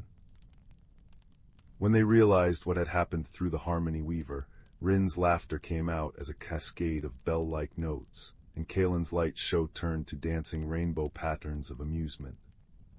Another time, Rin tried to share her people's traditional greeting, a gentle humming that created soothing vibrations in the water back home. She didn't realize that the particular frequency she used made Kalen's light patterns temporarily go haywire, causing him to flash like a malfunctioning sign. Once they sorted out the misunderstanding, they spent the next hour experimenting with different frequencies, discovering which harmonies complemented which colors, turning a moment of confusion into a game of cosmic synesthesia. Their quietest, most cherished moments came during what they called star watches. They would float near the great viewport, sipping their respective nourishments, Kalen absorbing ambient light, Rin drinking reconstituted mineral water, and simply watch the universe unfold. During one such watch, a meteor shower painted silver streaks across the nebula. Rin began a soft, wordless lullaby that seemed to match the rhythm of the falling stars. Kalen, in turn, created gentle light patterns that danced in time with her melody. For that timeless hour, their two forms of expression became one seamless conversation, a duet of light and sound celebrating the beauty beyond their window. As weeks turned into months, they developed their own blended culture within the Starlight Haven. They created new traditions, like first light, when they would greet the reflection of the nearest star rising behind the nebula, Kalen weaving intricate light patterns while Rin sang the sun's awakening song. They celebrated tide turn, marking the movement of Maris's oceans, by floating in the center of the room while Rin hummed the deep songs of her home, and Kalen created watery light simulations on the walls. One day a problem arose that tested their unique friendship. The harmony weaver began malfunctioning, the lights flickered unpredictably, and the music came out distorted. At first they tried to fix it together, but their different approaches only made things worse. Kalen, whose people solved problems through silent contemplation, retreated to a corner to glow thoughtfully. Rin, whose culture addressed challenges through collaborative singing, began increasingly complex melodies aimed at troubleshooting. The more she sang, the more Kalen's lights flickered with overwhelmed confusion. The more he withdrew, the more frantic her songs became. For the first time since they'd met, there was discord in their sanctuary. Finally, Rin fell silent, her scales dimmed with frustration. Kalen, noticing her distress, glowed a soft, apologetic lavender. He floated over to her and did something he'd never tried before. He gently placed his luminous hand on her shoulder. The contact sent warm pulses of light through her scales, a simple gesture that needed no translation. In that moment of reconnection, they realized the solution wasn't in their respective ways of problem-solving, but in creating a new way together. So they began again, slowly. Kalen would create simple light shapes, showing what he observed was wrong. Rin would respond with single, clear notes of understanding. Piece by piece, note by shimmering note, they recalibrated the harmony weaver, their patience with each other mending what was broken far beyond the machine itself. When the final crystal was aligned, the harmony weaver blossomed to life with a spectacular display of color and sound more beautiful than before. They had not just repaired it, they had improved it, their combined wisdom creating something stronger than what either could have made alone. That night, as they watched the nebula swirl in cosmic splendor, Rin began a new song, one that spoke of gratitude and enduring friendship. Kalen's light glowed in warm amber waves, weaving patterns that told of bonds that span light years. Through their shared creation, their two separate languages became one poetry of understanding. They came to understand that the universal language wasn't light or sound or any specific form of communication. It was the patience to listen beyond words, the courage to express beyond familiarity, and the kindness to bridge the space between different worlds. Their starlight haven had become more than a shelter. It was a living testament that any beings, no matter how different, could create something beautiful together. As the central star of the system began its cycle of rest, casting long shadows through their sanctuary, Kalen created one final light story, a simple image of their two forms side by side, watching the stars, surrounded by the blended beauty they had made together. Rin answered with a soft, soothing melody that promised tomorrow would bring new wonders to share.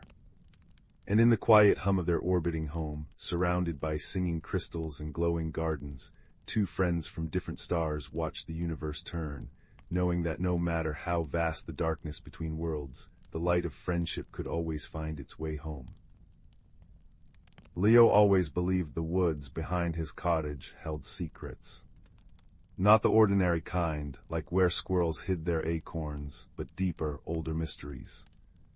Every evening he'd sit by his window, watching fireflies blink like fallen stars above the ferns. But lately the lights had dimmed, leaving the forest cloaked in an unsettling gloom. On his 10th birthday, Leo's grandmother pressed a smooth, milky white stone into his palm. "This," she whispered, her eyes crinkling like dried apple peels, "is a moonstone. It belonged to your great-great-grandmother, who could see what others couldn't. Keep it close when the world feels too dark."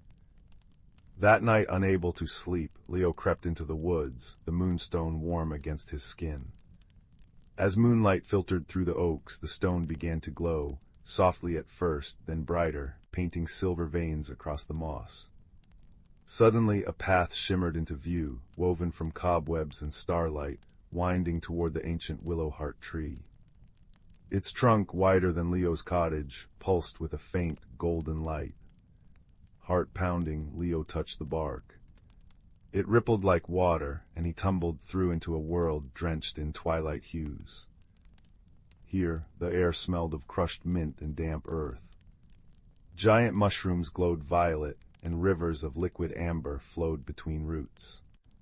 But the fireflies, now enormous, with wings like stained glass, drifted listlessly, their light sputtering. A small creature darted from behind a toadstool. No taller than Leo's knee, it had velvety fur the color of moss, ears like fern fronds, and anxious, lantern-yellow eyes. "You're human," it gasped, voice like rustling leaves. "I'm Pip, and you shouldn't be here. The glimmer is fading." Pip explained that this realm, the Valewood, thrived on light, especially the firefly's glow, which fueled the magic keeping the Valewood hidden. But a creeping chill was devouring the light, withering flowers and silencing the crystal crickets. "It started when the Shadowkin arrived," Pip murmured, pointing to Inkai smudges staining the tree trunks. "They're not evil, just lost, and terribly cold." Leo held up the moonstone. Its light flared, pushing back the nearest shadow. Pip's eyes widened. "The Heartstone, legends say it can mend broken light." Together they devised a plan: follow the Amber River to the Crystal Peaks, where the oldest fireflies nested. Perhaps there they'd find answers.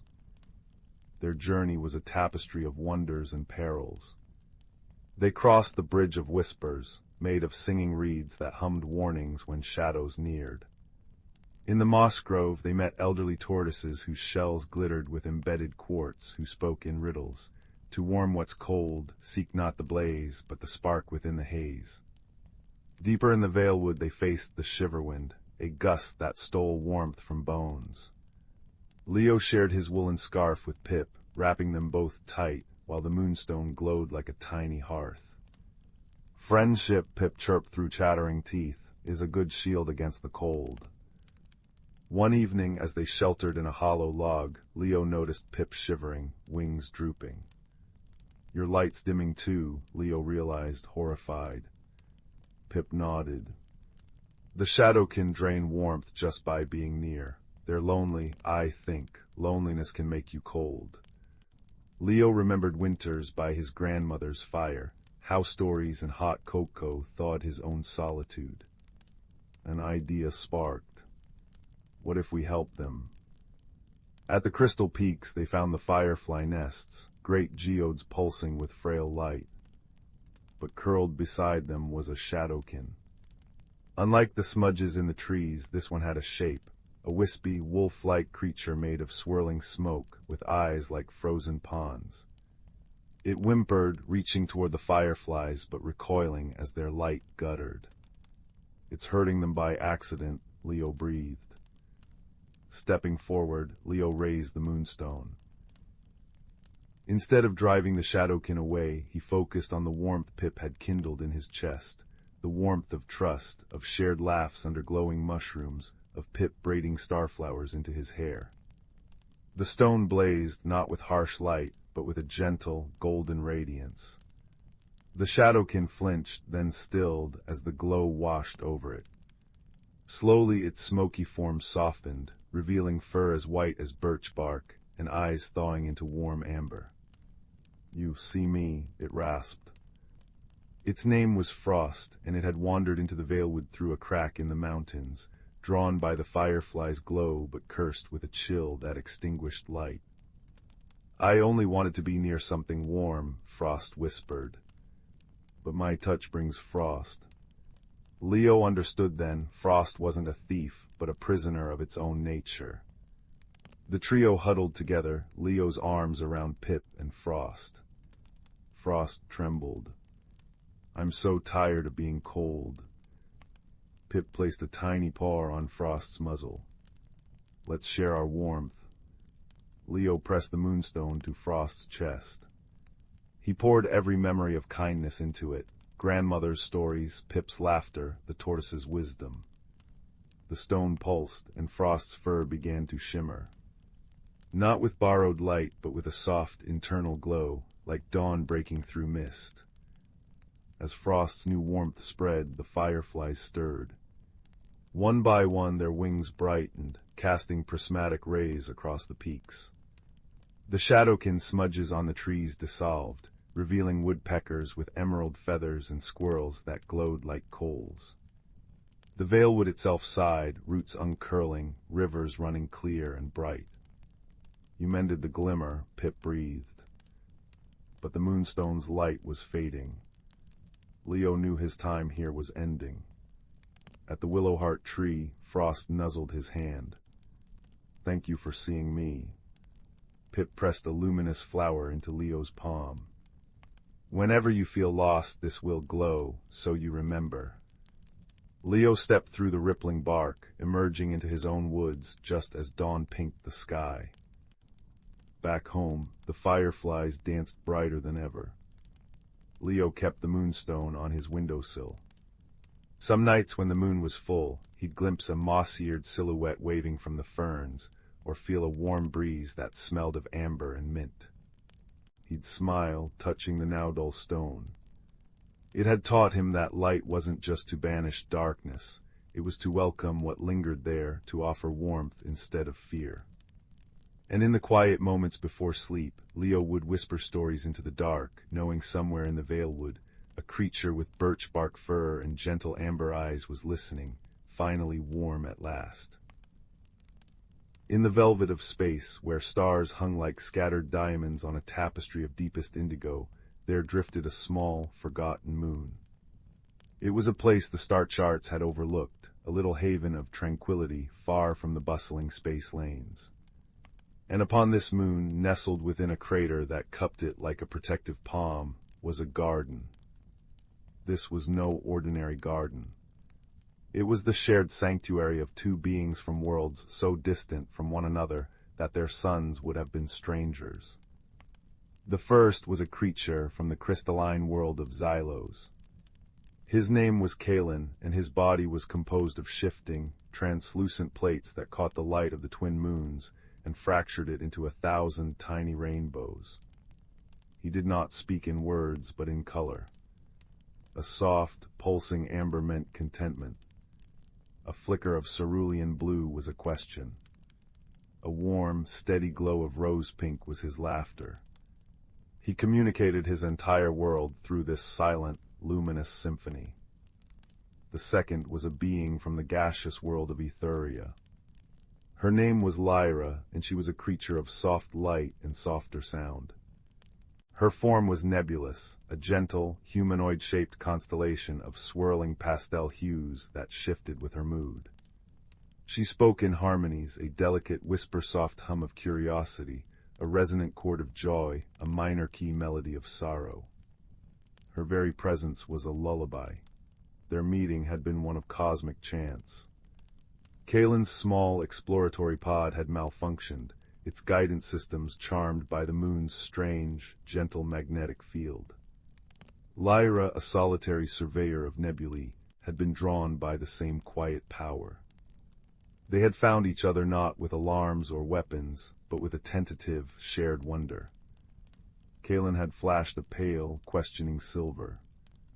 Lyra had answered with a chime like a distant bell. Their shared shelter was the heart of the garden. It was a grotto formed from living crystal that grew from the moon's very soil. The walls were not cold and hard, but warm to the touch, thrumming with a low, peaceful energy. They had cultivated the space together. Kalen, with his delicate, crystalline fingers, had coaxed forth phosphorescent fungi that clung to the ceiling, casting a soft, mushroom light over everything.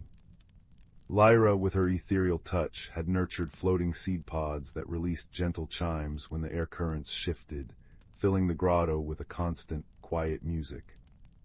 In the center was a small pool of impossibly clear water, which reflected not just the grotto's light, but the star field above, so that to sit beside it was to be suspended between two heavens. Their days were a dance of discovery, filled with misunderstandings that were never frightening, only endearing. One afternoon, Kalen was meticulously arranging smooth, black stones around a new patch of starlight moss. He worked with a quiet focus, his plates shifting to a steady, emerald green of concentration.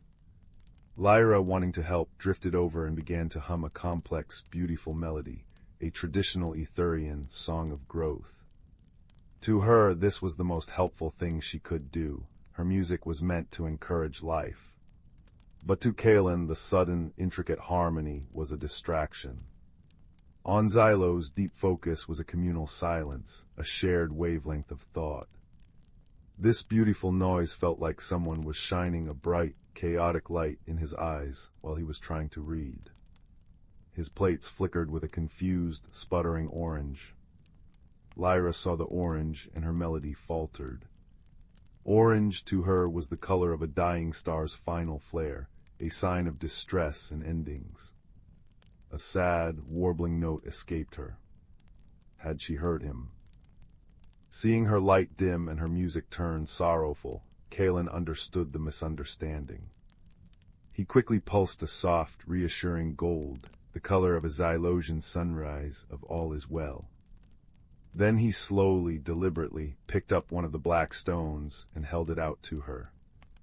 He flashed a simple, patient green, then pointed to the moss, and then back to the stone. Lyra's form brightened. She understood. He needed quiet hands, not a singing heart. She reached out with a wisp of light and took the stone, her form chiming a single, clear note of apology and understanding. They spent the rest of the afternoon working in a new kind of harmony, Kalen arranging in colorful silence, Lyra placing stones with soft, chiming precision. They had learned that her help and his focus were just different words for the same caring intention. Another time, Kalen had prepared what he thought was a grand feast. He had gathered the most radiant, multi-hued minerals he could find, arranging them on a broad, flat leaf in a stunning mosaic of color. To him, this was a celebration of beauty and friendship, a meal for the senses. Lyra had drifted over, her form swirling with happy, eager pinks and yellows. But when she saw the offering, her light flickered in confusion. She hummed a questioning scale. On Etheria, sustenance was drawn from light and sound. These beautiful, inedible crystals were like being offered a painting to eat. Kalen, seeing her confusion, flashed a mortified violet. He had offered his greatest treasure, and it was useless to her. For a moment, his light dimmed almost to gray. But then Lyra understood. This wasn't about food. This was a gift. It was his way of saying, "You are beautiful to me." Her entire being swelled with a warm, rose-gold light, and she began to hum the most grateful, loving melody she knew, the symphony of a grateful heart. She didn't touch the minerals. Instead, she floated around the display, her music causing the crystals to vibrate and chime in sympathy, turning his static art into a living, singing performance. Kalen's plates ignited in a brilliant, joyful crimson, the color of deep appreciation. They had learned that the greatest gifts are not what you need, but what the other wishes to give. Their favorite time was the quiet hour when the moon's rotation brought a perfect, unobstructed view of the silken nebula. They would sit side by side on a smooth, warm crystal bench at the edge of their pool, watching the cosmic clouds of violet and gold swirl in their eternal slow-motion dance. There were no colors flashed, no melodies hummed. In these moments they communicated in something purer, a shared, empathic quiet. Kalen would let his mind grow still, projecting not specific colors, but a general feeling of warmth and safety, a deep, wordless contentment that seeped into the very air around them. Lyra would respond not with song, but by letting her light pulse in time with his feeling, a gentle, rhythmic glow that mirrored the peace in his heart. They would watch the stars being born in the nebula's heart and feel the vast, quiet friendship of the universe itself holding them. One evening, as they watched, a particularly bright star in a distant cluster began to flicker erratically. To Kalen, it was a fascinating light show, a puzzle of physics. His plates shimmered with curious, analytical silver and blue. But Lyra grew still. Her light, usually so fluid, seemed to solidify into a somber, steady amethyst. A single pure, mournful note hung in the air, so full of sorrow it made the crystal walls of their grotto vibrate in sympathy. Kalen turned, his own light dimming with concern. He pulsed a soft, questioning gold. Lyra didn't respond with a complex explanation. She simply let the feeling flow from her, a deep, ancestral grief. On Etheria, such a flicker was the death song of a star, an event mourned across their entire species. It was a loss of light, of music, of an ancient companion in the dark. Kalen received this wave of empathy, and his analytical colors vanished, replaced by a deep, compassionate violet. He didn't see a dying star, he saw his friend's sorrow. Slowly, he reached out a crystalline hand. Lyra, her form still heavy with sadness, extended a wisp of light to meet it. Where they touched, there was no solidity, only a sensation of warmth and understanding. Then, Kalen had an idea. He focused, and from his core, he began to pulse not a single color, but a slow, repeating sequence. It was the same sequence of colors he had seen the star emit in its final moments, a brilliant white, a deep red, a flash of gold. He was replaying its last dance. But he was infusing each color with a new feeling, not an ending, but a tribute. The white was a memory of its brilliance, the red a celebration of its long life, the gold a promise that its light would travel on forever. Lyra watched, her amethyst glow softening. She understood. He was not dismissing her grief, he was sharing it and transforming it. He was showing her that an ending could also be beautiful. A new harmony rose from her, not mournful but grateful, a lullaby for a sleeping giant. Together they sat, one painting the star's story in light, the other singing its soul to rest, their shared shelter a tiny cathedral of comfort in the immense, silent night. The star finally winked out, leaving a tiny, dark patch in the tapestry. But in the grotto there was no darkness. Kalen glowed with a soft, steady light, the color of enduring friendship. Lyra hummed a quiet, peaceful melody, the sound of a heart that has been understood. The gap between their worlds, their languages, their very natures, had been bridged once again, not by technology or force, but by the simple, universal language of a kindness that asked for nothing and gave everything. And in their cozy crystalline cave, with the chime seeds singing softly and the star-filled pool shimmering below, two friends from different suns watched the universe together and found it was a little less lonely and infinitely more kind. The fire crackles softly, painting dancing shadows on the walls, and outside the window, a tapestry of stars is scattered across the velvet sky. So settle in, my dear listener, pull your blanket a little closer, and let us journey together to a place where magic is as soft as a whisper and as gentle as the glow of embers in the dark. Our story begins in a small, quiet house at the very edge of a great, slumbering forest. In this house lived a boy named Leo, whose heart was as quiet as the falling snow. He was a listener and a watcher, more comfortable with the rustle of pages in a book than the boisterous shouts of the village children. His greatest treasure was his grandmother's old, worn-out satchel made of soft, brown leather that smelled faintly of cinnamon and old wood smoke.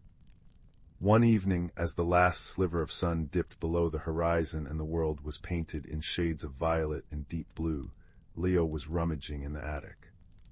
He was searching for a missing button for his winter coat when his fingers brushed against something unexpected, tucked away in a dusty cedar chest. It was a single, long feather. It was not from any bird he knew. It was the color of a stormy twilight, a deep, shifting gray, but along its edge, a soft, warm light pulsed, as if a tiny, captured ember was sleeping within its very core. He held it in his palm. It was impossibly light, and it was warm. Not the heat of a fire, but the gentle, living warmth of a sun-warmed stone or a sleeping cat curled on a lap. As he watched, the ember light within it brightened, casting a soft, golden halo around his hand. A feeling, not a sound, seemed to drift from it, a feeling of gentle invitation. That night, Leo could not sleep.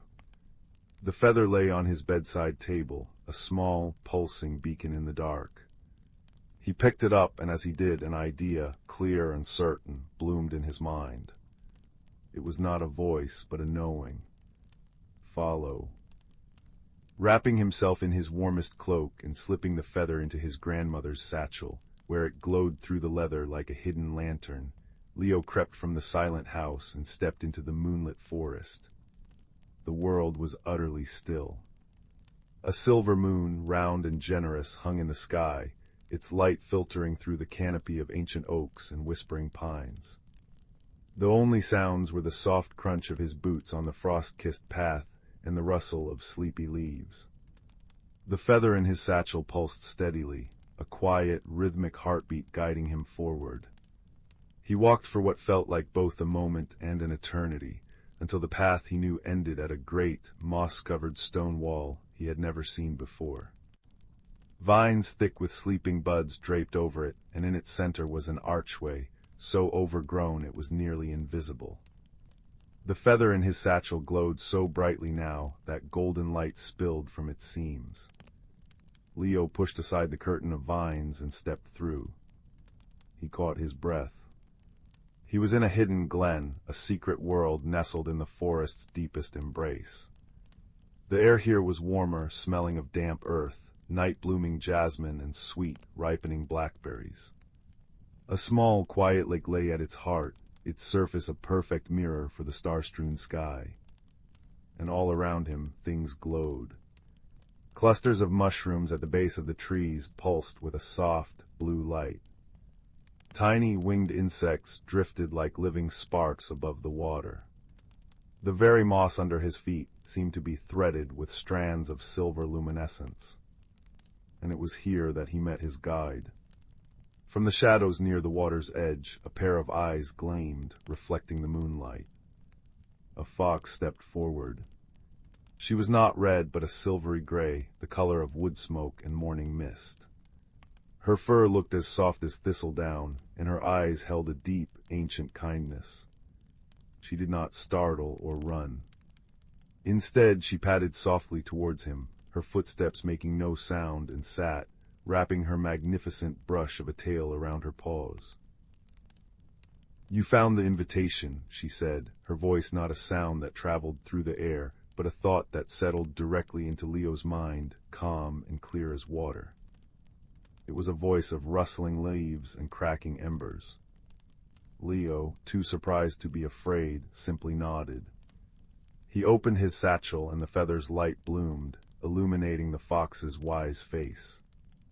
"I am Ash," the fox thought came. "And this is the Glimmerwood. It is a place for things that are quiet and gentle and true. The feather called to you because your heart is the same." "Why me?" Leo whispered aloud, his own voice seeming small in the vast, silent beauty of the glen. Ash tilted her head. "The Glimmerwood is fading, its light is dimming. It needs to be remembered. It needs a keeper of small wonders, someone who notices the light in a dewdrop, who hears the song the stars sing to the sleeping earth. The feather believed you were such a person." And so began Leo's true journey. Night after night, when the world was asleep, he would return to the Glimmerwood, his satchel holding the warm, glowing feather, and Ash would be waiting for him. Theirs was an unexpected friendship, a quiet bond that grew not with grand adventures, but with shared stillness. They did not speak often, but when they did, it was in thoughts that felt like understanding. Ash showed him the secret rhythms of the hidden world. She taught him how to listen to the soft, humming song of the glowing mushrooms, a melody that told the story of the forest's deep and dreaming roots. She showed him how the light of the Star Mirror Lake could, if you gazed into it long enough, show you not your own reflection, but the memory of a kindness you had once given or received. Leo learned that the Glimmerwood's light was fed by such things, by small acts of courage, by gentle words, by the quiet, steadfast warmth of friendship. And he saw that it was, indeed, growing dimmer. The mushrooms pulsed more slowly. The Star Mirror Lake's reflections grew faint and hazy. The world outside was forgetting how to be gentle, how to be still, and the Glimmerwood was fading with it.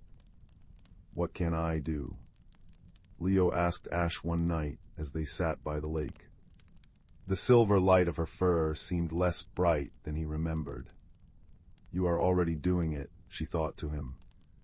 "You are remembering, you are noticing, you are caring. That is the first and most important kind of magic. But there is a gentle mystery here, one we must solve if the wood is to be saved." She led him to the oldest tree in the glen, a magnificent willow whose branches wept glowing, golden leaves that drifted slowly to the ground like falling sparks. At its base, nestled among its roots, was a small, still pool, darker than the rest of the lake. "This is the heart spring," Ash explained. "It is where the wood's first light was born. Its waters should swirl with all the colors of the dawn and the aurora. But look." Leo peered in. The water was dark and still, like a pool of obsidian. Only a faint silvery glimmer, like a forgotten memory, stirred in its depths. "The spring has fallen asleep," Ash's thought was heavy with sorrow. "It can only be reawakened by a light that is both given and received, a light that has traveled. We must find that light." And so their quiet journey became a quest. They traveled to the Whispering Caves, where crystals hummed with the echoes of ancient lullabies. They climbed the Starlight Mesa, where the wind carried fragments of forgotten dreams. They searched for this special, traveling light, but found only echoes and memories. One evening, feeling disheartened, Leo sat in his room at home. The feather on his table glowed with a feeble, flickering light. He thought of Ash, of her growing weariness, of the beautiful, fading Glimmerwood. A great sadness settled over him, not for himself, but for the loss of all that gentle magic. A single warm tear escaped his eye and traced a path down his cheek. It fell, landing with a soft plink onto the glowing feather, and something miraculous happened. The tear did not extinguish the ember light. It was absorbed by it. The feather drank his sadness, and in return it blazed with a light more brilliant and pure than ever before, a light that was not just gold, but held the silvery sheen of his tear, a light that was both warm and comforting. It was a light of shared sorrow and unwavering friendship. He knew then. He knew what the traveling light was. It wasn't a thing to be found, but a thing to be created. It was the light of a kind heart, felt so deeply that it became a tangible thing, and then given freely to another. He ran to the forest, the feather a blazing torch in his hand, lighting his way. He burst into the glimmerwood. Ash was lying by the dark heartspring, her form barely visible in the dimness. The whole wood seemed to be holding its breath, on the edge of vanishing forever. "Ash," he called out, his voice full of a love and determination he had never felt before. He knelt by the heartspring, the feather held aloft. He didn't cast its light at the spring. Instead, he focused all his feelings, his gratitude for their friendship, his awe for the wood's beauty, his quiet courage in facing the fading light, his profound kindness for this world and its gentle guardian. He poured all of it into the feather's glow, and then, gently, he lowered the feather until its tip touched the dark water. For a moment, nothing happened. Then a single point of light, gold and silver intertwined, blossomed where the feather met the water. It spread slowly at first, then in a great, joyful rush, like ink blooming in clear water. Colors erupted from the depths, rose-pink, dawn-orange, sky-blue, and aurora green. The water began to swirl, alive and dancing, casting a brilliant, shifting tapestry of light across the entire glen. The light touched the weeping willow, and its leaves blazed with renewed gold. It touched the mushrooms, and they pulsed in a vibrant, blue rhythm. It touched the star-mirror lake, and the reflections of 1,000 kind acts and happy memories shimmered on its surface, clearer and brighter than ever before. And it touched Ash. The silver fox stood, her fur now gleaming as if woven from moonlight and fresh snow. Her eyes shone with their old, deep wisdom, but now they also held a spark of profound joy. She patted to Leo and nuzzled his hand, her warmth seeping into his fingers. You understood her thought flowed into him, warm and clear as honey. The light that was needed was not just any light. It was your light, Leo. The light of your quiet heart given freely. You have not just reawakened the Glimmerwood, you have become a part of it forever. Leo looked around. The hidden world was not just restored, it was more vibrant, more real, more deeply magical than before. And he felt different too. The quiet boy was still there, but he was now also the keeper of small wonders, brave and kind, and connected to a great, gentle secret. He visited the Glimmerwood many times after that, his friendship with Ash a steady, warm constant in his life. But he also carried its magic with him into the waking world. He noticed the small wonders, the way the morning frost clung to a spiderweb, the sound of a friend's laughter, the comforting warmth of a cup of tea. He shared his quiet kindness more freely, and he understood that every small, good thing he did was like adding a tiny, glowing ember to the great, gentle fire of the world. And so, as the fire here beside us settles into a bed of warm, glowing coals, and your eyelids grow heavy, remember Leo's story. Remember that the greatest journeys are often the quiet ones we take within our own hearts. Remember that the most powerful magic is the simple, steady glow of kindness, given and received. And remember that there are hidden worlds of wonder all around us, waiting only for a quiet heart to notice them. So close your eyes now, my dear listener. Let the memory of the Glimmerwood's soft light and the warmth of an unexpected friendship cradle you. The night is deep and soft, and you are safe and loved. Let your dreams be gentle, and may you always carry a little of its magic within you, a small, warm ember glowing steadily in the dark, guiding you always toward kindness and rest. Sleep well. The storm had raged for 3 nights, pounding the cliffs of Pebbleton with fists of salt and wind. When dawn broke on the 4th morning, the sea lay exhausted, surrendering treasures it had swallowed centuries ago. Among the splintered wood and barnacled chains, young Finn discovered the compass. Not brass or iron, but carved from driftwood as pale as moonlight, its glass face clouded like a sleepy eye. When Finn touched it, warmth spread through his fingers, and a voice like wind chimes whispered, "Seek what is hidden." Finn lived in a cottage where the chimney smoke curled like gray cats into the sky. His grandfather, a fisherman with hands like knotted ropes, warned of the sea's hunger. "It swallows dreams," he'd rumble, mending nets by firelight. But the compass pulsed against Finn's palm, humming a melody only he could hear, a song of caves where starfish glowed and tides danced to moon song. That night, as waves lulled the village to sleep, the compass glowed. Its needle spun wildly before settling not on north, but on the jagged silhouette of Devil's Maw, a sea cave where children dared each other to venture, and none ever did. Gathering his courage and a lantern, Finn crept past sleeping cottages. The path to Devil's Maw was treacherous, slick with kelp and secrecy. At the cave's entrance, waves hissed like angry serpents.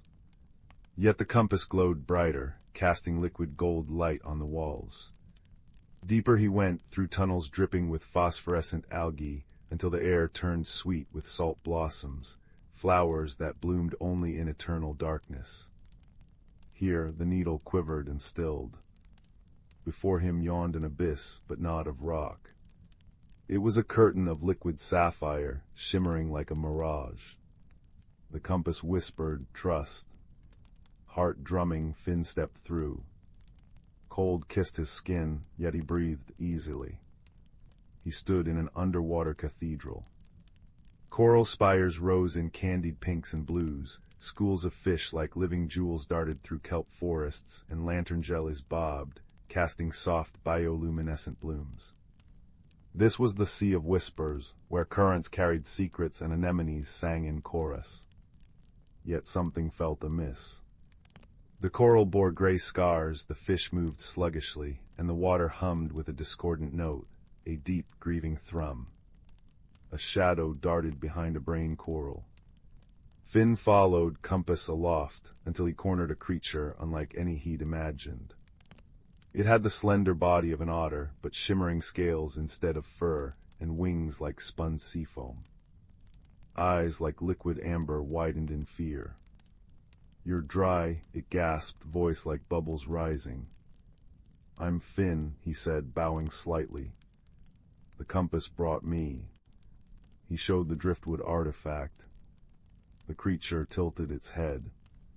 "I am Tidal, you hold the Heartseeker. It chooses only those pure of intent." She explained the Sea of Whispers was dying. The Pearl of Tides, a living stone that pulsed in harmony with the moon, had cracked. Its 3 shards, scattered by a quake, dimmed the sea's magic. Without them the coral would bleach, the songs fade, and the sea would become a silent tomb. Finn's journey unfolded in 3 trials. The first shard lay in the Garden of Echoes, where sentient anemones guarded it with hypnotic songs. "They reflect your fears," Tidal warned.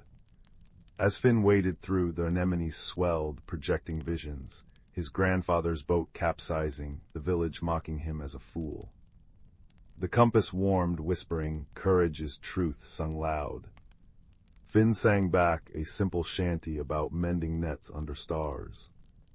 The anemones stilled, then harmonized, revealing the shard nestled in a conch shell. The second shard rested in the Grotto of Lost Things, guarded by Kalen, a giant crab whose shell was crusted with centuries of shipwrecked treasures. "Many come to take," he clacked, pincers snapping. None listen.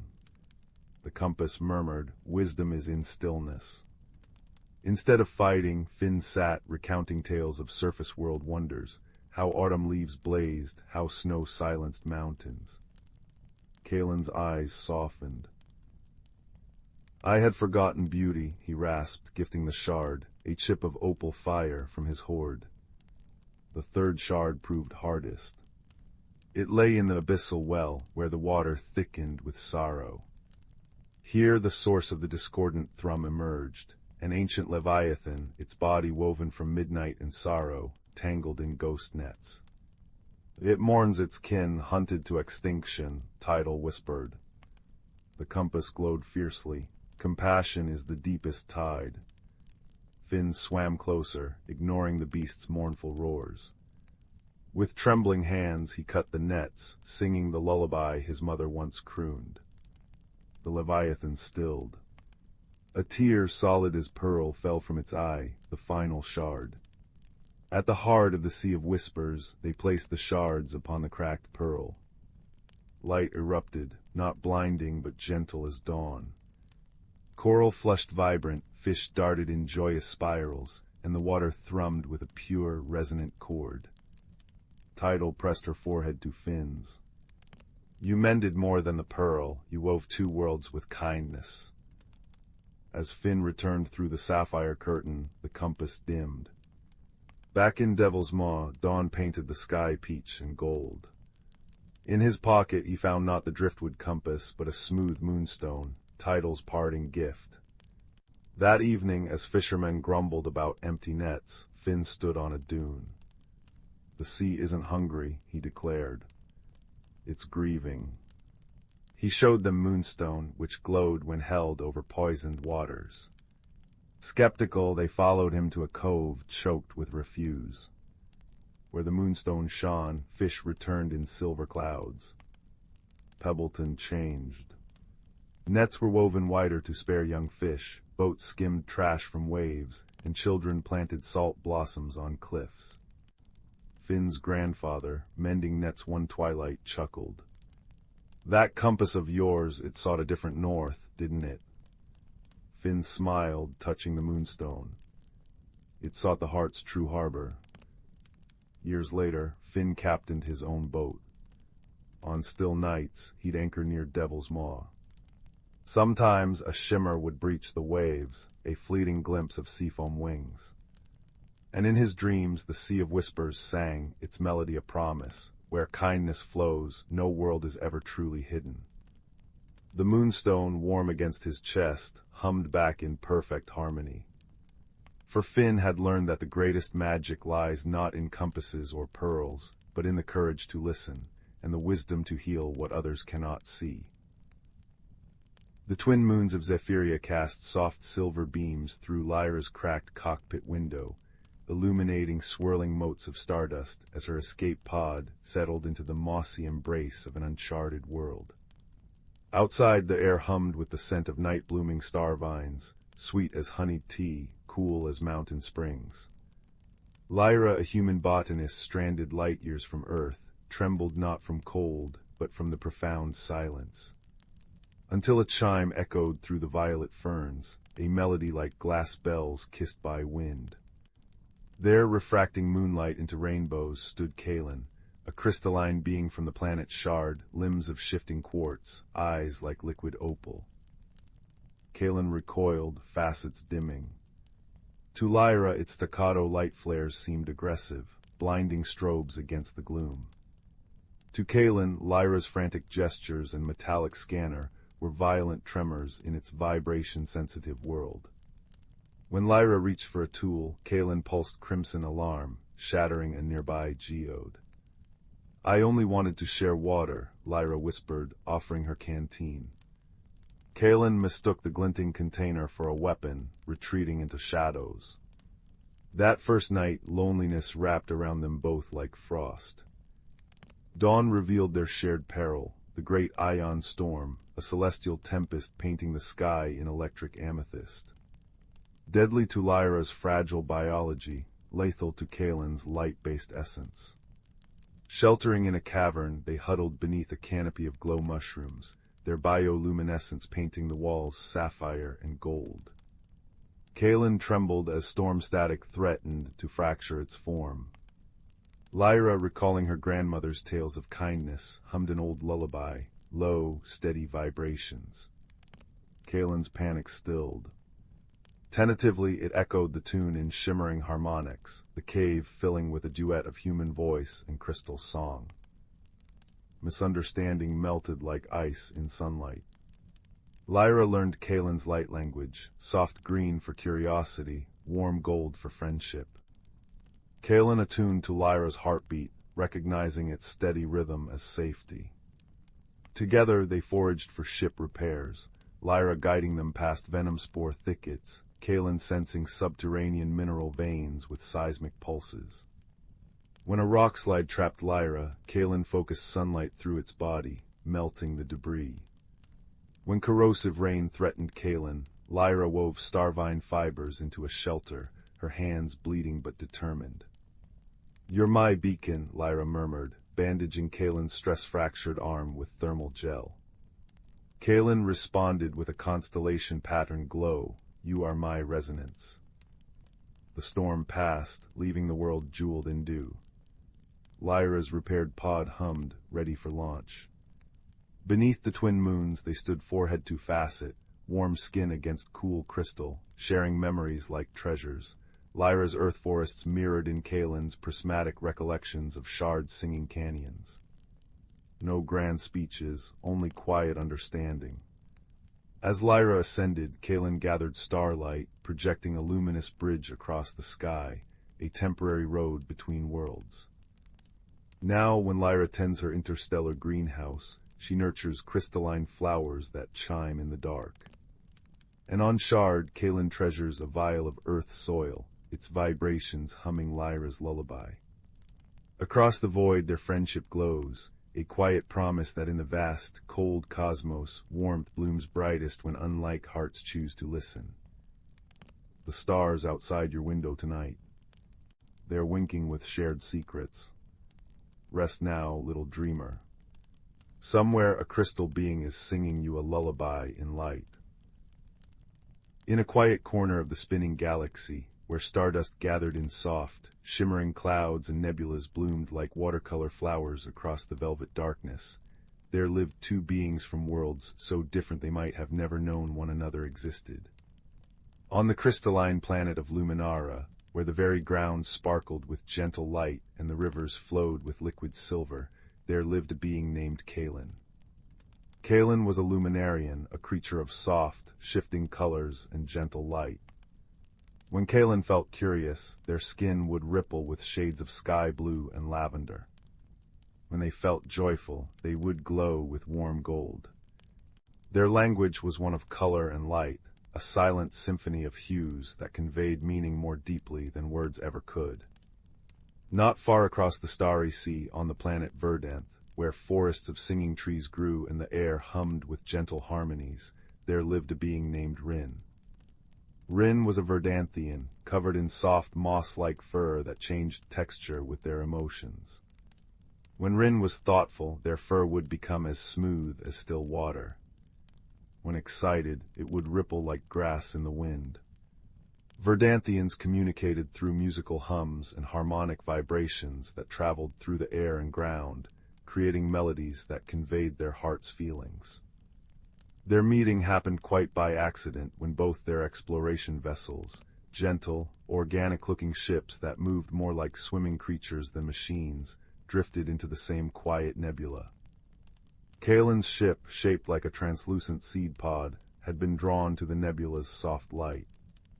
Rin's vessel, resembling a wooden seed with gently beating wings, had been following a particularly beautiful harmonic frequency emanating from the gas clouds. When their ships gently bumped together in the pastel-colored clouds, there was first a moment of alarm. Kalen flashed bright orange with surprise, while Rin's fur stood up in sharp points.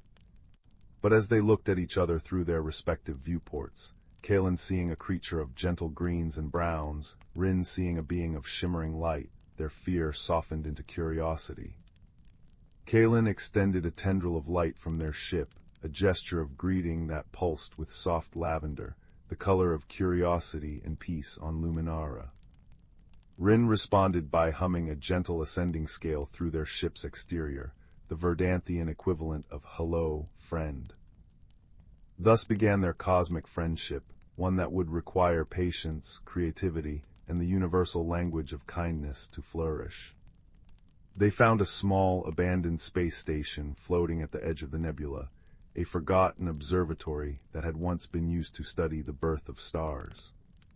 The station was shaped like a delicate glass flower, with petals that opened to the cosmos. Inside, the main chamber was circular, with a domed ceiling that showed the starry expanse above. The floor was made of some smooth, warm material that seemed to glow with stored starlight. Together, they decided to make this their shared shelter, their meeting place between worlds. Kalen used their light-generating abilities to make the station's interior glow with soft, comforting illumination. Rin used their harmonic talents to activate the station's long-dormant sound systems, filling the space with gentle, resonant tones that made the very walls vibrate with warmth. Their first challenge came when they tried to create a garden in one of the station's side chambers.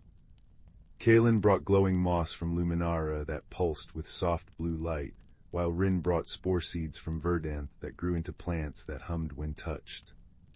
Kalen arranged the moss in careful geometric patterns, believing beauty came from order and symmetry. Rin planted the spore seeds in what looked like random clusters, believing true beauty came from natural chaos. When Kalen saw Rin's planting, they flashed a confused gray color. When Rin saw Kalen's precise patterns, their fur ruffled in disapproval.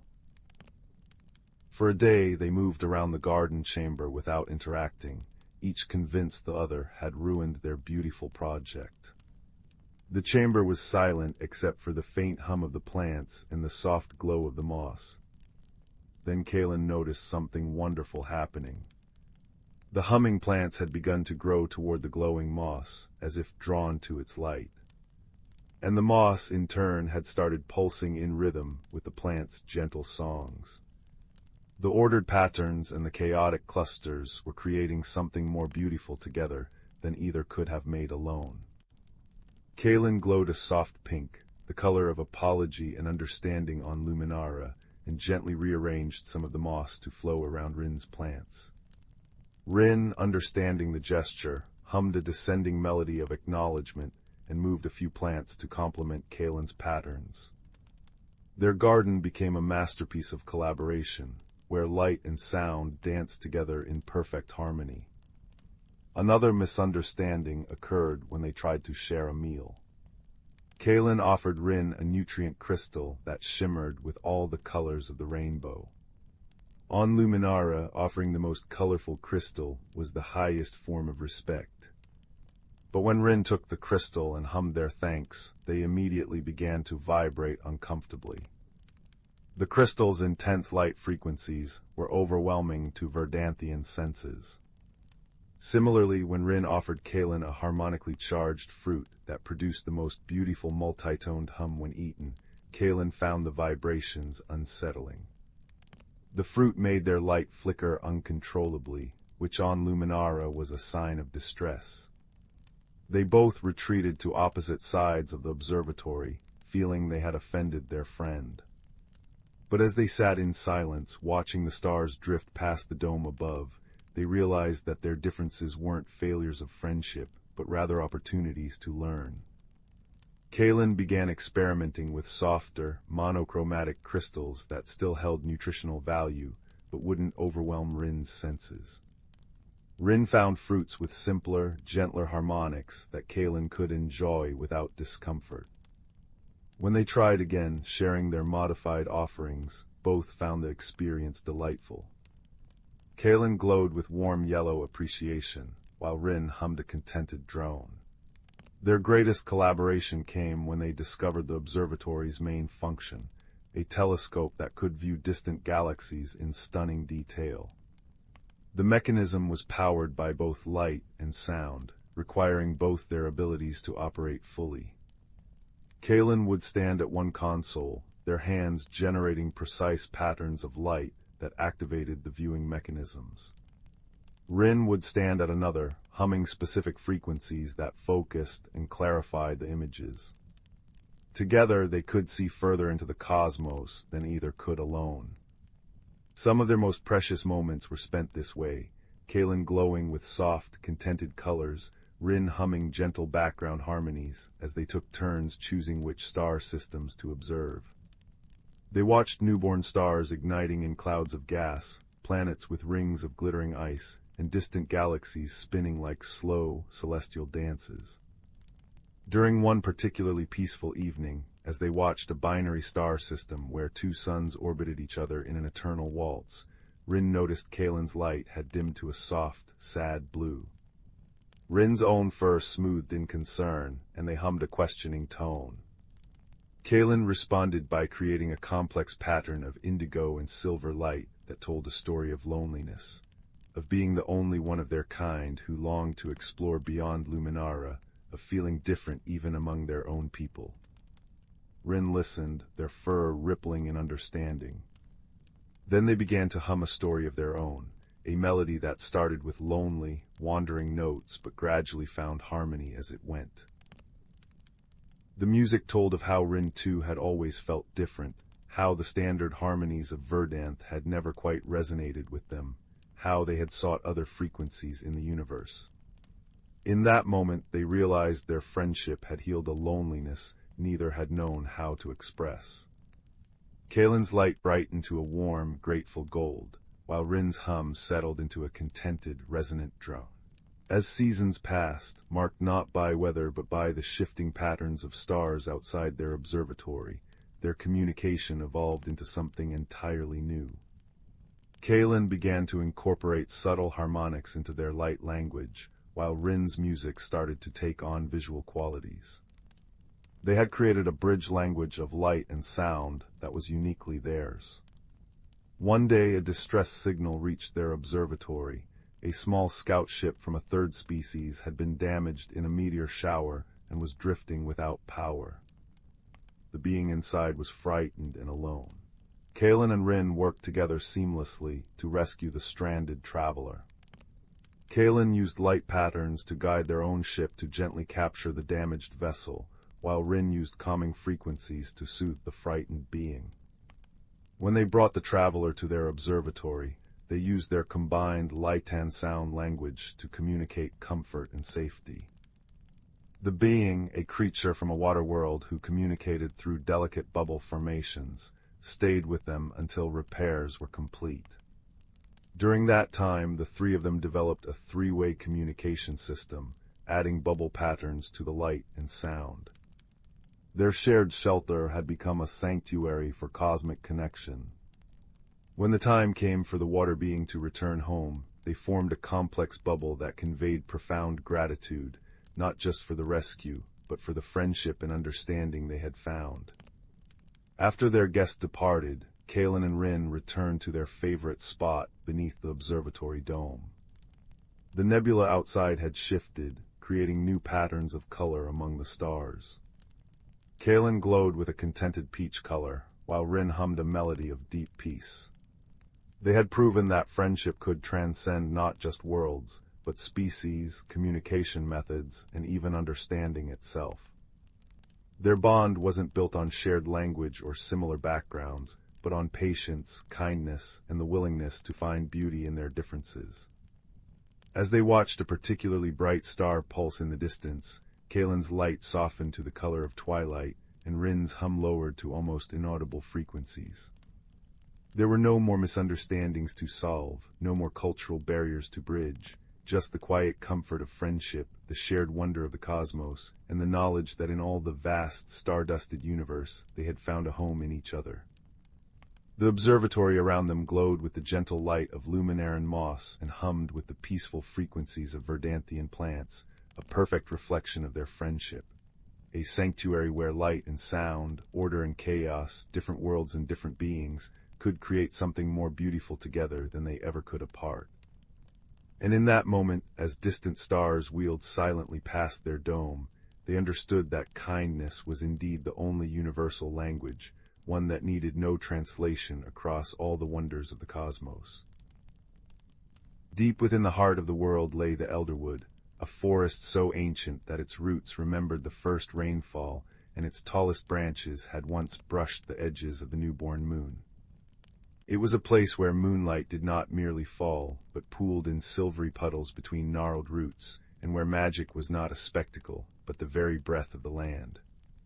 The air itself hummed with a soft, forgotten music, the rustle of leaves sharing secrets, the gurgle of streams murmuring tales of distant mountains, and the low, resonant hum of stones dreaming their slow, geologic dreams.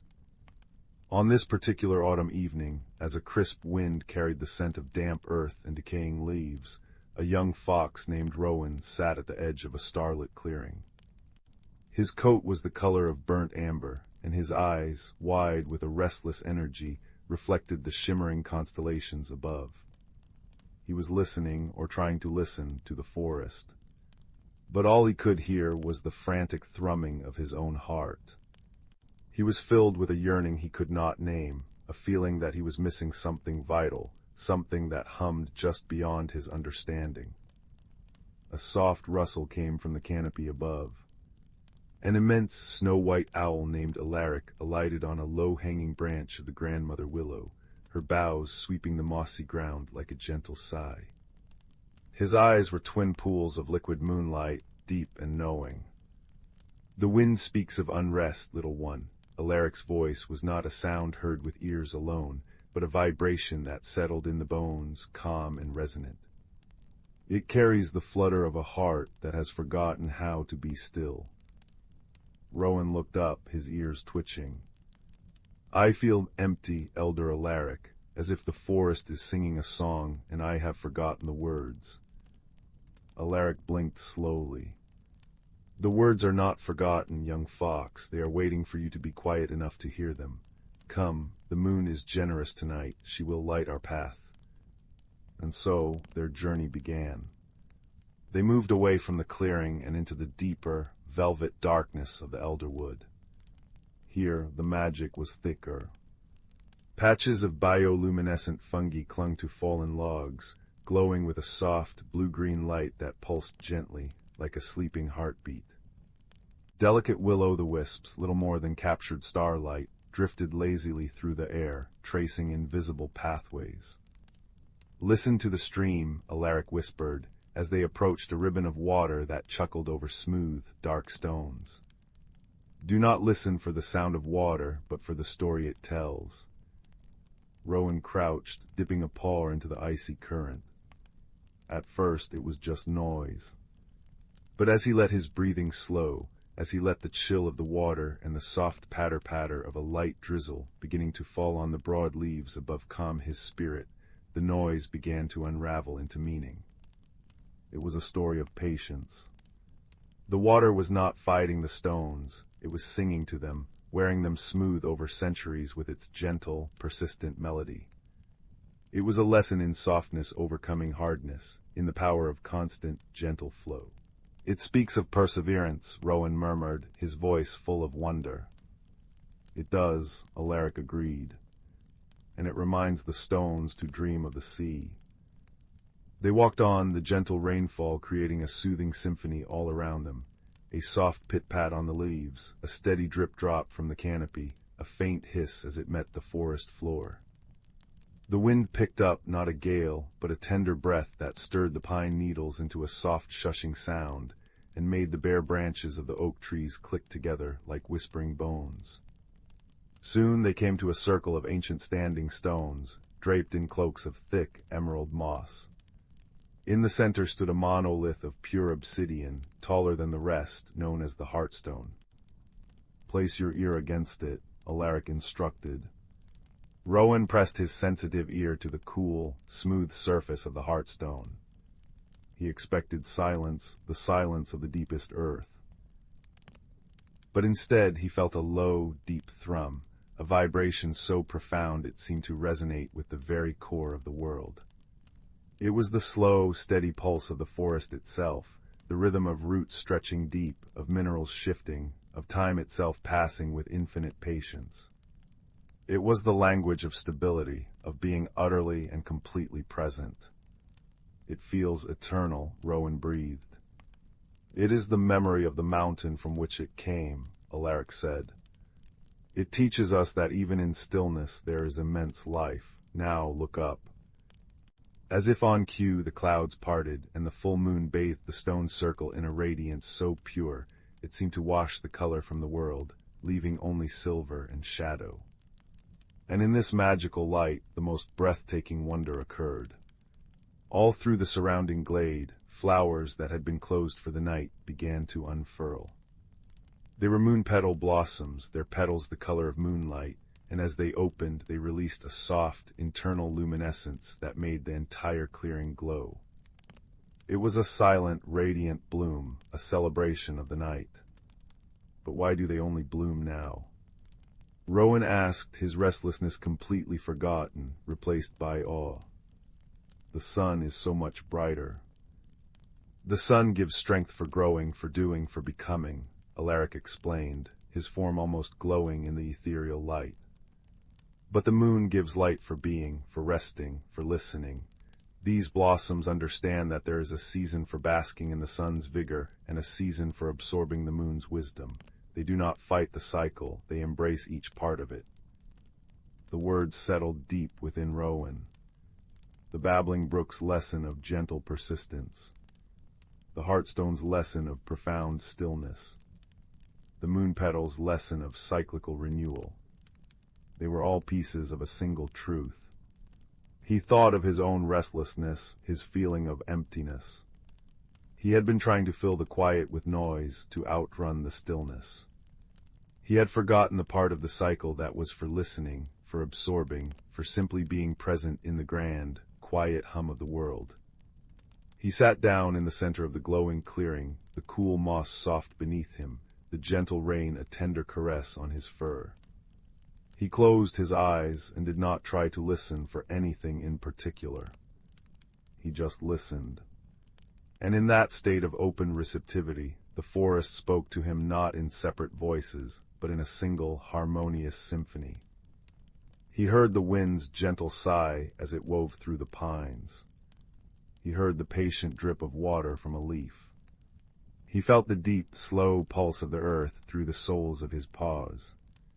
He saw the soft, pulsing glow of the fungi and the blossoms against his closed eyelids.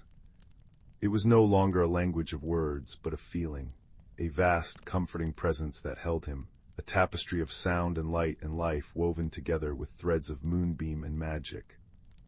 A profound peace, warm and heavy as a quilt of summer wool, settled over him. The emptiness was gone, not because it had been filled with something new, but because he had realized it was not emptiness at all. It was a space, a sacred, quiet space meant for listening, for dreaming, for being part of the forest's endless, gentle song. When he opened his eyes, the first hints of dawn were painting the eastern sky with shades of lavender and rose. The moon petals were slowly closing their luminous faces, storing their light for the next cycle of darkness. The nocturnal creatures were retreating to their hidden dens, their wisdom shared for another night. Alaric was still perched on the hearthstone, a silent, majestic sentinel. He looked at Rowan, and no words were needed. The understanding passed between them as clearly as a moonbeam passes through clear water. Rowan bowed his head in gratitude, then turned and padded softly back toward his den. The forest was different now, or perhaps he was different within it. He no longer felt like a visitor trying to decipher a foreign language. He felt like a single, quiet note in a beautiful, endless melody. He reached his cozy den beneath the roots of a great oak just as the sun's first rays touched the highest branches. The gentle tension of his quest had resolved into the deep comfort of understanding. He curled into his nest of dried ferns, the sounds of the waking day, the chirping of birds, the buzzing of early bees, a pleasant, distant murmur. And as he drifted into a deep, peaceful sleep, the last thing he felt was not the restless yearning of the night before, but the gentle, reassuring pulse of the ancient forest, a lullaby of stone and stream and moonlight humming him into his dreams. Deep within the heart of the world, cradled between the shoulders of sleeping mountains, lay the ancient forest of Elmshadow. It was a place where time moved not in hours, but in breaths, not in days, but in dreams. The sun was a beloved visitor who painted the canopy in dappled gold, but the true soul of the forest awoke only when the moon, a great silver pearl, ascended its velvet throne in the sky. On this particular evening, a soft, misty rain had just ceased, leaving every leaf and needle bejeweled with crystal droplets. The air itself tasted of damp earth, pine resin, and the sweet decay of fallen leaves, a perfume of profound peace. It was in this hush that a young fox, whose coat was the color of autumn rust, sat at the edge of a starlit clearing. His name was Rowan, and though his heart was brave, it was also filled with a quiet, persistent worry. He felt a restlessness, a sense that something in the forest was out of tune, a note held too long in a silent song. A gentle rustle, like silk brushing against silk, came from the boughs of a great oak. From its shadows emerged Orion, a great horned owl whose feathers were the color of storm clouds, and whose eyes held the patient light of forgotten stars. He did not hoot, but rather his presence made a sound, a soft exhalation of wisdom. "You are listening to the silence too intently, little one." Orion's voice was not heard with ears, but felt in the soul, a low vibration of comfort. "The silence is not empty, it is full of answers." Rowan looked up, his whiskers twitching. "The stream doesn't babble as joyfully as it did last moon," he confessed. "The moss on the stones feels thin. I hear a sighing in the wind that wasn't there before." Orion blinked slowly. "The forest speaks a secret language, Rowan. It does not use words as we know them. It speaks through the texture of bark, the melody of water over stone, the scent the air carries from distant valleys.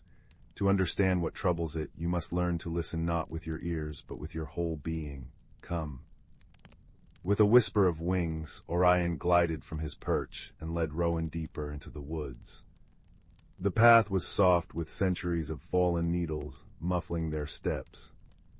They walked until they came to the whispering stream, a ribbon of liquid silver that curled through the forest floor. Normally, its song was a cheerful, bubbling chatter. Now it was a subdued murmur. "Place your paw upon the bank," Orion instructed. Rowan did so, closing his eyes. At first he felt only the cool, wet soil. But then a sensation began to bloom, a gentle thrumming that traveled up his leg and into his heart. It was not a sound, but a feeling of weariness. The stream was tired. It felt the weight of the coming winter, the deep sleep that was approaching, and it was resisting. It wanted to stay lively and awake, fearing the stillness and the ice. "It is afraid of the quiet," Rowan whispered, understanding dawning. "All things need rest," Orion's thought voice replied. "The stream believes its purpose is only in its movement. It does not yet understand that its deepest magic is woven in its stillness, when it becomes a mirror for the stars and a window to the world beneath the ice." They continued on, following a trail of luminous fungi that pulsed with a soft, greenish-gold light. These were the forest's lanterns, bioluminescent wonders that dotted the darkness like falling constellations. They arrived at a circle of ancient stones, each one taller than Rowan and draped in thick, velvet moss. This was the circle of elders, where the oldest stones gathered. "Now press your forehead to the moss," Orion said. Rowan approached the largest stone, its surface cool and rough beneath the spongy moss. He leaned forward until his brow touched the green fur. A deep, resonant hum filled his skull, a vibration so low and ancient it felt like the very heartbeat of the earth. This stone, too, was troubled. It remembered the long, dark winter, the blanket of snow that would cover it. It missed the warmth of the sun on its granite skin, and felt that its long vigil through the cold months was a lonely, forgotten duty. "It feels its purpose is to be seen, to be warmed," Rowan murmured, the stone's melancholy seeping into him. "Its purpose is to endure," Orion corrected gently. "To hold the memory of the sun within its core so it can share that memory with the first shy roots of spring. Its stillness is not emptiness, it is a promise. The final part of their journey took them to the grandmother willow, a tree so vast her branches formed a cathedral of weeping green. Her trunk was gnarled and twisted with age, and her long, trailing leaves shimmered with captured moonlight. As they approached, a soft breeze stirred her branches, and the sound was 1,000 tiny wind chimes, a natural ASMR that soothed the soul. Orion did not need to instruct Rowan here. The young fox simply sat at the base of her vast trunk and waited. He listened to the gentle patter-patter of the last raindrops falling from her leaves onto the ferns below. He felt the caress of the wind, a breath that carried the scent of night-blooming jasmine. He watched the dappled patterns the moonbeams painted on the forest floor through her canopy. And then he heard it. Not with his ears, but in the quiet center of himself. It was a song, a slow, deep, resonant hum that came from the roots beneath him, from the sap rising in the willow's veins, from the very air that she breathed.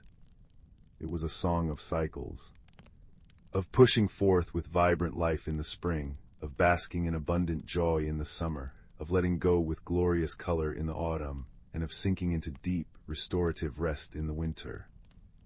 The grandmother willow was not worried. She was preparing. She was teaching the forest how to sleep. Rowan understood. The sighing wind was not a lament, but a lullaby. The stream's subdued flow was not sorrow, but a slowing of its pulse for a long nap. The stone's coolness was not loneliness, but a gathering of inner strength. He looked at Orion, his heart now still and clear. They are not breaking, they are bending, they are preparing for the great turn. The owl's star-filled eyes seemed to smile. Yes, the most beautiful magic is not always in the blooming, but often in the root, not in the rushing, but in the pool, not in the shout, but in the quiet breath between. The forest knows that to truly renew, one must first truly rest. As if in response to this newfound understanding, the forest around them seemed to exhale. The whispering stream gave a contented gurgle, finally accepting its coming stillness. The ancient stone in the circle seemed to settle, its hum deepening into a note of patient resolve. And the wind, weaving through the grandmother willow's leaves, sang its lullaby a little sweeter, a little softer. Rowan and Orion made their way back to the starlit clearing. The bioluminescent fungi glowed a little brighter, casting their friendly, greenish light upon the path. The world was the same, and yet entirely different. The tension Rowan had felt was gone, replaced by a profound sense of peace. The forest was not in trouble. It was simply following the oldest rhythm of all, the gentle, inevitable dance of rest and renewal. Orion settled back on his oak branch. Remember this night, little fox. When you feel your own seasons changing, when you feel the need to pull inward and be still, do not fear it. It is not an ending. It is the forest's wisdom living within you. It is the quiet time when the most important dreams are woven. Rowan curled up at the base of the tree, the rustle of the leaves above him a gentle whisper, the distant murmur of the stream a soothing rhythm. He watched the moonbeams paint silver patterns on his paws and listened to the peaceful symphony of the night, the patter of a last few drops, the sigh of the wind, the hum of the sleeping earth. He was no longer restless. He was part of the song. And as he drifted into sleep, he knew that the magic of Elm Shadow was not just in its light, but also in its shadows, not just in its sounds, but also in its profound and comforting silence. It was a magic of wholeness, a tapestry woven from both activity and rest, and he was now a single, peaceful thread in its eternal, beautiful design. The village of Willowbrook nestled in a valley where seasons painted the world with gentle strokes. Spring brought carpets of bluebells, summer hummed with drowsy bees, autumn cloaked the hills in fiery hues, and winter tucked everything under a soft white quilt. Yet within this constant dance of change, young Silas felt like a stone in a rushing stream. He watched the world transform around him, buds bursting, leaves swirling, snow melting with a quiet ache in his heart. Change felt overwhelming, unpredictable, and he clung fiercely to the familiar comfort of routine, his small cottage garden a meticulously ordered sanctuary against the valley's wild beauty. Silas possessed a peculiar magic, though he rarely used it beyond coaxing his prize-winning roses to bloom a week early.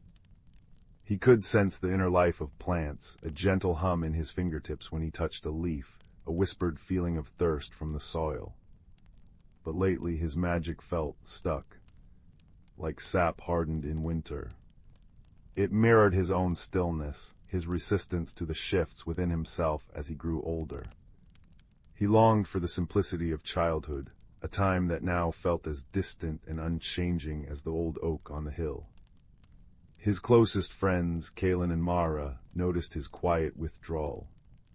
Kaelin, whose laughter was as bright as sunbeams, bounced with the energy of a mountain stream, always eager for new adventures.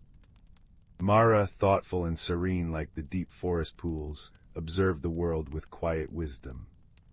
One crisp autumn afternoon, as they sat beneath the ancient oak, its leaves shimmering gold and crimson, Kaelin nudged Silas gently. "You've been quieter than a hibernating hedgehog, Silas," Kaelin remarked, tossing an acorn into the air. "Even the squirrels are chattier. Is it the garden? Did those prize cabbages finally stage a rebellion?" Silas managed a small smile, tracing the rough bark of the oak.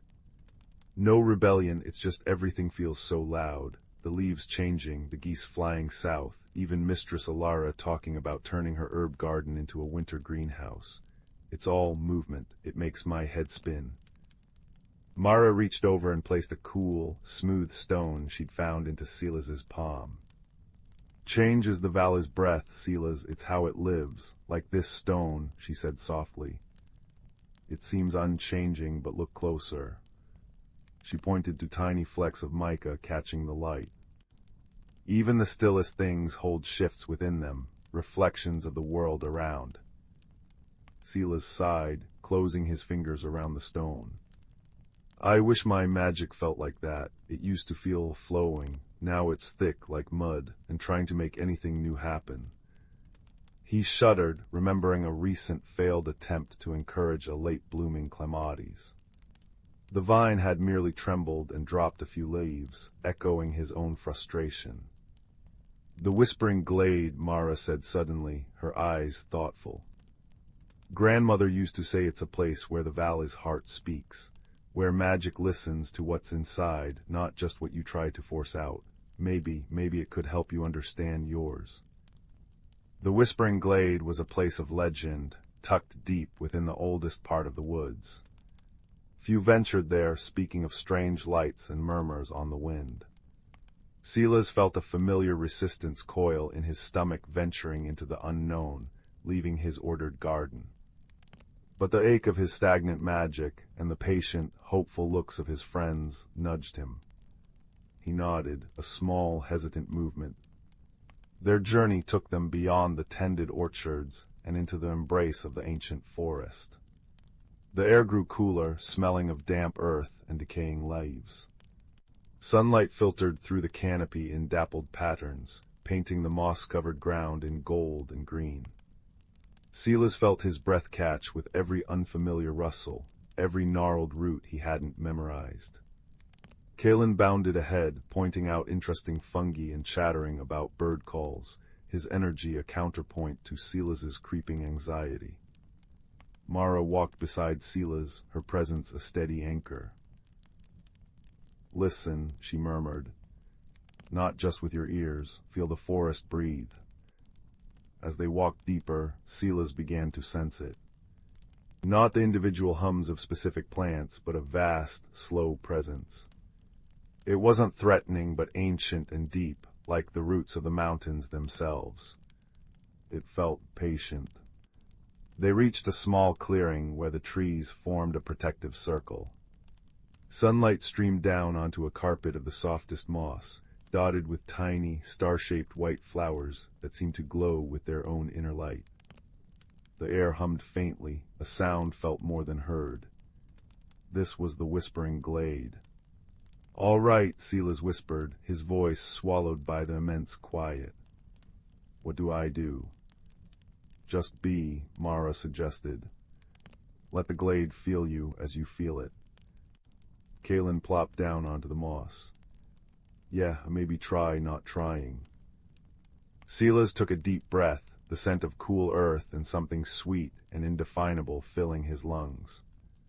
He sat gingerly, crossing his legs, and closed his eyes. He focused on the feeling of the moss beneath him, cool and yielding. He listened to the silence, which wasn't silence at all, but a tapestry of tiny sounds, the rustle of a beetle, the distant drip of water, the sigh of wind through the highest branches. He felt the vast, slow pulse of the forest life around him. He thought about his fear. The fear of becoming someone he didn't recognize, of losing the comfort of the known. He thought about his magic, feeling stuck like a seed that refused to sprout. As his anxieties swirled, a curious thing happened.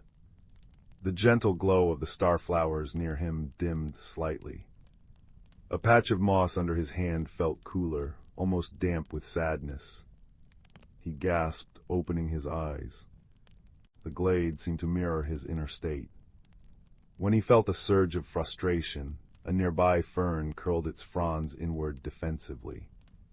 When a wave of his old resistance rose, the air in the glade grew still and heavy. His magic wasn't gone, it was deeply connected to everything here, reflecting his inner landscape back at him. It sees you, Silas, Mara whispered, her voice barely audible. It shows you what you feel. Tears pricked Silas's eyes.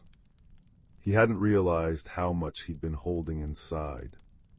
He took another deep breath, focusing this time not on the fear of change, but on the memory of his garden's quiet joy. He thought of the first rosebud unfurling under his care, the satisfaction of rich soil between his fingers. He thought of Kaelin's infectious laugh, Mara's quiet wisdom, the unwavering support of his friends walking beside him into the unknown. As warmth spread through him, a feeling of gratitude replacing the icy knot of fear, the glade responded. The starflowers near him brightened, their glow pulsing softly like gentle fireflies. The moss warmed beneath him, feeling welcoming and alive. A tendril of ivy from a nearby oak stretched out slowly, almost shyly, and brushed against his arm. It wasn't demanding, just connecting. He understood. His magic wasn't about forcing things to be still or forcing them to change rapidly against their nature. It was about connection. About sensing the true rhythm, the inner life, and nurturing that. Like Mara's stone, he could be still on the surface, holding his core, while still being part of the changing world, reflecting its light. Change wasn't an enemy to be fought, it was the natural state of living things, including himself. His resistance, his fear, was what had clogged his magic, making it feel like mud. By accepting his feelings, by finding his center even amidst the flux, he could flow again. He reached out, not with a command, but with an open heart, towards a cluster of the glowing starflowers. He didn't ask them to change color or grow taller. He simply felt their delicate life force, their quiet contentment in the dappled light. He sent back a wave of appreciation, a sense of shared peace. In response, the flowers pulsed brighter, and a soft, golden light, warm and comforting, drifted from their petals and settled over Silas like a gentle, shimmering cloak. It didn't transform him, it felt like an affirmation, a recognition of the shift within. The walk back to Willowbrook was different. Silas still noticed the changes, the deeper autumn hues, the sharper bite in the air, but they didn't overwhelm him. He felt the forest's pulse alongside his own, a rhythm that included both stillness and movement. He carried the warmth of the glade's golden light inside him, a quiet hum of acceptance. Days turned into weeks. Silas didn't become like Kaelin, bursting with constant new energy. He still cherished the quiet routines of his garden. But something fundamental had shifted. When Mistress Alara asked for help transforming her herb garden for winter, instead of feeling a spike of anxiety, Silas felt curiosity. He walked through her plot, sensing the lingering vitality of the summer herbs and the sleepy readiness of the soil for its winter rest. He didn't force anything.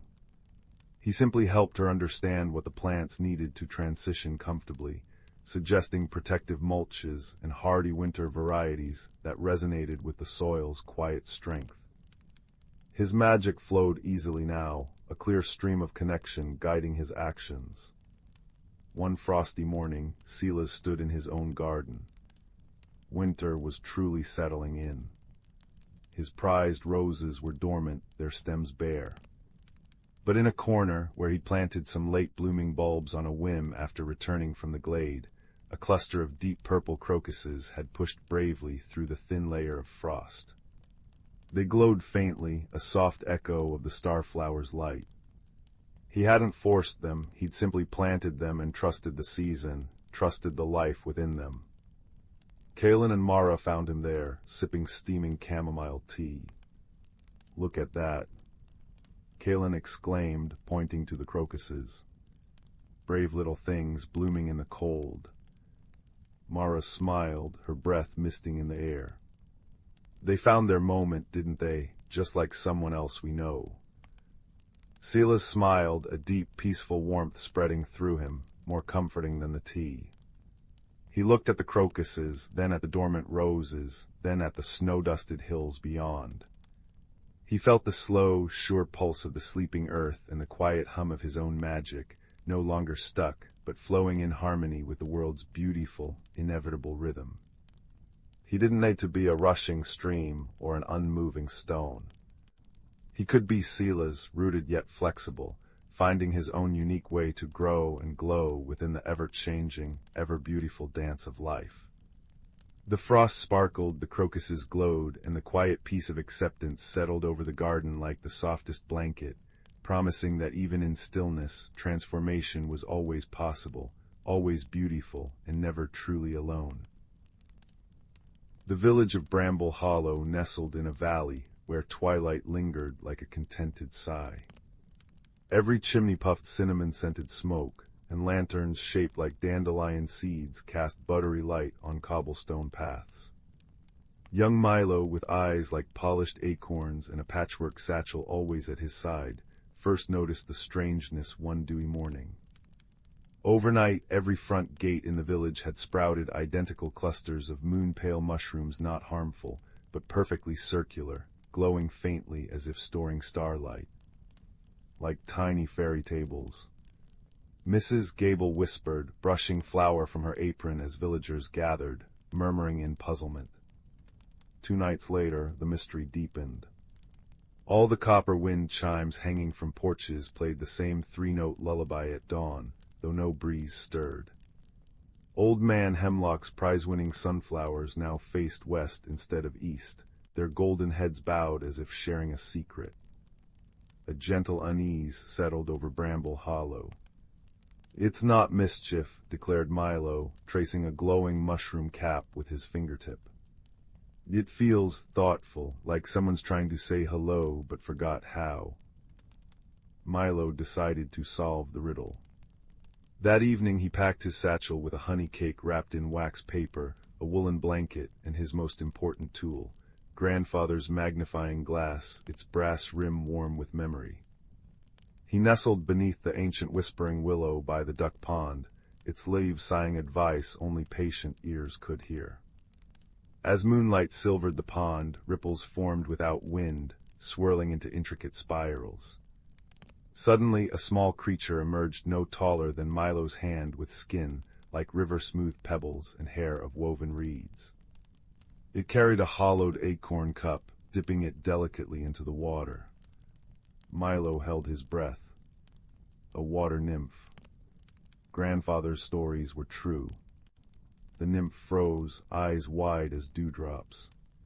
Milo slowly unwrapped the honey cake, breaking off a crumb and placing it on a lily pad.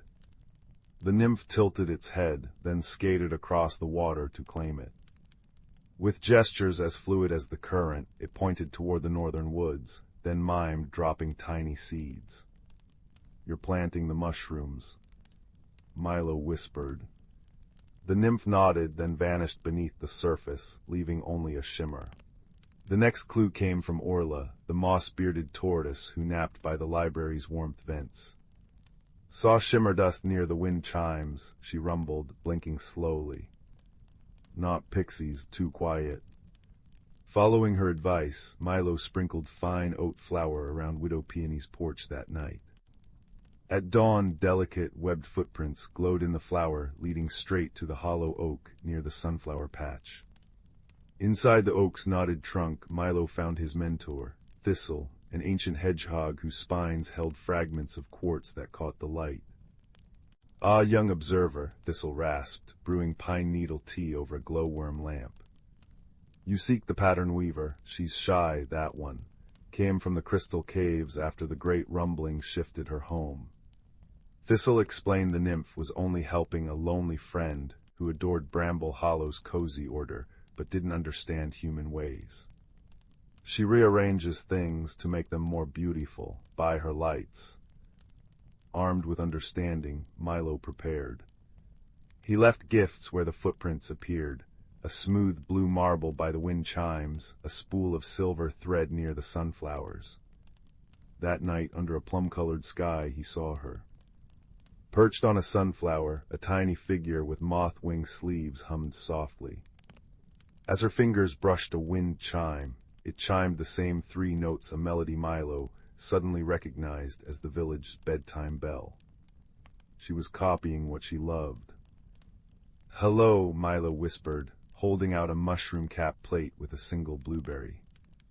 The sprite, her skin like opal, eyes like liquid amber, gasped but didn't flee.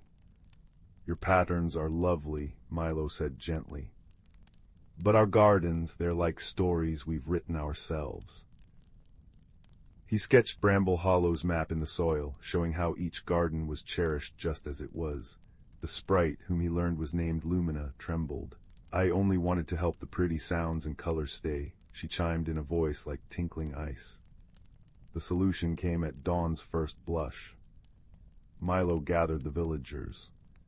"Lumina needs a place to weave her patterns," he announced. In the communal meadow, children offered smooth stones, gardeners donated seeds, and Mrs. Gable baked seed cakes. Together they built Lumina a glittering mosaic courtyard, stones arranged in spiraling constellations, wind chimes tuned to her lullaby, and soil where moon mushrooms could glow freely. Lumina wept shimmering tears that sprouted into tiny, glowing flowers. "You made me a story," she whispered to Milo. Now, Bramble Hollow's twilight hums with new magic. Lumina's mosaics shift daily, telling tales of starlight and deep earth. The wind chimes sometimes play her lullaby just for sweet dreams, and sunflowers turn to watch children's laughter dance across the meadow. And every night, as Milo drifts to sleep, he sees a tiny opal hand placing a perfect, glowing mushroom cap on his windowsill, a silent thank you glowing in the dark, a secret shared between friends under the watchful, kind stars. All is calm, all is understood, and Bramble Hollow dreams on, cozier than ever before. The rain had been falling since morning, a gentle drumming on the roof that made the old house feel like a ship at sea. Inside, the air was warm and smelled of beeswax and cinnamon. A child, feeling the weight of a quiet afternoon, had been given permission to explore the one place that always promised mystery, the attic. The pull-down stairs creaked a familiar song as they were lowered. A puff of air, smelling of old paper and forgotten summers, drifted down. With a small battery-powered lantern clicking on, the ascent began. The attic was a landscape of memory. Trunks with rusted clasps stood like loyal soldiers. Bags of old clothes slumped in comfortable heaps. And in the far corner, tucked beneath the slope of the roof where the rain played its softest tattoo, was a small wooden chest no bigger than a loaf of bread. It was made of dark oak, and its surface was carved with winding vines and strange, gentle creatures. A fox with a bushy tail curled around its feet, an owl with wise, unblinking eyes, and a rabbit with ears cocked as if listening to a secret tune. The chest was not locked. With a quiet, breathy sigh, the lid lifted. Inside, nestled on a bed of faded blue velvet, was a compass. But it was unlike any compass found in a hiking shop.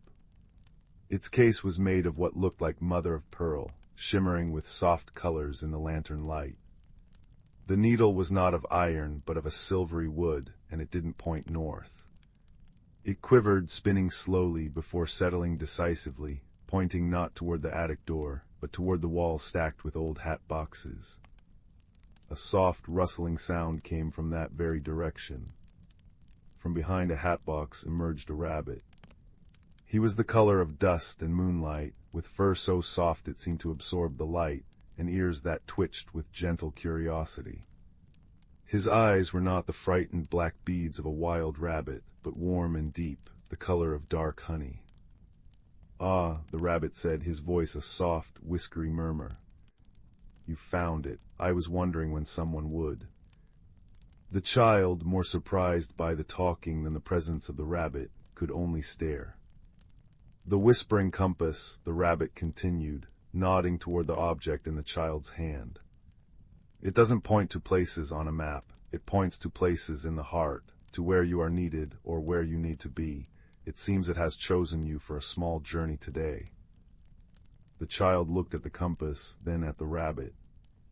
"A journey, but it's raining." The rabbit gave a soft, chuffing laugh.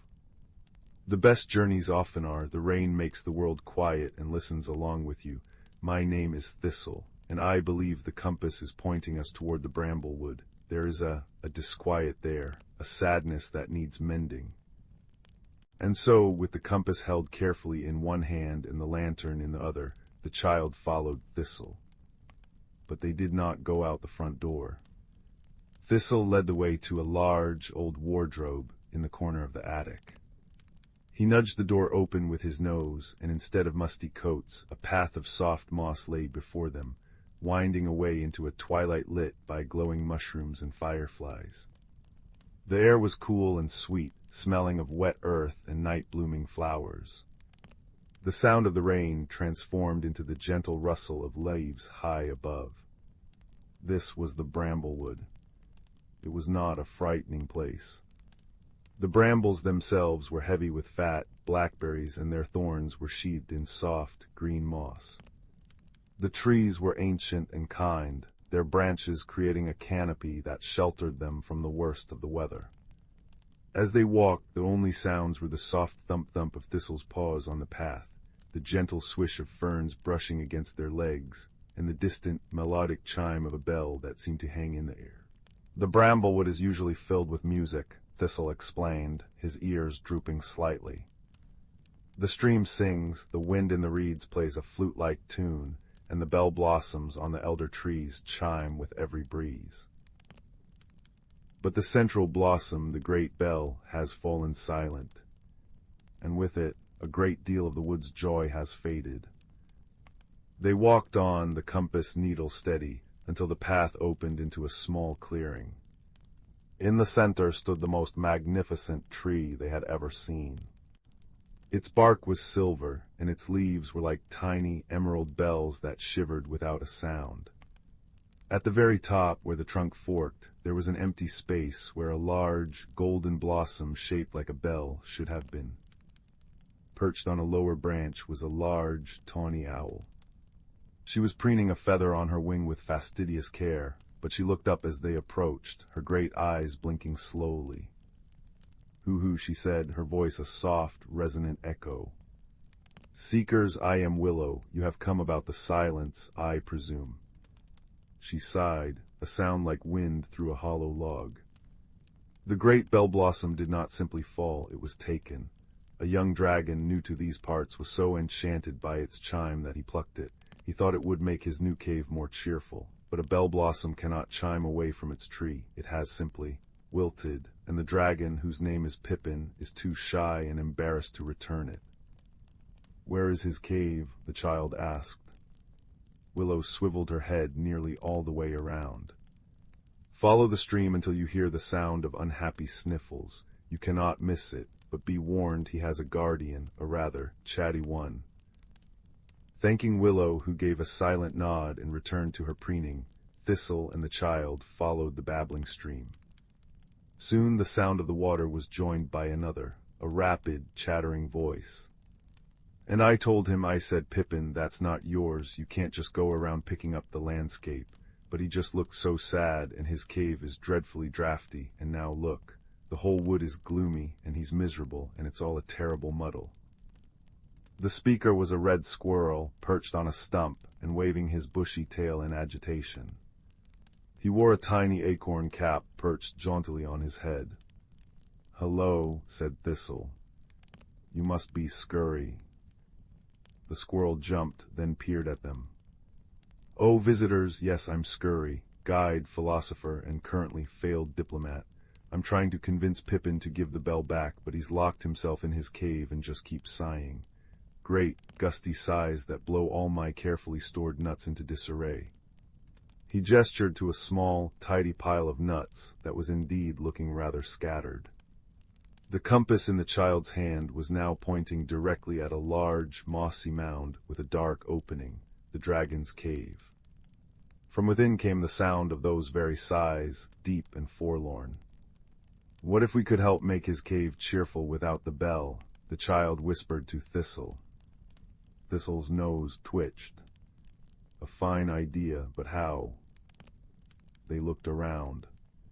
The child's eye fell upon a patch of luminous moss growing on a nearby rock. It glowed with a soft, blue-green light. Another idea sparked. Remembering the old Christmas decorations in the attic, the child thought of the way light could be reflected and magnified. "Scurry," the child said, "do you know where we could find something shiny, like a piece of clear, smooth stone?" Scurry's chattering ceased instantly. "Shiny, shiny, why, of course. The badger librarian has all sorts of shiny things in his study. He uses them as paperweights for his ancient maps. Follow me." Scurry led them at a bounding pace away from the stream, down a path lined with ferns that dripped diamond-like raindrops. They came to a large, gnarled oak tree, whose roots formed a natural archway. A warm, yellow light spilled out, and the smell of old books and chamomile tea filled the air. Inside, the burrow was a marvel of coziness. Books were stacked from floor to ceiling, with little ladders on rails to reach the higher ones. In a large, comfortable armchair sat a portly badger, wearing spectacles on the end of his nose. He was staring intently at a scroll, muttering to himself. "Botheration. I've forgotten where I put the index for migration patterns of the moon moth. Or did I ever make one?" "Librarian Badger," Scurry announced, his voice echoing in the quiet space. The badger looked up, blinking myopically. "Eh, who's there? Is it time for tea? I believe I've forgotten to put the kettle on." "We need a shiny stone," the child said gently. "A clear one that bends the light." The badger's face lit up. "A lens, you seek a lens, now let me see." He began rummaging through a drawer filled with an assortment of fascinating objects, feathers, polished bones, and various stones. "Ah, here we are." He pulled out a perfectly smooth, oval piece of crystal. It was cool to the touch, and when held up, made the world on the other side wobble and magnify. "A little something I use for reading the very fine print. Do bring it back when you're done, if you remember, and if I remember that you have it." Thanking the forgetful badger, they hurried back to Pippin's cave, the compass now feeling warm and eager in the child's hand. With Scurry's help, they gathered several large, flat leaves and some sticky sap from a pine tree. Working together, the child, Thistle, and Scurry constructed a simple lantern. They lined the inside with the glowing moss and used the sap to fix the crystal lens over a hole in the front.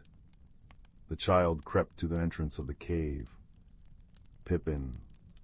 The voice was soft, not wanting to startle. "We've brought you something, a light for your cave."